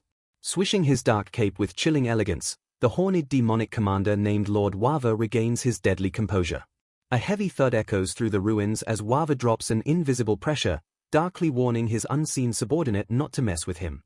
Lowering his guard slightly, the demonic leader casually wonders what his next move should be until a sudden, blinding gleam catches his attention. Trembling from exhaustion, the young human warrior realizes with absolute shock that an unknown force just completely repelled the enemy's magic. Groaning in sheer agony, the Beastman officer Gulja slumps helplessly as his master mercilessly grips his skull with invisible telekinetic power. Violent crackles of dark energy surge around the paralyzed officer as the suffocating magical pressure threatens to crush his very bones. Gasping desperately for air, the terrified Beastman contorts his face in suffocating pain while entirely at the mercy of his ruthless commander. Clutching his throbbing head, Gulja whimpers in pain as his master coldly summons him, drawing absolute bewilderment from the watching young hero. Glaring down with a terrifying, hollow-eyed stare, Wava viciously demands to know exactly who is pulling his subordinate's strings. Sweating profusely under the lethal gaze, the panicked officer frantically addresses his master to deliver an urgent battlefield report. With a heavy thump of his fist, Gulja screams that their critical mana collection mission at the border village has run into a catastrophic issue. He hurriedly explains that they successfully disguised themselves in the form of elves, but an unexpected and deadly difficulty suddenly completely shattered their plans. Bowing in deep shame, the officer reveals that their long-rallied compatriots were absolutely slaughtered by the hands of the very targets they sought to ambush. Hearing this battlefield report, the young hero breaks into a wide, tearful smile of immense relief as he realizes that Master Lise has finally entered the fray. Shocked by the utter failure of his troops, Wava furiously wonders out loud what the dark magic crystals he distributed were even meant for. Gritting his fangs in raw disgust, the demonic commander harshly brands his fallen soldiers as completely useless imbeciles. In a blinding flash of ruthless violence, Wava brutally strikes the stunned Gulja across the face for daring to deliver such pathetic news. Turning his chilling gaze back to the bewildered human, the Dark Lord dismisses the battlefield failure and coldly declares that the setback does not matter. Clenching his sword with renewed, burning resolve, the hero prepares to fight as Wava vows that absolutely nothing else matters as long as the boy disappears right here. Staring down the battered hero, Wava coldly declares that the boy is absolutely no match for him even in a one-on-one duel. The demonic commander mocks his opponent, insisting that if the boy stops to think for just a second, the smart choice becomes glaringly clear. Taunting the young warrior's ideals, Wava asks if the peaceful world he so desperately wishes for is truly attainable. Flashing a sinister grin, the Dark Lord sneers at the naive dream of a utopia where elves and humans live together regardless of race. Trembling under the oppressive aura, Jin tightly clenches his fractured sword as he struggles to voice his true desires. Shattering the tension, the boy violently screams that his only real goal is to become a cool adventurer. Wava's imposing demeanor completely breaks, his face dropping into a mask of pure, stunned bewilderment at the childish declaration. Refusing to back down, the blooded hero forces out a breathless, defiant laugh in the face of absolute despair. Processing the boy's unbreakable perseverance, Wava realizes this foolish dream is unmistakably the very essence of a true hero. Covering his face with a dark chuckle, the demonic commander admits he is genuinely glad a human like Jin possesses the elusive hero factor. The echoes of Jin's childish scream to become a cool adventurer ring powerfully through the ruined battlefield as his resolve hardens. Wava remains momentarily frozen by the sheer absurdity of the boy's unwavering conviction. A quiet, confident smirk cuts through the heavy silence as Jin fully embraces his own ridiculous truth. The demonic lord silently acknowledges that this raw, unyielding perseverance defines the very core of the boy's strength. Peering through his clawed fingers, Wava reaffirms his twisted joy at finding such a pure, naive human to crush. Brushing off the grand destiny forced upon him, Jin boldly declares that even if someone else could have held the hero's torch, it wouldn't matter one bit.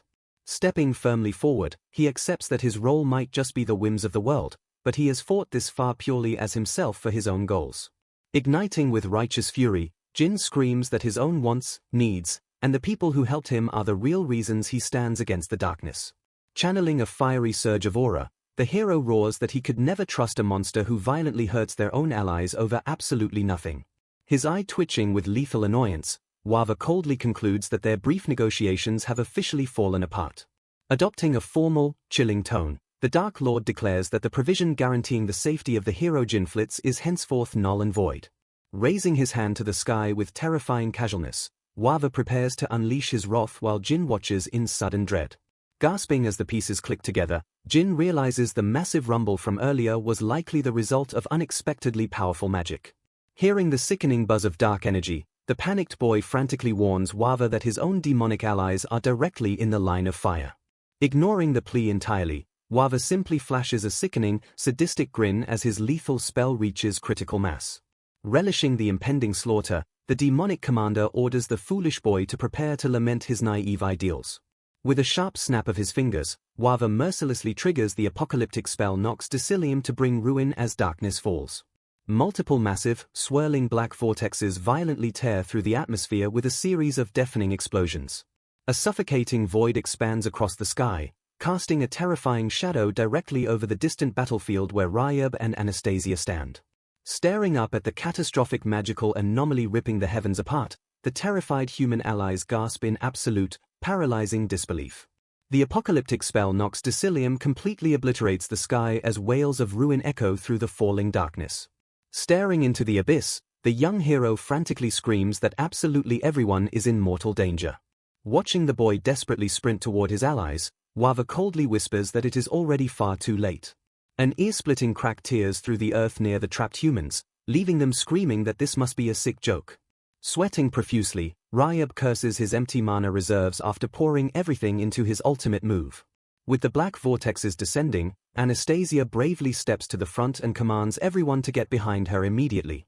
A monstrous cyclone of dark energy violently erupts around the group, threatening to erase them entirely. The devastating shockwave shatters the surrounding earth, but the terrified soldiers realize they are miraculously unharmed inside a protective barrier. The soldiers cry out in sheer relief as the terrifying barrage violently crashes against an invisible shield just inches away from their faces. Holding her cracking staff, Anastasia stands her ground as the soldiers cheer for Master Ryab, completely misunderstanding who actually saved them. Startled by her sudden appearance, Ryab yells at Anastasia before a soldier joyfully notes that even though 3 valuable magic gems broke, they survived. Ryab quickly corrects them, stating that without her precious gems, Anastasia can only cast simple healing magic. Flashing a confident smirk, the elf girl reveals a hidden crystal and coolly states she had a little extra stock hidden away. The soldiers scream in renewed panic as another massive vortex plunges directly toward their fragile position. High above, the massive dragon Vritra frantically begs someone not to pull on him while screaming that he is already turning back. Unfazed by the chaos, Ryab continues his lecture, asking if Anastasia hasn't already exhausted her magic with that ultimate spell. The human mage gravely warns the elf girl that it will take quite some time before she is fully recovered from this insane exertion. Gritting her teeth under the crushing pressure, Anastasia forces her staff higher to maintain the desperate barrier against the dark magic. Moving with blinding speed, she dashes forward, screaming for the next target as she flawlessly intercepts the deadly barrage. Raising her staff against a fresh wave of destruction, the fierce elf girl demands the Dark Lord send the next attack. Channeling raw power, Anastasia triggers upper-rank earth magic to unleash Terra Veil, a screen capable of splitting the very earth. The humans stare in absolute shock, with Ryab wondering if she just executed a high-level Raiden technique. Clenching his fists in shame, Ryab yells that staying hidden behind others completely goes against what it means to be a man. Laughing off his insecurities, Ryab vows to protect everyone from now on so they can fight this battle together, thanking her for lending him the time to recover. Panting heavily, Anastasia admits that at this rapid rate, her little magical tricks will run out in no time. Gritting his teeth, Ryab admits that normally he could easily withstand the barrage or flee entirely by relying solely on his own strength. The fierce elf girl smiles, realizing her reckless courage to shield the humans is surely a direct result of meeting Reese. With a swift motion, Anastasia shatters another magic crystal, unleashing a desperate wave of power to deflect the incoming destruction. A terrified goblin screams as a stray blast of dark magic narrowly misses it, slamming into the earth right behind Ryab. The panicked goblins frantically point out the elf, completely blowing Anastasia's cover amidst the chaotic battlefield. Recognizing the familiar energy, the dragon Vritra calls out for Anastasia, confirming the source of the chaotic fire. Down below, Jin recognizes the roaring flames and immediately realizes it must be Vritra joining the fray. Sprinting toward the massive shadow, the young hero desperately calls out the dragon's name. High in the sky, Vritra panics as he realizes they have completely overshot their target and flown right over them. The mysterious rider on Vritra's back calmly ignores the panic, firmly stating they must settle the matter of Wava first. Sweating nervously, Vritra admits Wava is the fearsome commander who originally sealed him inside the pathetic flesh of a magic boar. The dragon confesses that the deep-rooted fear still frightens him, but he knows he must fight. With a sudden burst of courage, Vritra wildly unleashes a massive barrage of fireballs, declaring he will just shoot at Wava from a safe distance.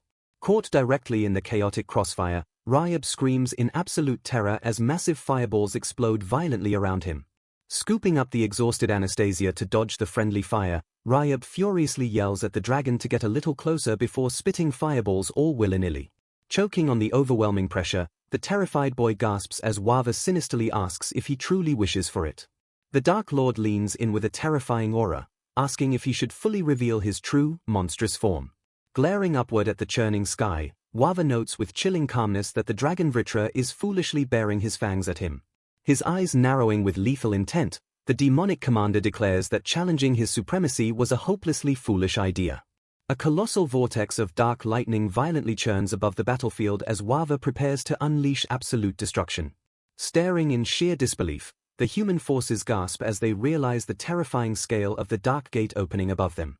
Panic grips the frontline soldiers as they realize the swirling abyss of magic is expanding even bigger than before. Recognizing the apocalyptic threat, someone frantically screams that the enemy is deploying devastating upper-rank magic. Collapsing in pure despair, a soldier cries out that it is all over as the suffocating pressure crushes their spirits. The entire defensive line erupts into terrified screams as the apocalyptic magic threatens to obliterate them completely. Gritting his teeth in absolute frustration, Ryab curses his own helplessness against the overwhelming demonic power. Caught in the catastrophic shockwave, Anastasia watches in horror as the defensive lines are violently ripped apart. Suddenly, a blinding pillar of radiant magic erupts from the earth to violently pierce the encroaching darkness. Stunned by the miraculous intervention, Ryab and Anastasia call out Jin's name as the young hero stands defiantly amidst the blast.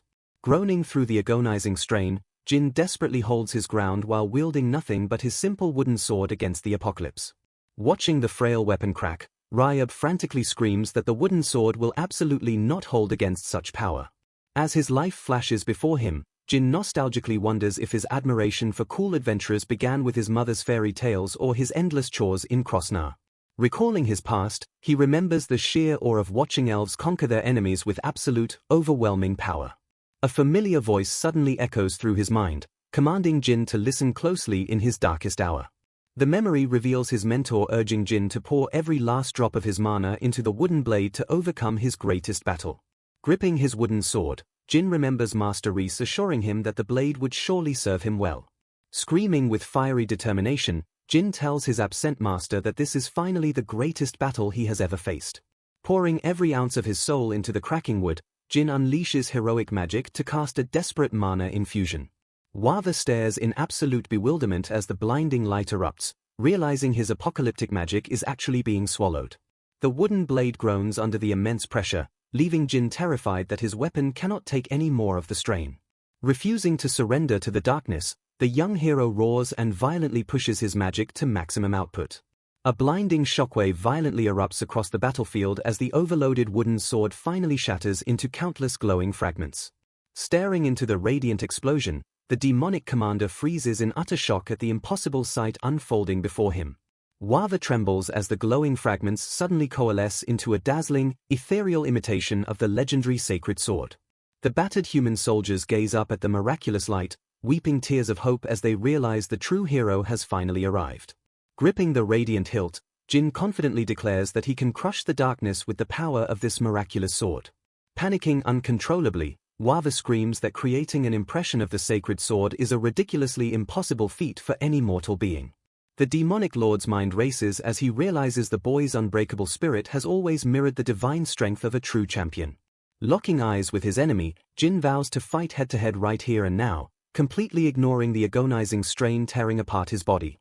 Staring down the towering demon, the young hero shouts to the heavens that he will be borrowing Master Reese's supreme power. Roaring with explosive fury, Jin aggressively charges forward and swears to push himself far past his mortal limits. Infuriated by the blinding light, Wava furiously brands the boy a false hero and curses his absolute audacity. Swirling with lethal intent, the Dark Commander frantically concentrates an apocalyptic mass of destructive energy into his razor-sharp claws. Unleashing his ultimate wrath, Wava violently summons the demonic flames of Levitine and commands them to roar. A cataclysmic explosion rocks the heavens as the hero's blinding light violently collides with the demon's roaring darkness. Screaming in unforgivable agony, the demonic commander curses his own weakness for burdening the true demon lord. The unstoppable shockwave of holy magic completely overwhelms the demon, violently erasing his dark form in a tempest of radiant light. A colossal pillar of pure, divine energy completely annihilates the battlefield, purging the demonic presence from the earth. Following through with his ultimate strike, Jin stands victorious as the shattered remnants of the Dark Lord fade into the wind. Dropping to his bruised knees, the exhausted hero coughs violently and wonders if he has finally made his master proud. Flashing a bloody but triumphant smile, Jin whispers to the wind, asking if he has finally gotten closer to becoming a cool adventurer. Realizing he has finally grasped the true power of a hero, Jin minutely notes that the brave soldiers of Ragridge are still fighting their own battles. Struggling desperately against his broken body, the young warrior tries to force himself upward so he can repay everyone's faith. Suddenly freezing in place, Jin stares blankly at the dirt and confusedly wonders what is happening to his limbs. Collapsing violently face-first onto the ground, the horrified boy realizes he cannot move a single finger.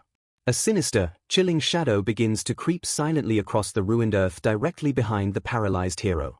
Panic floods Jin's mind as he realizes the demonic miasma should have completely faded by now, yet a horrifying aura remains. Two massive, glowing eyes violently tear open the creeping darkness, leaving the helpless boy terrified that something far worse is manifesting. A terrifying pillar of dark miasma violently swirls into a massive tornado right before the paralyzed hero's eyes. Staring at the churning darkness, Jin realizes with chilling dread that the toxic miasma should have completely dispersed by now. A skeletal figure emerges from the shadows, casually noting that the newly cleared air makes it difficult for its dark brethren to survive. Trembling on the ground, the young warrior stares in absolute terror and realizes the towering entity before him is definitely not Wava. A suffocating dread crushes Jin's lungs as he realizes Wava's mana was absolutely nothing compared to the ominous power radiating from this beast. The skeletal monstrosity chuckles darkly, remarking that a 7th-century slumber doesn't feel all that long now that it is finally over. Sweating profusely, Jin curses his paralyzed body and realizes this nightmare is unfolding with the absolute worst possible timing. The horrifying truth crashes down on the battered boy as he recognizes the ancient demon lord has fully returned to their world. Locking its massive, glowing eye onto the helpless hero, the skeletal demon stares down with an aura of absolute, crushing death. Glancing sideways at the shattered remains on the battlefield, the demon lord coldly notes that his servant Wava is dead. The dark entity praises Wava for equally matching the hero and securing enough mana to summon him back, even if the revival remains incomplete. Wrapping his dark cloak around his skeletal frame, the demon lord casually honors his fallen servant for serving him so well for so long. Drowning in despair, Jin claws helplessly at the dirt and wonders if all their sacrifices were simply too late to stop the apocalypse. Turning his lethal gaze back to the boy, the demon lord quickly corrects him, insisting it is quite the contrary for the hero of this age. As Jin demands an explanation, the skeletal beast reveals that the boy's heroic awakening happened at the exact perfect time for his revival. The demon lord explains the cruel cosmic law binding their existence, stating that the birth of a hero absolutely guarantees the revival of the demon lord and vice versa. He sneers down at the horrified boy, promising that this bloody cycle is destined to continue no matter how many times it repeats. Delighting in the boy's utter despair, the Dark Lord chuckles and cruelly admits how much he loves seeing that shattered expression. Channeling a terrifying surge of destruction magic, the skeletal beast declares he has a special, lethal gift for the hero of this age. With a flick of his wrist, the demon lord unleashes Vairun, summoning the apocalyptic death wind of the underworld to annihilate his foe. The catastrophic blast of dark wind violently tears across the ruined earth, hurtling straight toward the completely paralyzed young hero. Bracing for absolute destruction, Jin is suddenly engulfed by an enormous, warm surge of mana that perfectly intercepts the fatal blow. A localized black hole violently erupts in front of the boy, flawlessly swallowing the demon lord's catastrophic spell into the void. Staring in sheer disbelief, Jin realizes someone just completely erased the demon lord's ultimate attack with overwhelming, protective magic. Looking up with a brilliant, tearful smile, the young hero shouts his master's name as Reese finally steps onto the battlefield. Glancing back at his battered pupil, the legendary elf notes with mild amusement that a human actually managed to become the hero. Stepping boldly between the boy and the apocalypse, Master Reese calmly instructs Jin to leave the rest of the battle to him. Reaching out a supportive hand, the ancient elf asks if his brave disciple can push through the pain and stand for just a little longer. Overwhelmed by the radiant presence, Jin remembers how completely powerless he was before meeting the master who changed his entire life. Burning with renewed, unbreakable resolve, the young hero stares at his mentor's back and violently forces his exhausted muscles to move. Grasping his master's hand with absolute certainty, Jin shouts a resounding yes and firmly pulls himself up from the blood-stained dirt. Standing proudly beside the person he respects most in the universe, the young hero declares there is absolutely nothing left in this world to fear. Casually stepping toward the ultimate darkness, Reese cheerfully introduces himself to the towering demon lord as just an ordinary elf. Finishing his casual introduction, the ancient elf smoothly explains that he only came out here to rescue his precious disciple. The colossal skeletal beast holds up a clawed hand, utterly bewildered by the sudden interference of a seemingly insignificant elf. Glaring down with absolute contempt, the demon lord viciously brands Reese as a lowly intruder completely unworthy of this grand stage. The Dark Lord furiously demands to know who dares interrupt the sacred, fated reunion between the demon lord and the hero after 7 centuries. Roaring with explosive, apocalyptic fury, the skeletal monstrosity violently commands the lowly elf not to ruin his triumphant mood. Meanwhile, miles away, Ryab violently smashes his fists into the earth to maintain a defensive barrier, screaming through the agonizing strain. Panting heavily behind their battered commander, the terrified human soldiers call out to Ryab as they realize something is horribly wrong with the surrounding atmosphere. Despite hoping Jin had defeated the bastard Wava, the desperate soldiers realize the monster horde is only growing stronger. Anastasia murmurs Jin's name in deep concern as she stares at the terrifying whirlwind of miasma tearing through the battlefield. Frantic shouts for Raiden and Master Ryab suddenly echo across the chaotic frontlines. Someone quickly reports that Vritra is on standby in the sky just as Ryab desperately screams Anastasia's name. Ryab frantically yells for his allies to watch out as a monstrous pigman violently lunges toward them. A red-haired warrior suddenly dashes in with blinding speed to flawlessly slice the massive pig monster in half. Ryab and Anastasia watch the beast collapse in pure awe, completely stunned by her incredible speed. Recovering from the shock, Ryab hesitatingly asks the mysterious savior to identify herself. Glancing back over her shoulder, the fierce warrior calmly assures them that Jin is completely safe. She further relieves their crushing anxiety by revealing that Master Reese is with the boy right now. Anastasia gasps in sheer disbelief and joyous shock upon hearing that Reese has actually entered the fray. Suddenly recognizing the fierce warrior, a soldier frantically points out that she must be the first disciple of Jin's master. Overflowing with sudden hope, Anastasia confidently declares that there is absolutely no reason to worry with Reese on the battlefield. Ignited by this massive morale boost, Anastasia vigorously rallies the troops to use every last bit of strength they have left. The red-haired disciple fearlessly charges straight into the encroaching monstrous horde with her weapon drawn. The soldiers watch in breathless admiration as the red-haired lady unleashes a devastating whirlwind of slashes. Seizing the tactical momentum, the human commander fiercely orders everyone to form a shield wall to make it easier for her to fight. Slamming their heavy shields into the dirt, the armored soldiers roar that their strength has always protected this fort. Bracing against the monstrous impact, the unified front line violently holds its ground and screams to stand strong. Startled by the impenetrable human wall, a massive minotaur completely halts its charge with a confused moo as the red-haired warrior prepares to strike. Emboldened by her unstoppable advance, the human commander screams for the lady to go get them as the red-haired warrior charges forward. Without breaking her stride, the fierce warrior coldly responds that she absolutely only takes orders directly from Risama. Leaping gracefully through the air, she mentally reaffirms that Risama personally entrusted this chaotic battlefield into her capable hands. Declaring her true identity, Minori vows she shall violently give her absolute everything to live up to her master's grand expectations. A fleeting memory flashes through Minori's mind, recalling Reese gently noting that her magic was incredibly crude. However, Reese immediately praised her physical talents, confirming that she was the only one he could truly trust to watch his back. Driven by that sacred trust, Minori resolves that as a fellow disciple, she absolutely cannot come up short compared to Jin just yet. Channeling her fierce aura, Minori prepares the ultimate combination of her martial prowess and the fiery magic Risama taught her. Her eyes burning with absolute conviction, Minori triggers the complete form of her personal magic sword technique. Whispering the spell name Viola, Minori unleashes a blinding, cataclysmic slash that effortlessly annihilates the surrounding monster horde. A massive pigman screams in sheer agony as her blazing blade violently slices through its monstrous flesh. The surviving human soldiers stare in absolute, paralyzing silence at the devastating aftermath of her singular, apocalyptic strike. Completely shattering the silence, the human commander furiously grabs his head and demands the lady tell him her name. Startled by the sudden shouting, Minori blinks in confusion while the soldiers wildly praise her incomprehensible, awesome swordsmanship. One astounded soldier suddenly connects the dots, asking if she is perhaps the fabled anonymous woman who was the talk of the town years ago. The soldier gasps in realization, pointing out the unmistakable cross scar etched deeply across Minori's chest as absolute proof. Recovering his composure, the commander respectfully asks the incredible lady to officially share her true name.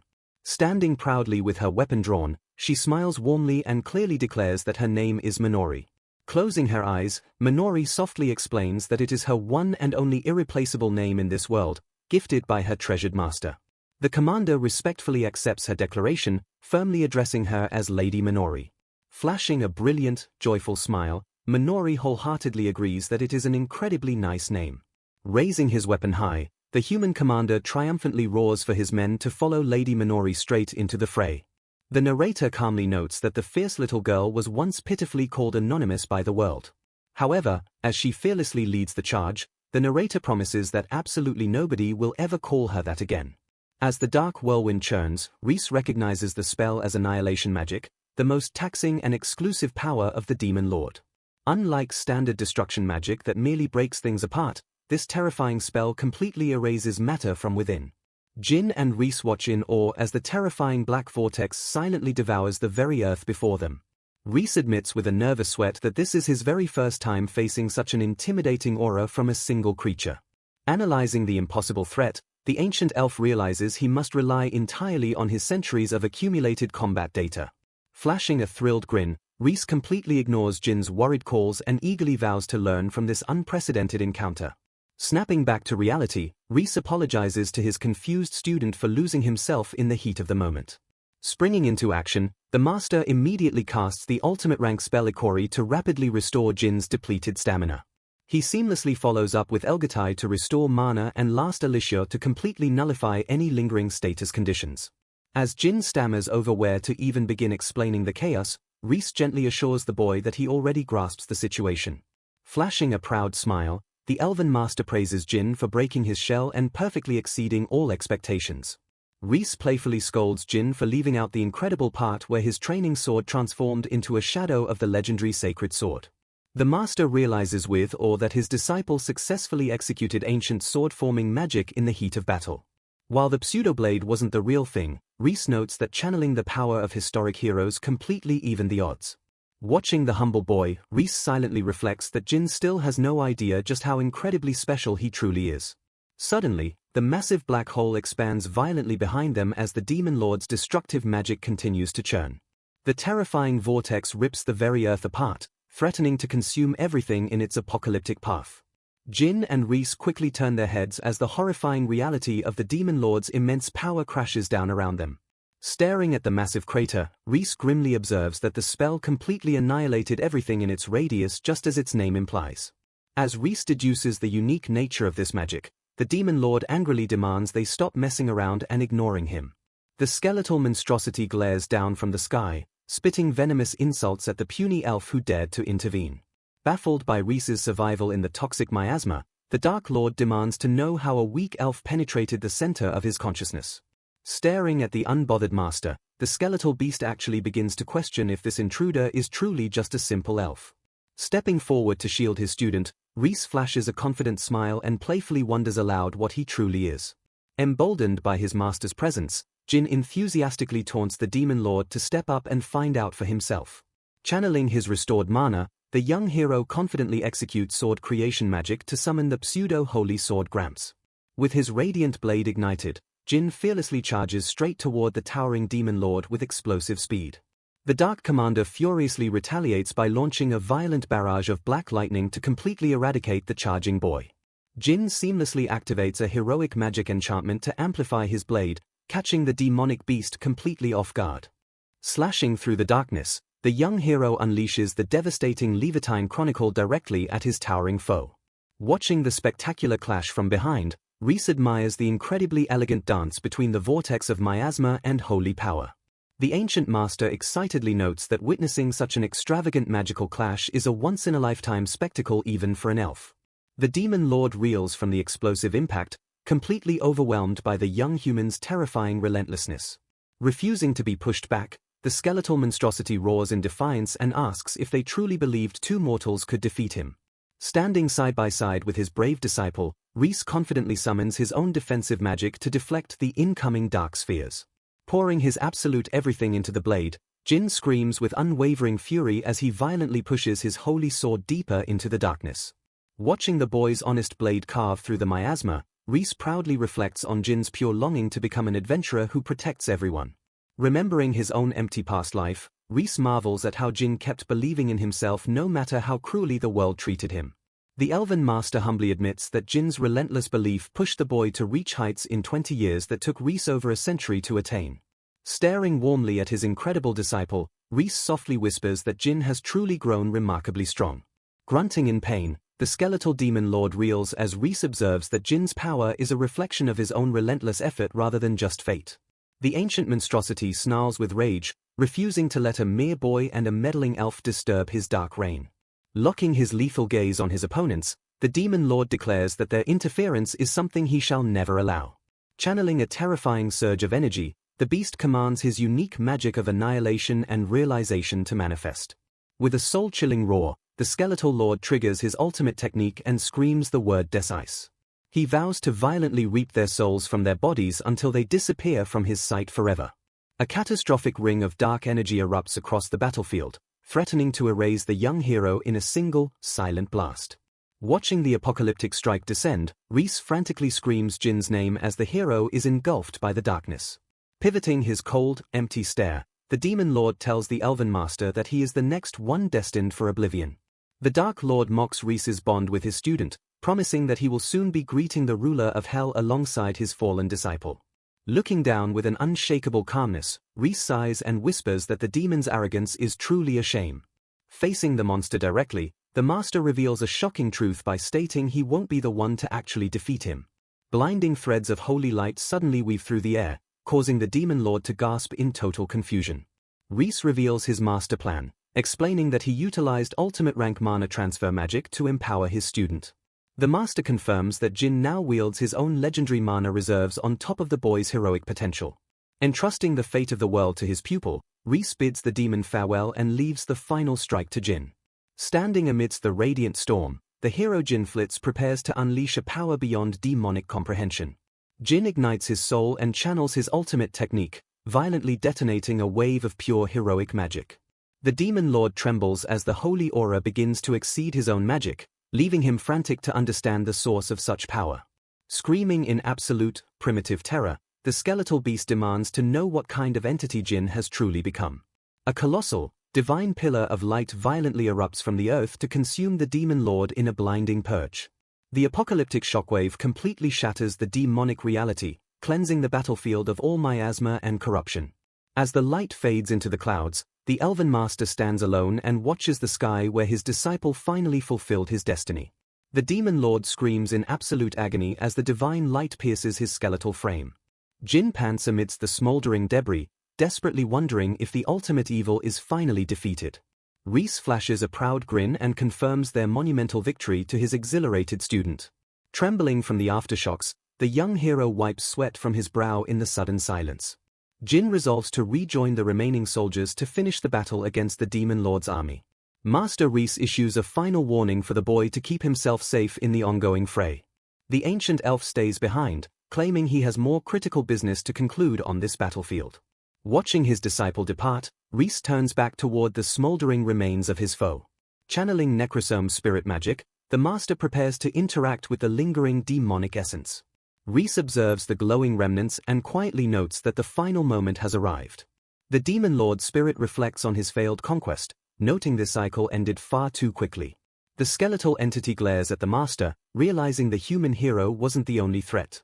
Frustration boils over as the Dark Lord recognizes that Reese's presence was his undoing. Bitterly admitting defeat, the demon laments that meeting this specific elf was his greatest misfortune. Reese mocks the demon's calm demeanor even as the monster walks the road to permanent death. Arrogantly dismissive, the demon lord vows to rise again through the world's natural principles.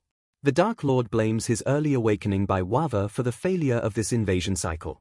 Looking toward the future, the demon hopes his next subordinate will be far more competent. Smirking at the monster's ignorance, Reese prepares a move the demon never anticipated. Panic strikes the demon lord's soul as he realizes Reese is about to sever his cycle. Reese coldly promises that the demon will never be able to experience revival ever again. Activating forbidden absorption magic, the elf master begins tearing into the demon's core. Blinding light erupts as Reese triggers factor absorption to steal the demon's very essence. The skeletal lord gasps in shock as glowing orbs of power are forcibly ripped away. Master Reese initiates Gronesis appraisal magic to analyze the stolen demonic components. The magical scan confirms the successful extraction of the elusive samsara factor. Relief washes over the ancient elf as he thanks the heavens for his correct deduction. Reese celebrates finally securing the specific power he has been hunting for centuries. The master offers the truth as a final gift before sending the demon into the void. Reese explains that the demon's immortality relies on a skill beyond the world's standard rules. He identifies the core of the demon's eternal return as the specialized revival factor. Utterly broken, the demon lord finds the theft of his sacred factor completely absurd. Reese apologizes for the theft but insists his own circumstances make the factor necessary. The elf points out that the demon's scheduled return in 7 centuries would be too inconvenient. Delivering the final sentence, Reese declares the Dark Lord shall never wake from this sleep. Having said his piece, the master reaches out to dissipate the demon's lingering consciousness. Terror consumes the demon as he feels his soul breaking from the eternal cycle of samsara. The fading monstrosity realizes a lone elf has seized the very principles of existence. Reaffirming his identity, the ancient master declares his current name is Reese Klein. Reese reveals his true origin as Kido Minoru, the human soul reborn from another world. The dying demon lord chuckles while addressing Reese as a fellow factor holder. Laughing maniacally as his body fades, the skeletal lord asks if something is wrong when he notices the master's pensive look. The dark entity cryptically mentions the maker and the order of a new world before his final breath. Reese stands frozen in the fading miasma, repeating the name of the maker with deep suspicion. Accepting his defeat, the demon brands them both puppets dancing in the palm of a greater creator. Issuing a final promise, the monster vows to watch Reese's journey from the other side. The master contemplates the mysterious connection between the maker and the stolen factors. Staring at the empty sky, Reese wonders if his reincarnation into this world was an intentional act by a higher power. Walking away from the battle's epicenter, Reese approaches the defensive wall where his allies are gathering. Spotting his return, Minori breaks into a radiant smile and joyfully calls out her master's name. The weary soldiers and companions cheer as Reese finally rejoins the group after his legendary battle. Ryab vigorously scolds Jin for his recklessness while praising his spectacular achievement in the fight. Exchanging relieved glances, Reese admits he is genuinely glad that his allies survived the ordeal.